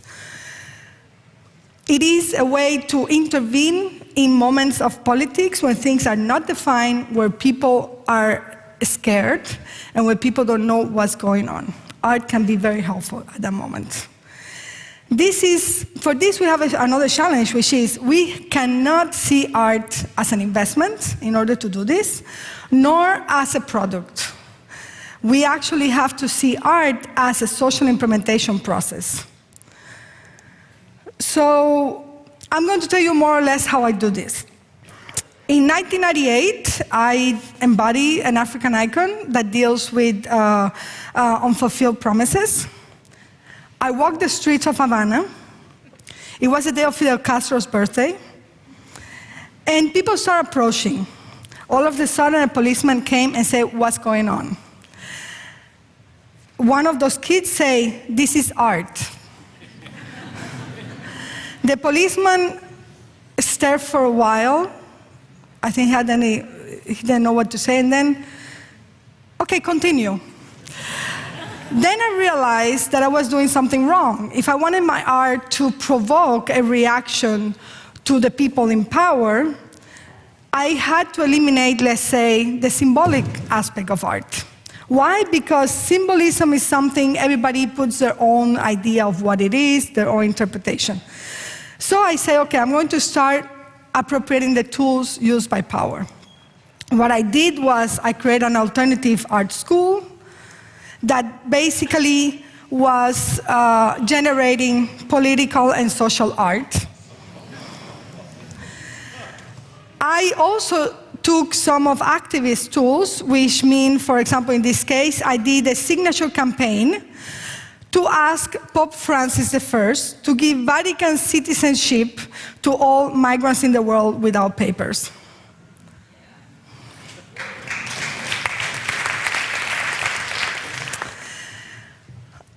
I also have the chance to tell the police what to do. So I actually asked the Mounted Police in London to enter a museum and use all the techniques that they know about crowd control with the audience of that place. Of course, this was unexpectedly, so people reacted very accordingly to fear. But then on December 17, 2014, Barack Obama and Raul Castro announced that they were going to start moving toward the normalization of relationship between Cuba and the US. This was with no explanation. It was just an announcement. As you can imagine, the same way when the Berlin Wall fell, people were in awe. They didn't know what was going on. People were extremely confused. And then I say, okay, this is exactly the perfect moment to do a political timing specific piece. So what I have done is I propose to put a microphone in the Revolution Square for anybody who wanted to come and express their view of the future of our country. Of course, as an artist, you cannot compare with what happened when the government tell people to go to that same place, you know. You are working at a smaller scale, of course. But for us in art, the numbers are not important. What is important is what impact you made in people. Then what happened with this piece? Well, of course, the government immediately reacted the way they always do, with violence and repression. I was brought into detention with other 87 people, some of whom didn't know anything about this project, but the government thought that maybe, perhaps, they wanted to participate, so preemptively they were detained. So basically, yes, we have a government there that is afraid of art, which is fantastic for my projects. After a few interrogation sessions, I realized that there were some areas of, let's say, ignorance or lack of knowledge by the person who was interrogating me about art. And I said, this is the perfect opportunity to open the door for change. Then I decided to do art for the not yet. What I mean by this is art that wants to transform the answer from a government or from the people in power from violence to creative responses. What I mean is, how can we live in a future today? Not as an escapism, but as a way to make today accountable. So basically I say, okay, what can I do for my next interrogation session? I say, I'm going to read The Origins of Totalitarianism by Hannah Arendt, with the hope that my interrogator read at least one paragraph, and then I can talk to her about that. And what happened? I could not get out of the house, so I decided to put a speaker at the door. Why? Because sound could be free when I was not. Then what happened?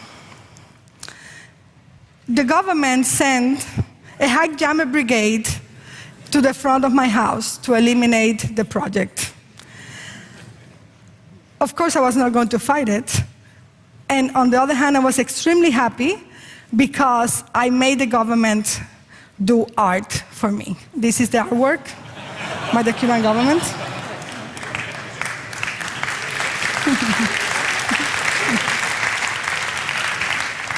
So yes, there is a way in which we can fight those in power differently. But of course, we feel very good because it's all about Cuba, right? This is socialist people, right? Like, we know they're bad. Well, you guys are always bad too. I'm also bad too. So we have some projects for other places. So let me give you an example. I was invited last year to do a project at Turbine Hall at the Tate Modern. It's a big commission. And for me, the most important part was to ask the institutions today, what are they doing for the people? Because the way in which you are opening the door for totalitarianism is when you don't make your institutions accountable. So I asked the art institution that was extremely powerful internationally, what are you doing for your neighbors? For this, I created a group called the Tate Neighbors. And for me, it's very important that when I do this kind of social art, I don't work with a preconceived, let's say, community, but I create a new community that will not exist unless the work had happened. And here you see the diversity, not only in age, religion, etc., but we have also people who have never entered the Tate and they live 10 meters around the Tate. Other people had longer relationships, so it was very varied. And we made many meetings for over 5-6 months. And then we decided that the way these people who live around this social important institution will feel represented would be if we react to one thing that happened in that building, which is a few years ago, in order to finish it, they sold the name of part of the building to a billionaire. So we decided that our answer to that was to change the other part of the building. There are 2 buildings in the Tate. And we named this building Natalie Bell. So who is Natalie Bell? Natalie Bell is a social worker that has been for more than 25 years assisting youth at risk in that same neighborhood. This is the kind of people we forget. These are the kind of people who really doing change but never be on a news or on the newspaper or the TV. These are the kind of people we have to protect. So we decided that the only way the neighbors will be represented if we put the name of this person. Of course, we were very happy. We never thought that was really going to happen when we proposed it. And moreover, I have to say that the Tate the director came at some point and said, I have a problem. I say, what's going on? It's like, people who work at the Tate like it so much. We cannot change it. Why? Because this is art that is representing not my personal, what I like or not like. It's art that is for the people, made by the people. And basically, she called me a few days ago to say that this has been made permanent. Yeah.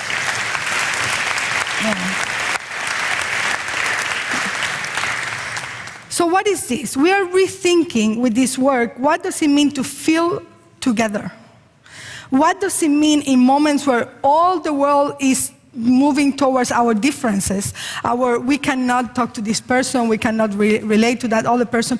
How can we create through art a space that is safe enough to generate a group that will never exist, a reality that was impossible, no matter our differences? But more than anything, this work is about questioning what are the social values we are implementing today in our everyday life. What are the social values our institutions are defending today? Why are we staying quiet? Why are we not rethinking how we operate today in society? So basically, for me, art for the not yet is a way to transform affect into political effectiveness. It is also very often, when I do these talks, I'm very excited about doing this talk, telling people art can change the world. Many people, probably most of you, will say, no, it's not possible. Okay, I will give you a little bit of that. I will say art might not always change the world, but I will say that art can actually change our political behavior. And this, for me, is the first step. Thank you so much.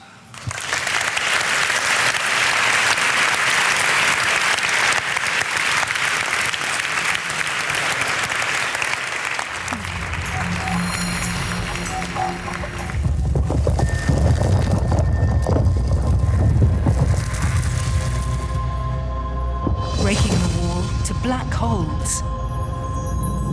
How new telescope technology unlocks the mysteries of the universe. Shep Doleman, Harvard-Smithsonian Center for Astrophysics. On the 9th of November 1989, I was 1 year into my graduate studies in Boston, watching events unfold on an old TV, totally rapt.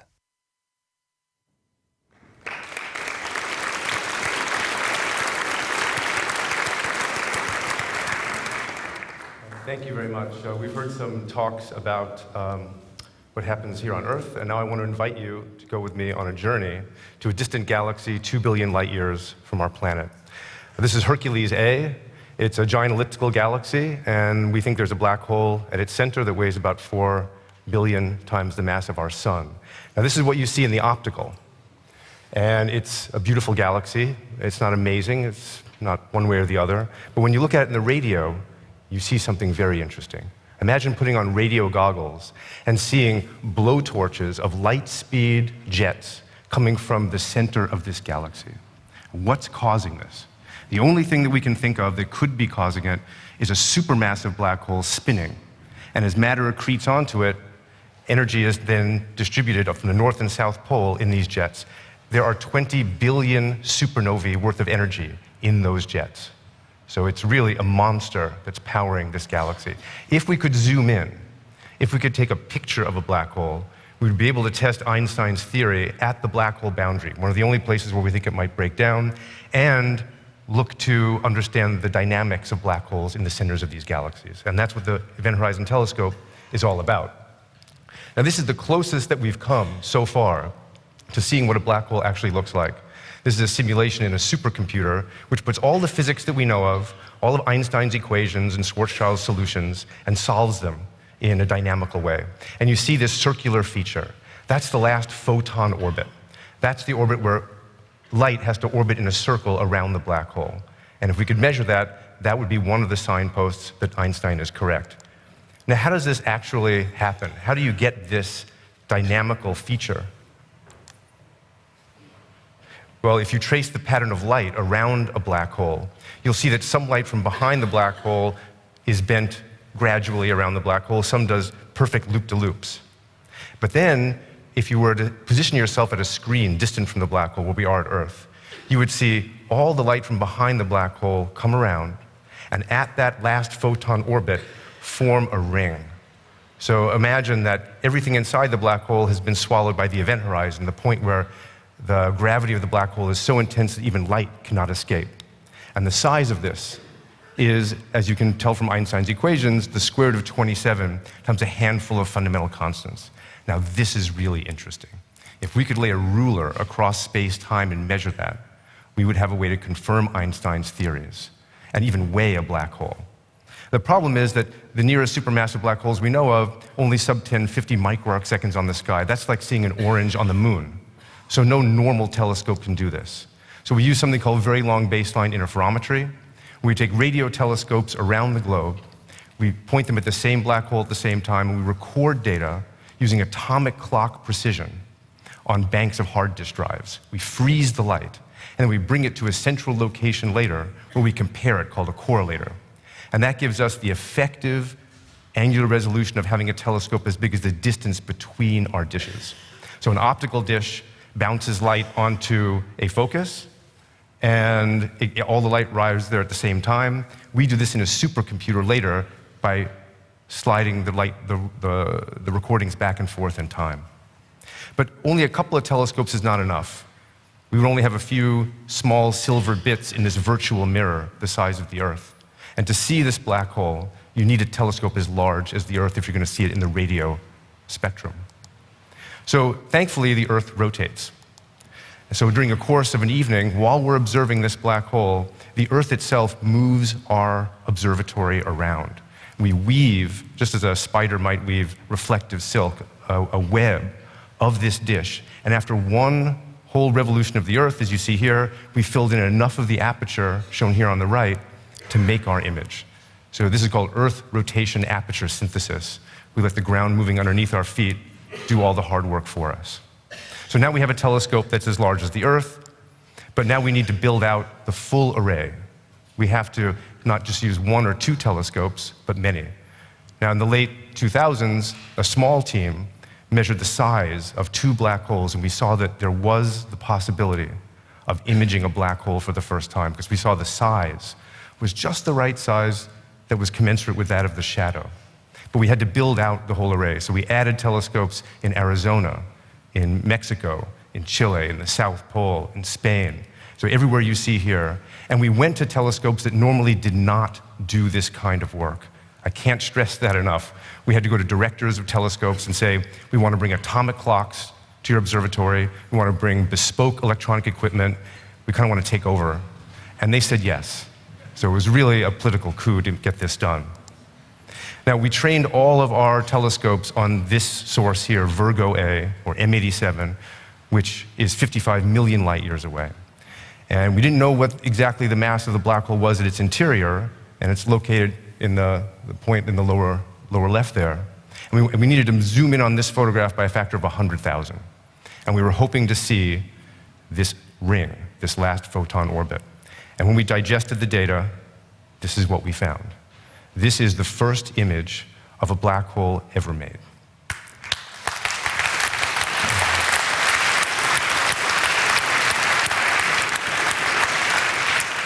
Now, this is a treasure trove of scientific result. Like, first of all, it's rare to have a prediction so cleanly seen in nature. So nature was somewhat kind to us to give us the right orientation and the mass so that the Earth-sized telescope could just perceive the dimensions of this black hole. But more than that, you'll see the bottom is brighter than the top, and that's because the gas is coming towards you on the bottom. It's Doppler boosted and it's brighter. So think of a train whistle getting higher in pitch when it's coming towards you. And then on the top is moving away from you, so it's getting dimmer, just as a train whistle gets lower in pitch. This is the first time we're seeing relativistic motion, light speed motion around the black hole, and this lets us understand the spin of the black hole. And we used it also to weigh the black hole. Because we now know the size of that ring and the distance to this galaxy, 55 million light years, We've weighed the black hole, and it is about 6.5 billion solar masses. But more than that, we now have a window in which we can study black holes. We can go back to this black hole year after year after year and sharpen our images to really understand how we can make better tests of Einstein and understand the physics of matter accretion onto the black hole, to understand how the black hole launches those jets that I showed you before. Now, to do this, we had to get creative, and we created tension within our collaboration, a creative tension. So we didn't rely on one data processing stream, we had 3.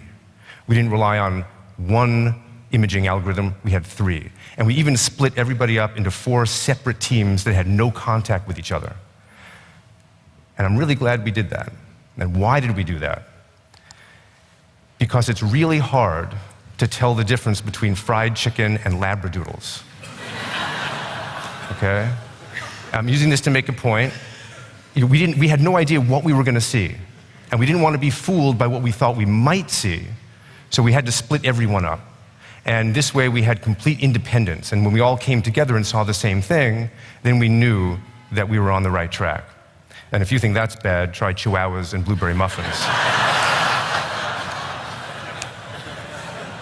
But the important thing here was not that chihuahuas looked like blueberry muffins, but that we were honoring a 100-year tradition that reaches back to Einstein and Schwarzschild. When you are studying equations that they wrote down that are as alive today as they were before, you don't want to get it wrong. They were literally looking over our shoulder. And when Einstein is looking over your shoulder and Schwarzschild is looking over your shoulder, you don't want to mess up. Now, where are we going from here? We have a project that we've just launched called the Next Generation EHT. I told you we used telescopes in different locations, but they already existed. We had to go where those telescopes already were. But now we can play this interesting optimization game, perhaps using quantum computers, where we can put the telescopes anywhere we want. So now we want to double the number of antennas, fill in a tailored way all the holes in this Earth-sized virtual lens to increase our imaging fidelity, because the next thing to do is to make movies. So we can do this by adding all those dishes that I just showed you, where all the blue traces were the new connections, or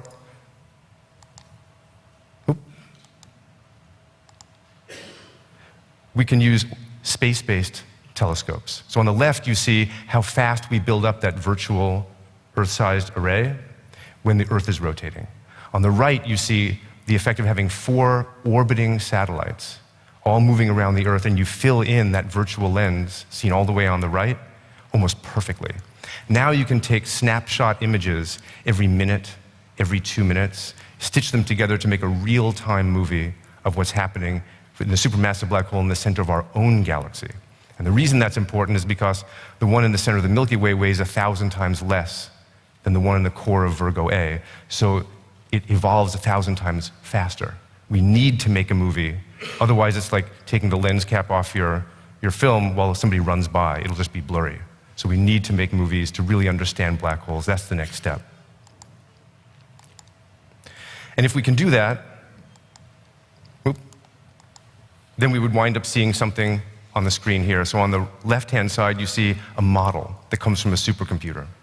On the right-hand side, you see what we think we can probably reproduce if we have the whole Earth array, a couple of antennas in low Earth orbit, and then even one in geostationary orbit, which is about 5 or 6 Earth radii away. If we had all of this, we can deliver real-time movies. Now, 10 years ago, we wrote a paper and we said, we think we're going to make an image within 10 years. And we made it by 2 months.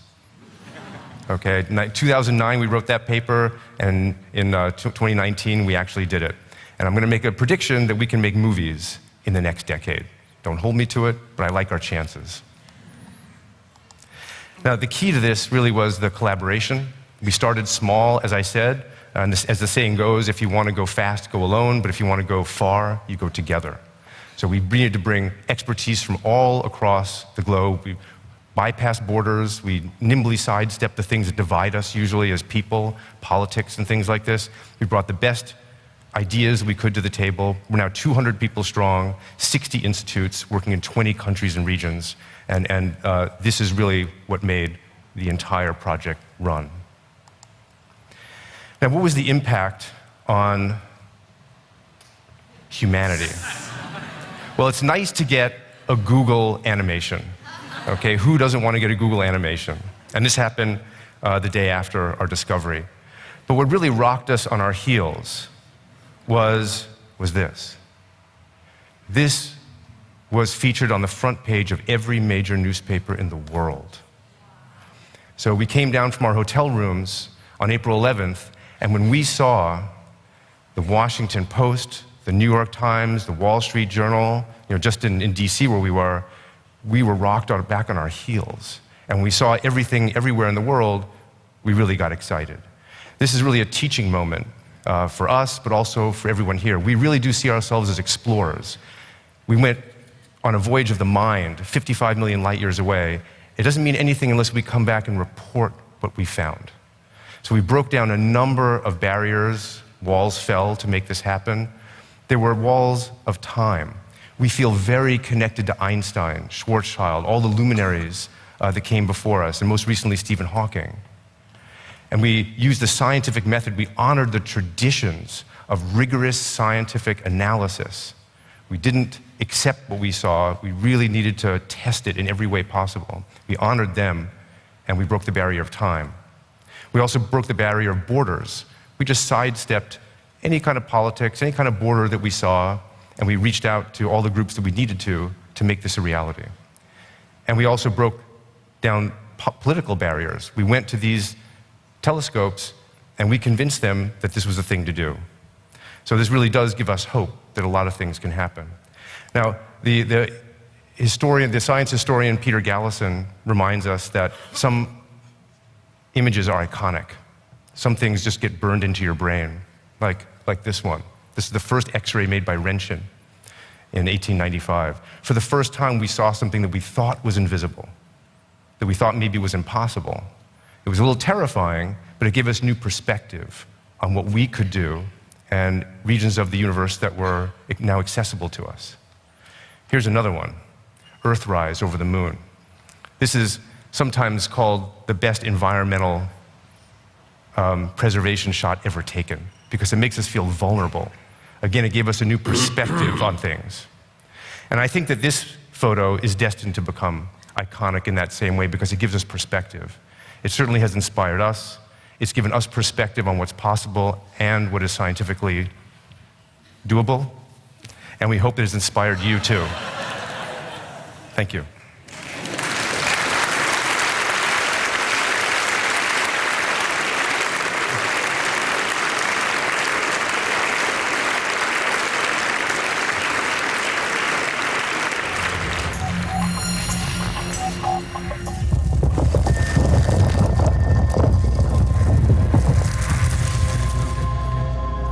Breaking the wall of fossil power. How bioengineering paves the way to sustainable energy. Sang-Yuk Lee, Korea Advanced Institute of Science and Technology. On the 9th of November 1989, I was in the lab performing metabolic engineering of a bacterium.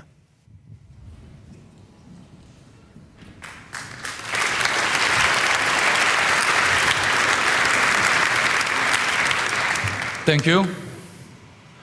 On August 1st, while most of us were enjoying summer vacation, Greenland lost 13 billion tons of ice in a single day. How much is 13 billion tons? It's astonishing. 13 billion tons is equivalent to 28 times the summed weight of entire human population today. So climate change is really a serious problem, as we all agree. One of the main reasons why we are having climate change is due to our heavy dependence on fossil resources, coal, fossil oil, and natural gas. We use them to make gasoline, diesel, jet fuels, and also plastics for bulk use, engineering plastics that are stronger than steel, and also synthetic fibers to make our clothes. How can you avoid this dependence on fossil resources. We can use microorganisms as cell factory to produce chemicals and materials. Why microorganisms? Well, you cannot feed your dog and ask for gasoline. Microorganisms are ethically sound. You eat them all the time through yogurt, fermented foods, without feeling guilty. Also, they can be safely contained in a closed tank called bioreactor, and then they can be disposed after killing, again, without feeling guilty. What do they feed microorganisms? Obviously, we eat bread, rice, meat, or cultured meat, as we heard today. But what about the microorganisms?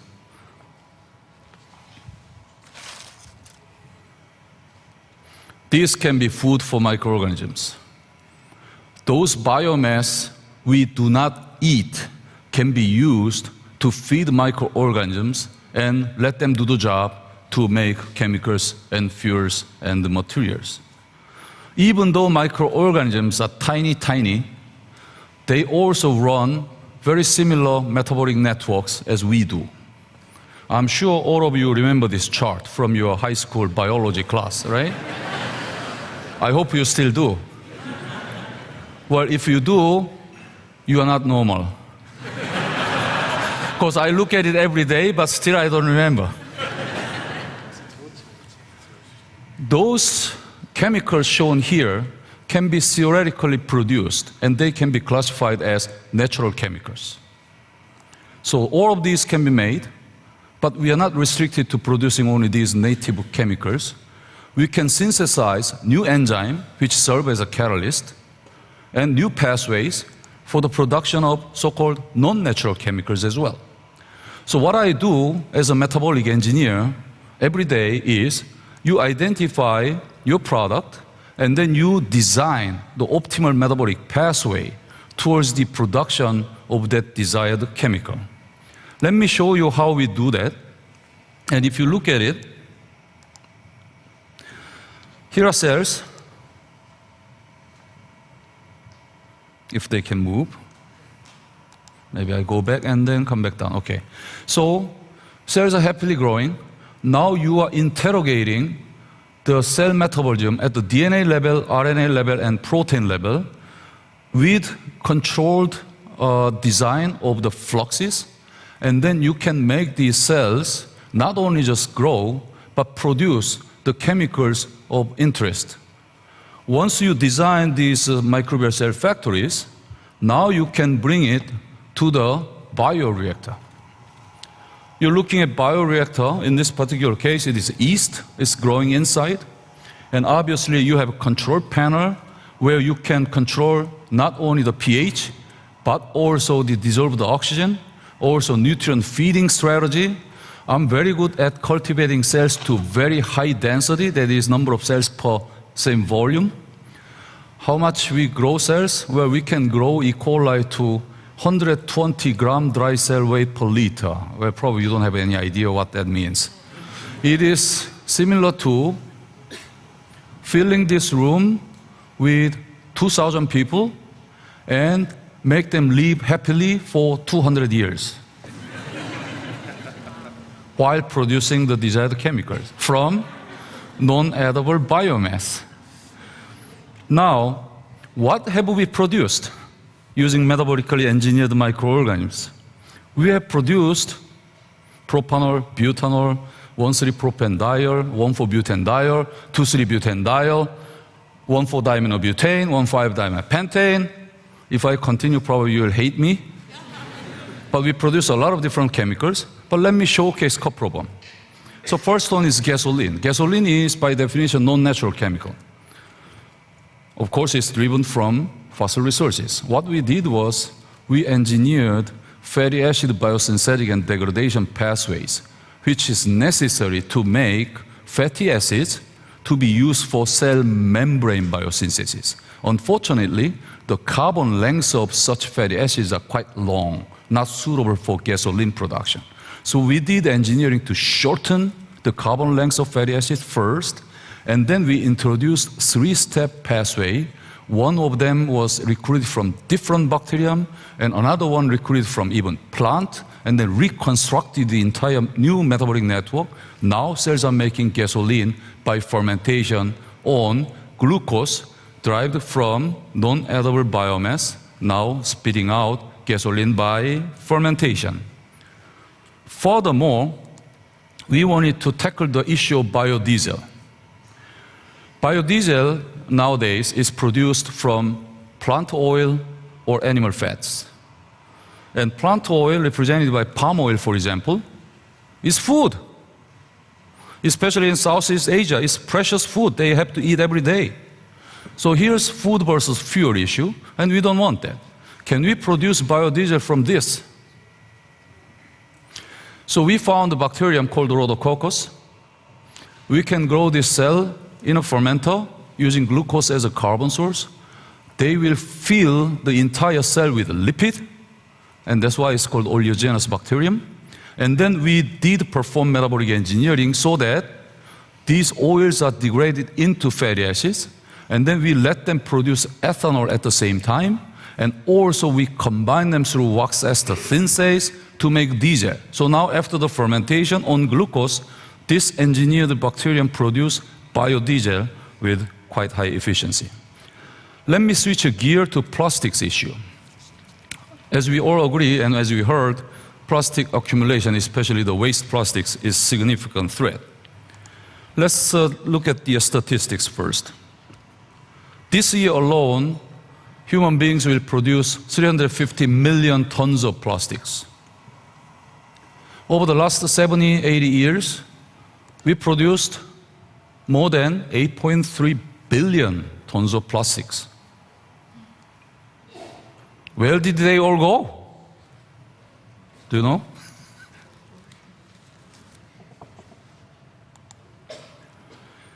Among them, 9% recycled, 12% incinerated.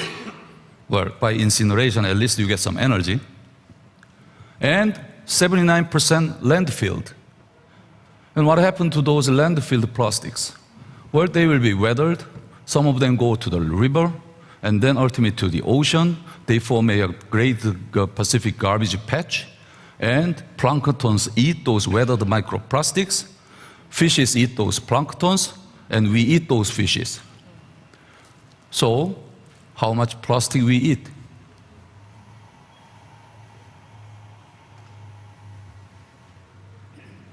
We eat 1 credit card per week, which means we eat 1 toothbrush per month. Of course, most of them will get out, don't worry. However, some nano-sized ones will not. These guys.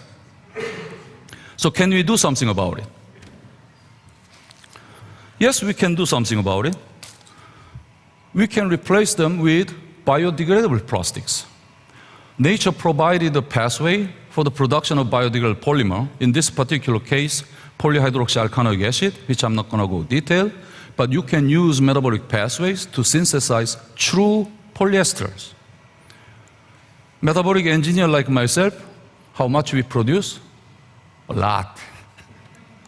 Look at this picture. This is single E. coli cell transmission electron micrograph, and those white granules inside the cell are all plastics. So we basically fill the cell with plastics. Cell's dead. I don't care. I need plastics.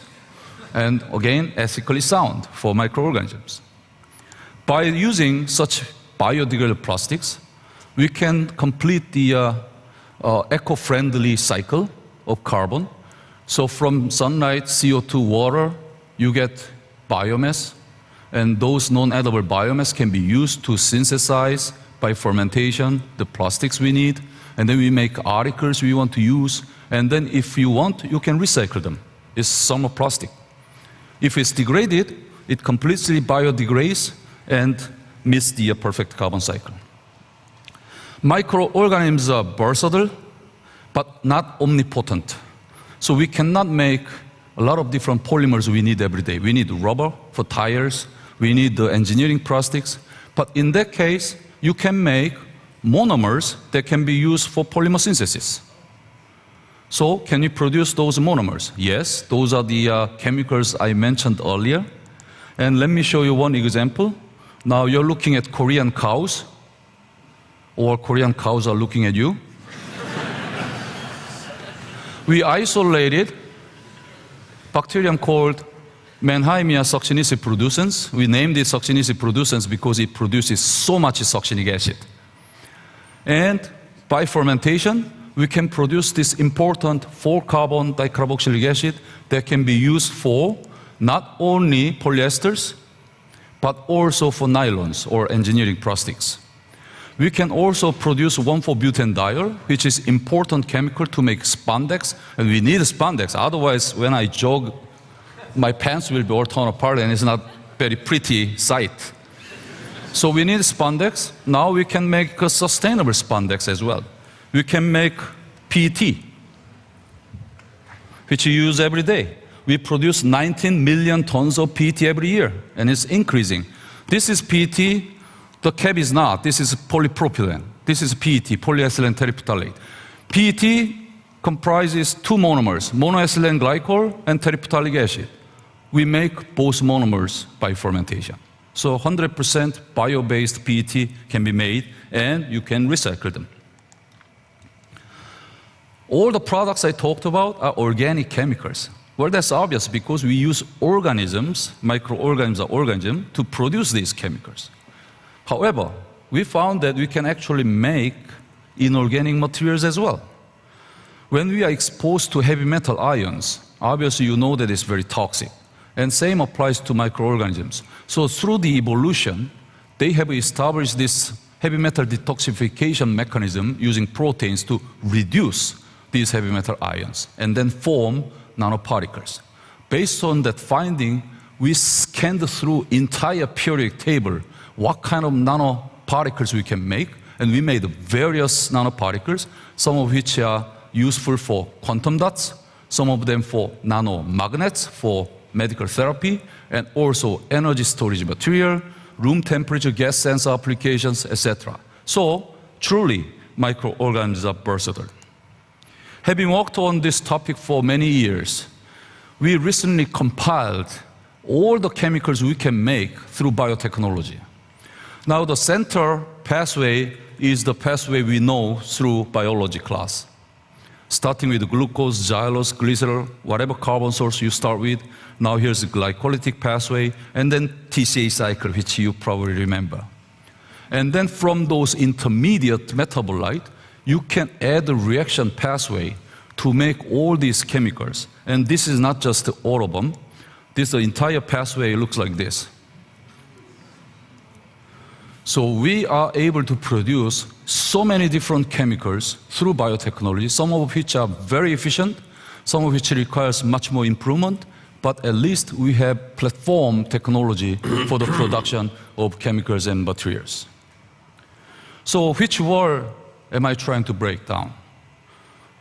The wall is our heavy dependence on fossil resources. We are living in a crucial time when our decisions and actions will determine the future of our children.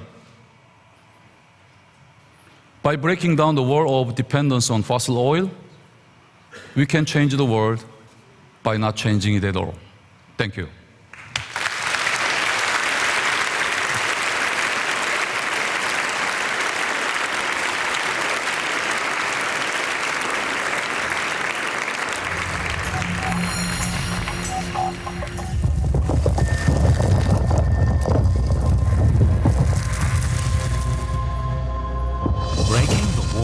Critical thinking. How the digital era threatens our reading abilities.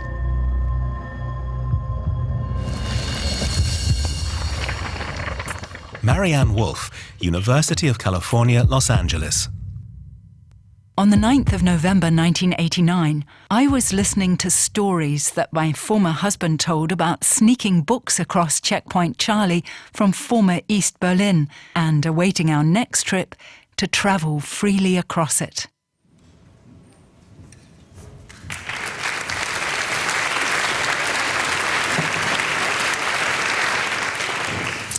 Ich bin eine, not what you think.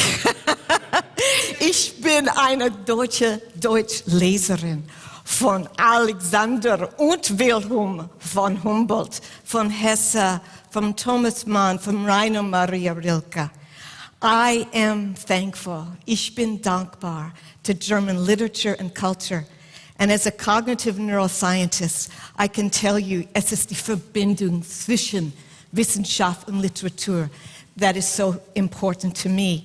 But I want to take 1 minute of my precious time to thank not only German culture, but the Beatrices and Virgils for the speakers. And I speak of Felix and Emily and Mariam and Jürgen. Thank you so much. Let us all thank these wonderful people who helped organize us.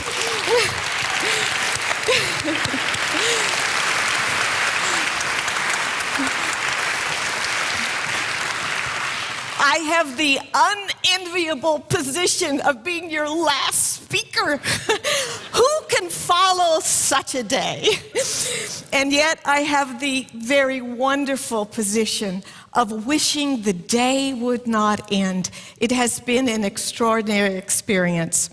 Last night, Herr Sandig said something interesting, that walls can also be invisible, that there can be walls in our very brain. And indeed, that is what I'm going to be speaking to you, coming from California, where, as some of you know, I was living through fires that are the most recent manifestation of climate change. But my work is about studying the reading brain and how it is changing literally under our fingertips. And my mission is to literally help you understand that literacy is a basic human right, and that its changes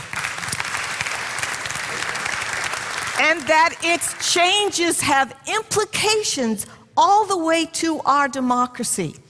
How each of you are reading is a story in and of itself. I simply want to give you 30 seconds with this.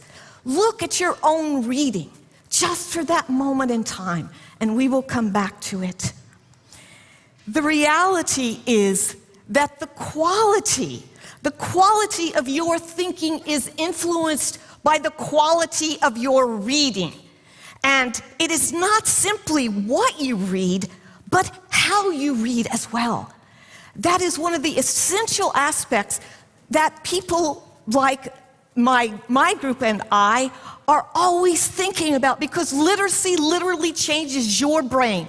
It changes the brain of a society, and ultimately it changes our species. What we need to realize in this amazing day is that in the midst of all our discoveries, we're in a hinge moment. It's a moment between cultures, between not just oral to written, which Socrates, as many of you know, did not want us to ever learn to read, but we're in the midst of a hinge moment between a written culture and a digital culture. And the way to understand it is to actually look at the plasticity of the reading brain. Now, the reality is that none of you were ever born to read. You were born to speak and see and think, never to read. The understanding that we now have of reading is that it teaches us how we as a species learn anything new. But that reading brain has no one shape. Now, many of you, if you look at that second line, will see that our Chinese and Japanese speakers have much more interesting right visual cortices. Look at that. They usually have to have 5,000 characters by the time they're in the 5th grade, and we are completely complaining about 26 measly little letters. The reality, however, is that brain, these models, give us an indication that there is no one circuit. The circuit is plastic. It not only reflects the writing system, but very importantly for us today, especially for our children, it reflects the characteristics or affordances of the medium itself. And so what you see here very quickly on the left is what the very most basic brain does. Within 280 milliseconds, you are conquering the written word. But only if you begin to elaborate the decoding processes will you become a fully literate person. And in the United States, only 1/3 of our children today, now these results are this week, only 1/3 of our children are truly proficient readers who are not using the elaborated deep reading processes that we all in this room enjoy. Your plasticity allows you to go so far beyond that basic circuitry to add all the things that you know, because human beings are analogy makers. Today, all of you literally shifted some of your networks to learn all that was new, but you could only do it because you had a platform of knowledge. And so many of our children are so reliant on external platforms of knowledge that they are not sufficiently developing their own. But far more importantly, all of these deep reading processes involve time. They involve milliseconds of time. We think a lot about them in terms of cognitive, but I would be remiss if I didn't emphasize that what we get when we read also is an opportunity to leave ourselves, to pass over and understand other. And there's wonderful work right here in Germany from Tanja Singer in the Max Planck Bildungsforschung, auch aber Neurowissenschaft, where you see that empathy is not just about feeling, but also about understanding the other, a theory of mind. Critical analysis pulls together all of these analogical, inferential skills. They pull them together, but it does something so important. This allows us, even if we are only talking about 200 milliseconds, it allows us to evaluate, to discern the truth value. And I'm going to use your beautiful, slightly exposed hemispheres. Your right frontal and your left frontal do a dance when you're evaluating the truth. We're literally going back and forth. We're trying to understand what is true or what is not. We are evaluators. When we do not have that, we are losing something precious and essential as citizens. I use Thomas Aquinas here. It's not just any old monk. So Thomas Aquinas was asked what he was most grateful for in life, and he said that I could understand everything I ever read. What an extraordinary goal for all of us.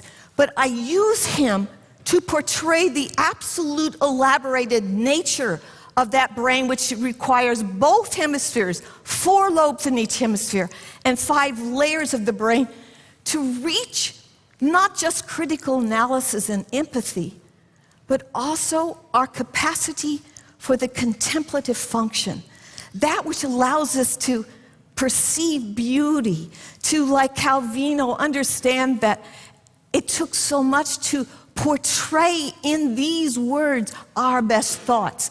But it is never a given.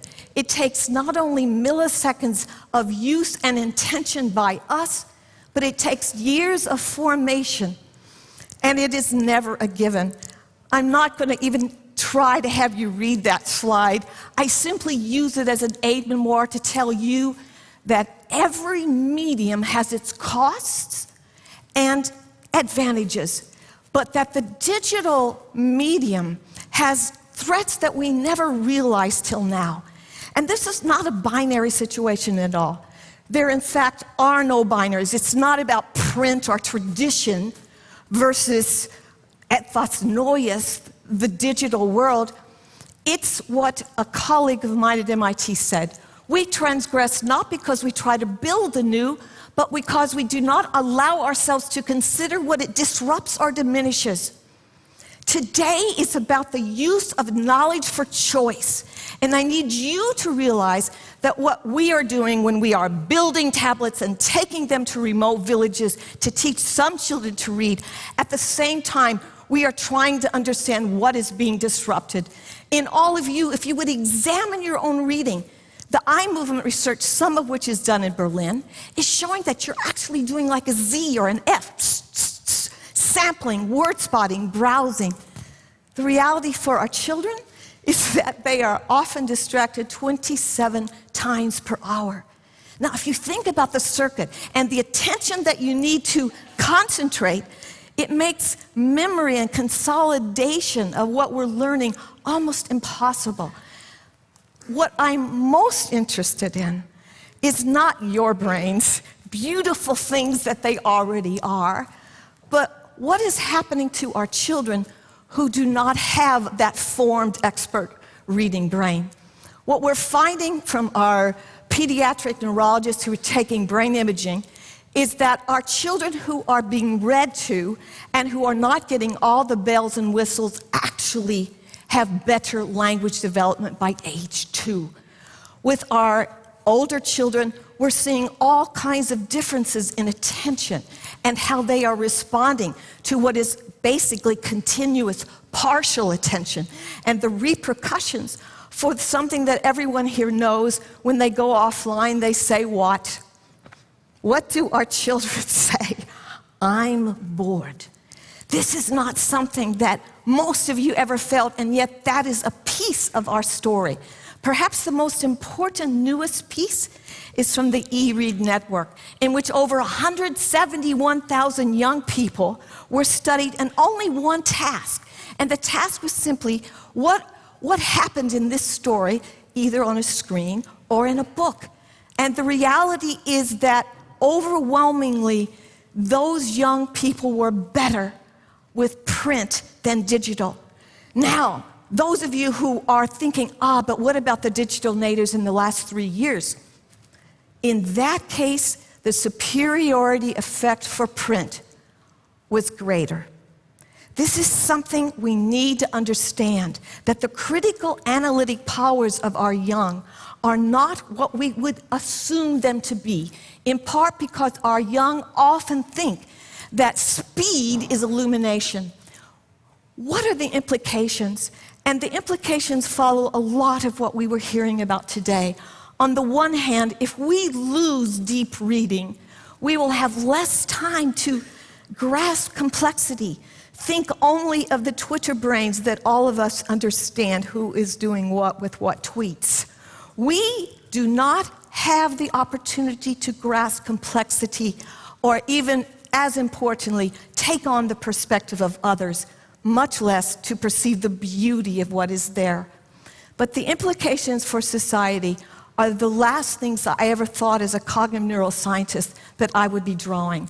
And that is, if there is less critical analysis and empathy, if our readers are going only to the familiar silos of information that they know well and that don't give them anything but comfort and the sense of truth, then we will have a susceptibility, a vulnerability in our citizens to falsely raised hopes, falsely raised fears, fake information, and all the detritus of demagoguery. This is an extraordinary moment in time for us to use science to look squarely in the face of technology and say, this is a tool that we must understand ever better for our children. I am suggesting, however, that there is never to be a binary, but rather to think about our children in terms of building a biliterate brain in which we are using print to teach our children, especially in the first 10 years, but to have our children in the first 2 years really almost screen less, and in the first 5 years, just gradually introduced. But on the other hand, to be teaching programming and coding in parallel. So it's not a binary, but it's together. But it is for us that my last 2 slides are really geared. They are for you. If there is an antidote for us, I believe Aristotle may have given it to us long ago. He asked, what are the characteristics of a good society? The first is that we have a life that is of knowledge and productivity. The second, they use the term leisure, but by that they meant not just entertainment, but the arts. But it was the third life that I think it's so important for us all at the end of this beautiful day to reflect upon. And that is, a good society requires the contemplative function. These are the same 3 lives that I believe the good reader must have. For reading is at its heart, for you and for our children, an act of resistance in a landscape of distraction. I will end with a slide that I will only read a piece of from the philosopher Martha Nussbaum. It would be catastrophic to become a nation of technically competent people who have lost the ability to think critically, to examine themselves, and to respect the humanity and diversity of others. We are in a hinge moment, but it is with knowledge about the reading brain, about our own changes, about our children's formation, that I believe that we will be able in the future to read and to think with all our intelligence. And now I want to give you this gift that your organizers left for you in your badge. Everyone has a copy of this. And it is with a great sense of gratitude that I want to give you what the organizers arranged for you.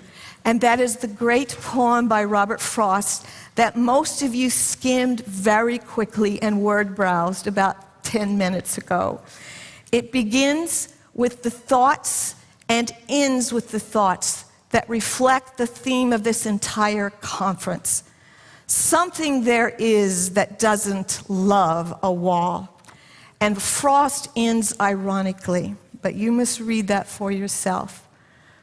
Good fences make good neighbors. I say to you, good fences make no new or good neighbors, and fences make no deep readers. Thank you and Godspeed, and thank you all.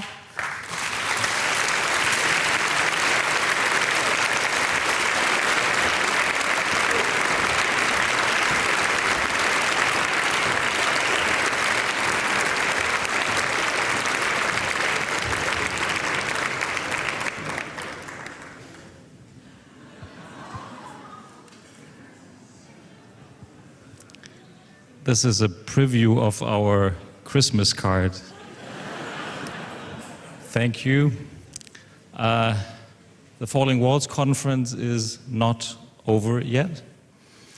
You'll have the opportunity to talk to the marvelous, incredible minds that were on stage in the last session over there and learn more, discuss with them. You may read, but maybe you read thereafter. You are heavily invited to contribute to future Falling Wall activities. You've seen we have many friends around the world. If you have an idea, if you feel we should collaborate in any field, please approach us. The worst thing is that could happen that we say yes. And then it's work for you and joy for all. For those of you who participate in the dinner, we will have dinner at a fantastic location, which is an organizational nightmare. It's the Pariser Platz, the Paris Platz, just at the Brandenburg Gate. We have an individual access at the, I guess, Behrenstraße. And if you take the buses, they will bring you there sometime because we have lots of traffic due to the celebrations of November 9th. I have to it's my privilege to conclude with lots of thanks. First of all, as already said, but I have to continue that, thank you to all the people who contribute in organizing this event. Thank you so much.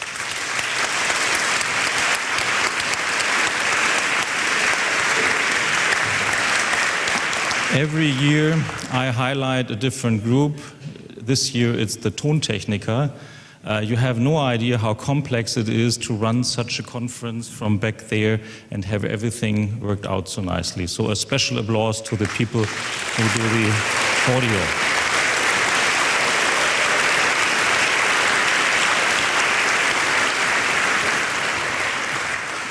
Please leave some applause for our marvelous speakers. We just had a couple of talks during the breaks, and those who have seen a couple of our conferences said they have never been as good as this year. You were just mind-boggling. Thank you so much.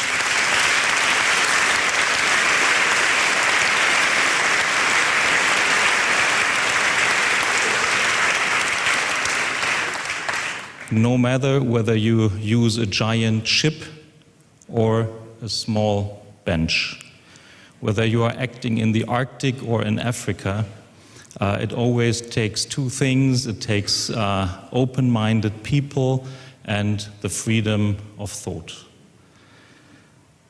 To me, and I very much share the feeling of Swelin, as she said, we had this impression.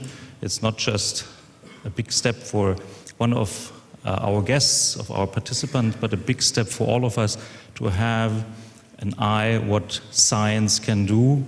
And my feeling again for the 11th time is we leave this room with hope. We even leave the room with hope, and we don't lose hope despite it's not easy to keep hope or to be hopeful in the difficult cases. This brings me to the American presidents. Those who are a bit familiar with European history, they do know that it was not just American presidents who brought down the wall, but it was the Polish Pope, it was Solidarność. It were brave people in many Eastern European countries, including Germany. But then, of course, American presidents played a role. So it was John F. Kennedy, Ronald Reagan, finally George Bush Sr. And so we felt maybe if there is now a stable genius in the White House, we sent him a stable letter. So we took a piece of the Berlin Wall. We wrote a letter on it. The letter is pretty simple. The size of American presidents can be indicated by their ability to fight against walls.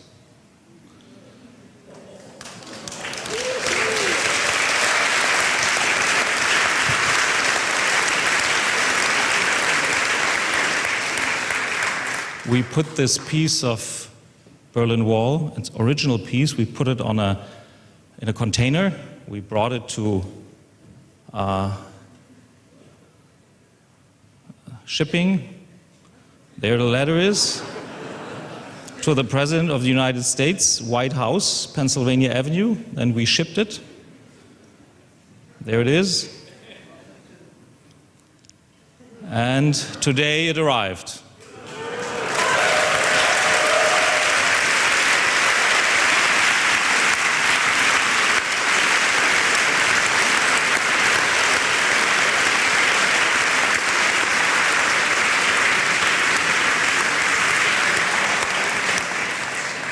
The president was not at home. So the people in his who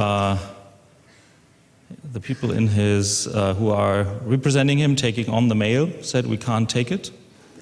And this is fine, so this piece of Berlin Wall will go to San Diego, and will go to El Paso, and it will go to other places where we do not need walls.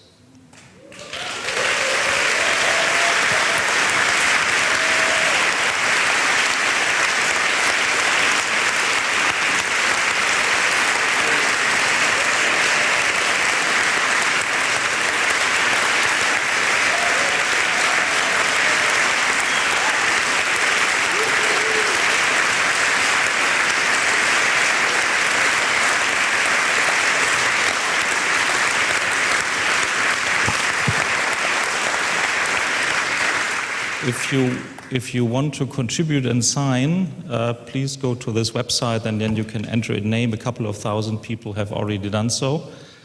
And I will end with the quote of an American president of undisputable size. He broke down the wall of slavery and he left a quote that fits best what we are doing here. You can fool all the people some of the time. You can fool some of the people all the time, but you cannot fool all the people all the time.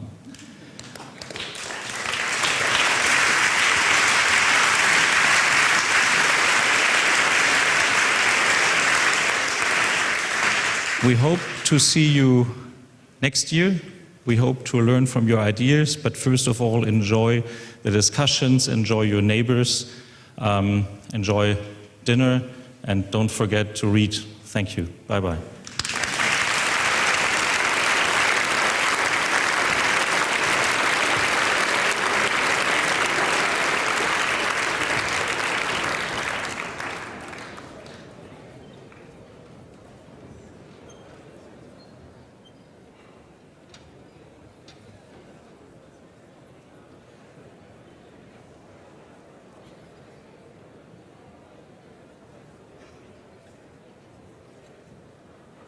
Please join our speakers at the Falling Walls Forum in the main hall or meet fellow participants in the Brain Dating Lounge.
And for Falling Walls doing their own little piece of political activism there, sending their piece of the Berlin Wall. Oh, you have to speak into the microphone, because otherwise they won't be able to hear you on here. That was yeah, activism, yeah, I think. I could only imagine how much money that would have cost, though, for them to ship the entire thing over. So as a question to start, how can art play a role in political activism in a way that other typical forms of from political protest can't?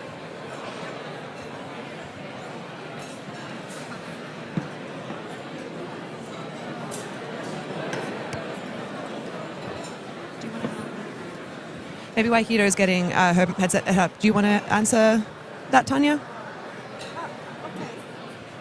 So, yeah, basically I think part of what we get with art that we don't get in other realms of protest or reimagining the world is the fact that people can be a little more challenging. You can be more disrespectful, you can be more go to zones of non-comfort, neither for you or for the person. And I think this is, is a very useful tool to question what we're living around, because we are too polite. I think we are too polite. And then sometimes you forget that in order to generate change, you need to be direct and talk, speak to power, Well, Hito, what about you? Maybe you could give us an example for people who haven't seen your work before of a time that one of your ideas for art has actually impacted real change, whether that is politically or getting people who have experienced one of your exhibits to change their mind about something? To be honest, I don't know. Okay. One thing that I find really interesting about this, the concept of the collective as well, because even as an artist, there's an individual way that you can then impact a larger group of people. I just recently got back from Cuba earlier this year, where I got to feel like the collective of the power of Cuba. How can you try to use art in order to get a large group of people to change their minds about something, rather than you just personally impacting something? I mean, there are different ways. It's not only one way, but I think also, like you doing your work, knowledge is important. You know, this idea that through the work at least every time I see your work, I learn something that I didn't know.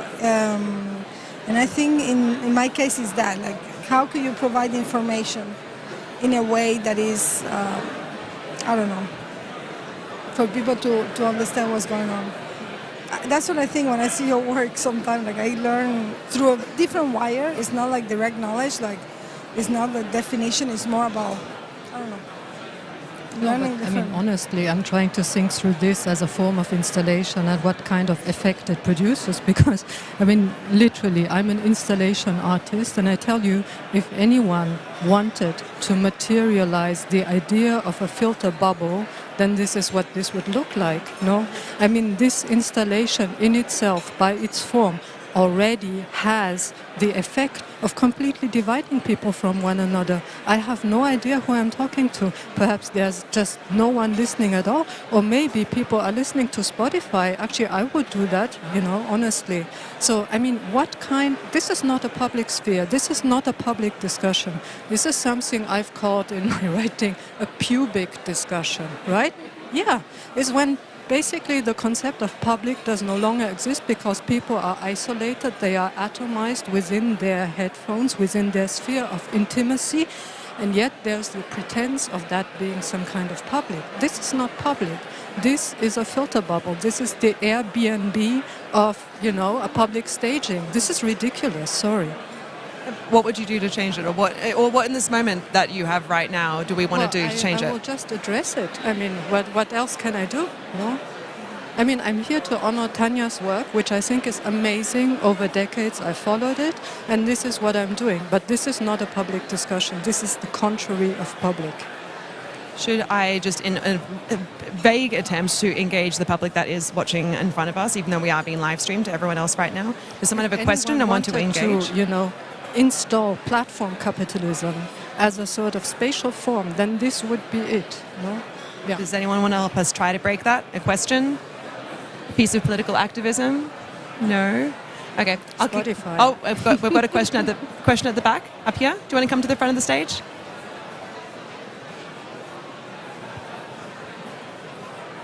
I agree with you because we are in display also. Yeah. We are being displayed. Yeah. Like Thank you very much. So I was just completely intrigued by the work you're doing, and I was just wondering whether you could tell us a bit more about the work you're doing, because I really like the examples you showed to us. Thank you. The work I'm doing right now, you mean? Okay. So right now, I'm a little frustrated because I want to do work about Trump, but he's changing all the time the stuff, so I cannot follow him. So that's the frustration I have. But I think also part of what I do is long-term or short-term work. So sometimes the pieces I show is very short-term, so it's just something I do to create some reaction and discussion. But then I do this piece, which is the Institute of Art and Activism, which is a long-term, maybe 10, 15, 20 years piece. And it is important for me to understand what needs time. Sometimes when you make just a judgment or a quick assertion in the work, there is a violation of time in a way. So you are, I talk about the political time, you know, this is why I like the idea of political timing, because sometimes many things that we see is just a kind of abusive, forcing political moment through art instead of giving the time for people to develop with it. So I think this is, I go between both. So I think some ideas need to be aggressive and needs to be like, for example, Hito's statement about where we are right now, I love it. That needs to be addressed in a very clear and rapid way. Other things are about building up different social, I don't know, rewiring or something like this. But, so I'm working now in the Institute in Cuba and inviting artists, like hopefully Hito one day, and other artists to come and share their experience and react to that reality. Yeah. I think it's really interesting that you bring up the concept of time. The last talk that we saw, Marianne Wolf was talking about like the importance of deep reading and contemplation. And I think that's another way that, as opposed to, I'm a journalist, and I think that we will absorb the same message, a political message, differently through a 400-word article that we read on our phones, rather than something that you take the time to actually experience in an art gallery. I'm curious, what other, aside from Trump, what other areas are you looking at to agitate right now? The neo-fascism that's going around in the world now. It's interesting because it's very easy to criticize the ex-socialist places, and the failure, but we are right now seeing the failure of, hopefully, the failure of capitalism, I hope. I don't think it's going to be the total failure, but it is at least a crisis, and so I think this neo-fascism as a solution is related to time, because it's a way to solve things quickly instead of taking the time to building community, building ethics, So you live here, maybe you've seen it. I mean, one also has to say that the fall of the Berlin Wall, at least in Germany, is the starting point for the renormalization of racism, anti-Semitism, violence against foreigners. This starts with 9th of November 89. People were asked today, what did you do during the fall of the Berlin Wall? But what did people do all these 30 years after, right? I mean, this time is completely swallowed. And I can't tell you what happened these 30 years after. Racism, anti-foreigner sentiment, and neo-fascism got normalized also in Europe, not only in the United States, Eastern Europe, basically in all around us. I recently really enjoyed, although from afar, your 2019 Venice Biennale installation, which was all about AI and kind of the impact that it has on us. And for me, I was just thinking of Shoshana Zuboff's wonderful, wonderful words before. If you guys both watched her discussion, was there something that maybe jumped out about like truth that she was bringing to this? Well, I agree, 100%. I think she was very, very clear. And the thing that happens today is like all of us are too passive. We see things happening around and we don't do anything because it's not our problem, because it's too complicated, And the fight is, you have to keep being the asshole in the room, saying the wrong things, and pushing people to rethink what they're doing that is not so good. And this part of this timing, everybody wants to have fun and quick, Everybody wants to have things fun and quick. With jokes. TED Talk style. Yeah. Did you just bring us something that you want to show us? This is my newest gadget. It's really revolutionary and futuristic. It's a non-smartphone. It's a dumb phone. I think this is really the future. And I think this is also what Shoshana Zuboff was talking about. I mean, I was one of the persons who started very early to do work about the digital sphere, the internet, blah, blah, blah, and so on. I'm also one of the person who is evacuating first, and I think this will continue to happen. So what is the way that your life has changed now that you've started using the dumb phone rather than the smartphone? Part of it is more complicated, but it's just so much fun using it. It's worth it. I've got friends who have dumb phones and they use them as bottle openers because they're not afraid of breaking the glass. Totally. It's a very Australian thing for me to say. You can throw them. That's a very good thing. It's an object value also. Just to continue being the assholes in the room. I like this. I also want to bring up, I'm really into you both have criticized the arts funding model in the past, and the arts funding model or the Tate Modern and how that got redone, and you've always been very anti-Sackler and So I'm curious, what can be done in order for like these kind of interventions? They do take money, and that's either your money, someone else's money. And I think it's very important that we can continue supporting artists to do this important work. But how would you fix the funding model? This is, at least as an artist, I always find that I am in a kind of blackmail by institutions, because they always say, oh, we need the money. Yeah, but first of all, part of the problem is like, we need to demand to the governments to give money for the arts, instead of trying to find more rich people to give money for the art alone, you know. And also, we should have, which state now has, these kind of ethical committees for the money. Because the fact that people are using now art to clean the money, wash the money, is completely disgusting.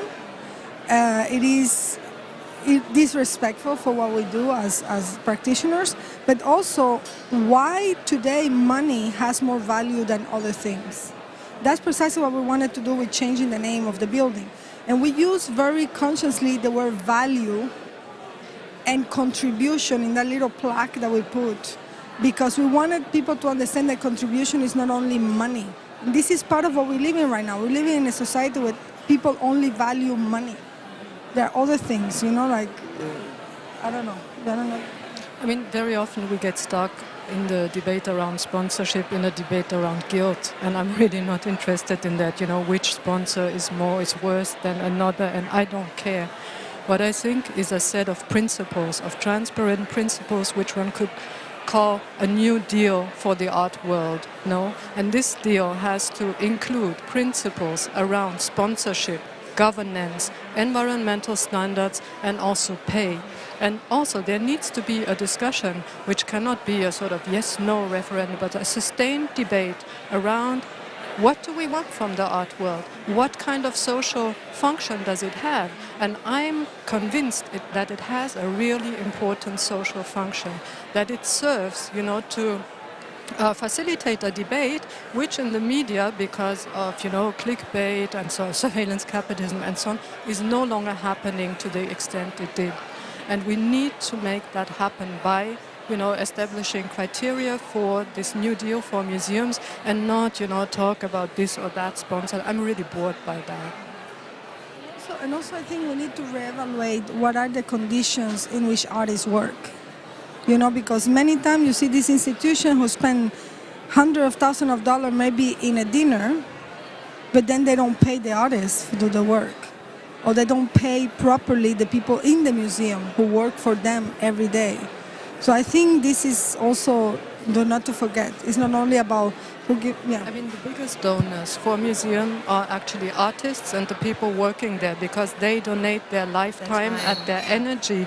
And artists, usually they don't get paid at all, right? And one tends to forget the energy and all the resources and contributions that people working in the art world make for museums. They are the biggest donors, and they should be honored.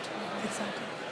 So I think that we need to break surveillance capitalism and also break art capitalism, it sounds like. Before I open it back up to the room, do you two have any questions that you two want to ask each other? Or Hito, anything that Tanya said in her talk that you want to ask more about, for an example? I know you work so well. we know each other very well, so thanks for presenting it again. Thank you for coming. Yeah. For me, it's a big honor. I have to say that you say I'm yes. so happy to always share I'm fine. stage with you. This is its own little filter bubble right here of love, the good type of filter bubble. Does anyone have any questions that we want to go forward with? Is that a yes? Yes, come up, yeah. Thank you both for great work. I'm interested in the role of art in the society. If we look at the global development goals, the 17 goals that we have, we see that art and culture are literally not represented. There was, however, a group that did represent the art world as part of the civic society, but the voices didn't come across. I've been lucky to be part of the discussions, but it was interesting to see that the art sector, wasn't mobilized, or maybe didn't speak the languages to connect, to become part of these processes. And another And a related question to that, maybe I share just another example. Last year, we submitted a big international proposal, Challenge Value. How can art challenge value, working with other disciplines? It was a proposal to European Union for Horizon 2020. We did not get it. We will pursue because we believe this is critically important. And I would like to ask you, where do you see spaces where these conversations are happening, not just happening, but where action is happening, and how can we collaborate to take this further? I think it's essential and the time is now. Thank you. I think we should not have any expectation of art because I'm very nervous every time art is taken so quickly into these kind of global discussions, because what you have is a watched out version of art, meaning the goody-goody version of art where everybody's happy. And my personal way to approach art is not to make people happy, but is to make people think and make people sometimes reevaluate what they have done. And for that, you have to address things that are uncomfortable. So part of the problem of the role of art, when we talk at this huge UN level or big level or global or this kind of conversation, is hard because you saw the, let's say, the reduced version of my work. One that is only literally the coach help us to say, oh, you're talking too much, just make one point. And it, in a way, it's hard because it is simplifying. This is a problem we have with art becoming part of these discussions today, that it is becoming a facilista, like the easy version on itself, where the actual potential it has for change and for disruption is eliminated. And then this is, I don't know. I mean, I am with you. I think we need to put art in as art and culture, which is two different things, in here. But we need to not wait anything from art. So let the artists do what they do, because this is also a problem that sometimes you participate in project, people expect that you do certain things, and then you're not doing art. You're doing, I don't know, like a Excel sheet or whatever, So, yeah. Peter, what about you? What do you feel about government's involvement in arts and culture? If it should stay out or if it should actively support? Well, of course, I think they should actively support because this is a public matter, right? And they are responsible for it. I think many of the problems with sponsorship, which we have seen over the past years, come from the fact that so many arts and cultures budgets have been completely slashed, or widely slashed. They are consequences of austerity.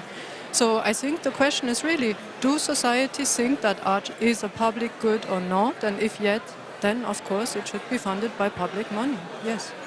Can we get a raise of hands for who thinks that art should be considered a public good? Thank you, yeah, sure. One last question, then we're probably going to have that.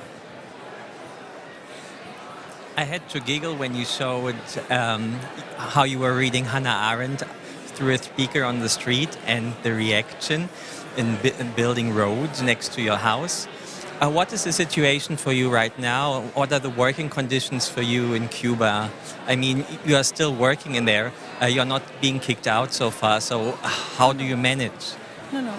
One of the technique of, well, first of all, I laugh now because time has passed and I have digest all my pain, and I want to ridiculize the government as my, I don't know, my revenge, let's say, for what they do to the artists in Cuba. But it is a painful process. Here you show it and you make it easy, but it is a painful process. And in this moment, one of the techniques the government uses is to make people tired of you and your problems. So, for example, we have artists right now. We have an artist that every week is being picked, and put into jail for a day or two. Of course, the first day he was put in, we had 300 likes, free, but by the 10th time they're doing this, he had 3 likes, let's say, in Facebook, and all my friends in Cuba are like, oh no, again, So one of the tactics they use is this. So what I have done, because I work for the Not Yet, so the Not Yet is also a way to see it as a system. So kind of think what would be their next step, and then you position yourself there instead of here today. So, which I know they were going to do this to me, so I decided to be out of Cuba for 4 months or 5, so people rest a little bit about me being in prison. So next time they, and I'm trying to, actually, I don't want to be in prison. I don't want to be taken in prison. I don't think this is wrong. I don't enjoy it. But and this is why in the Institute we're trying to do our work on spite them. So if they take some of the people collaborating with us for interrogation, then next day we do the event. So we never suspend any event. We always do event. We invited at the very beginning people, and they say you cannot go to Tanya's house for the workshop, and then we did it in the park. So it is not about, because when this kind of totalitarian system, where you confront them, you give them power. So it's about how can we take the power out of totalitarians. And this applies for here as well, by the way. Yeah. So, yeah. It's all that we have time for, guys. Thank you so much. Thank you, Hito. Thank you, Tanya. And we will see you next year at the 31st anniversary of the Falling Walls. Thank you.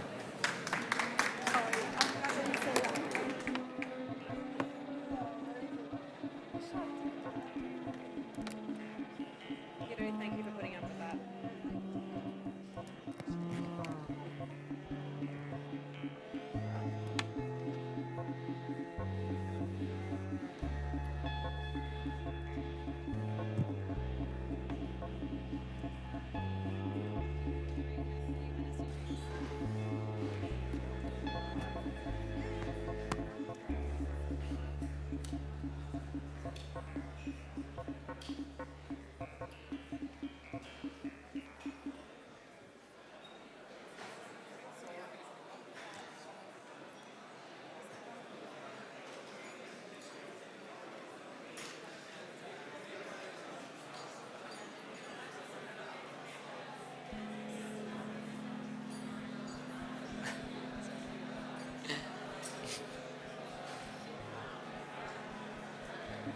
Okay.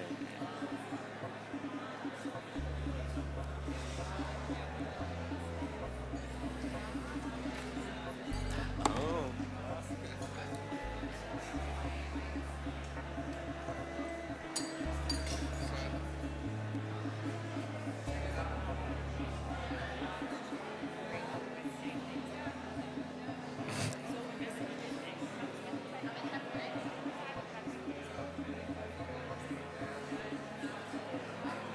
Welcome back, and that is the final forum stage for the day. As you can probably see behind me, the attendees at the conference are drinking, are socializing for the last time, and all of this means that sadly Falling Walls 2019, which commemorates the 30th anniversary of the fall of the Berlin Wall, is coming to an end.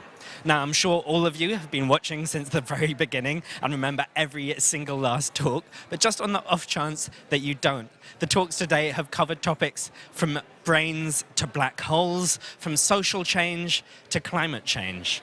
But now, until next year, we're going to have to call it a day. I've been your host, Adam Levy. Thank you for joining us for Falling Walls 2019.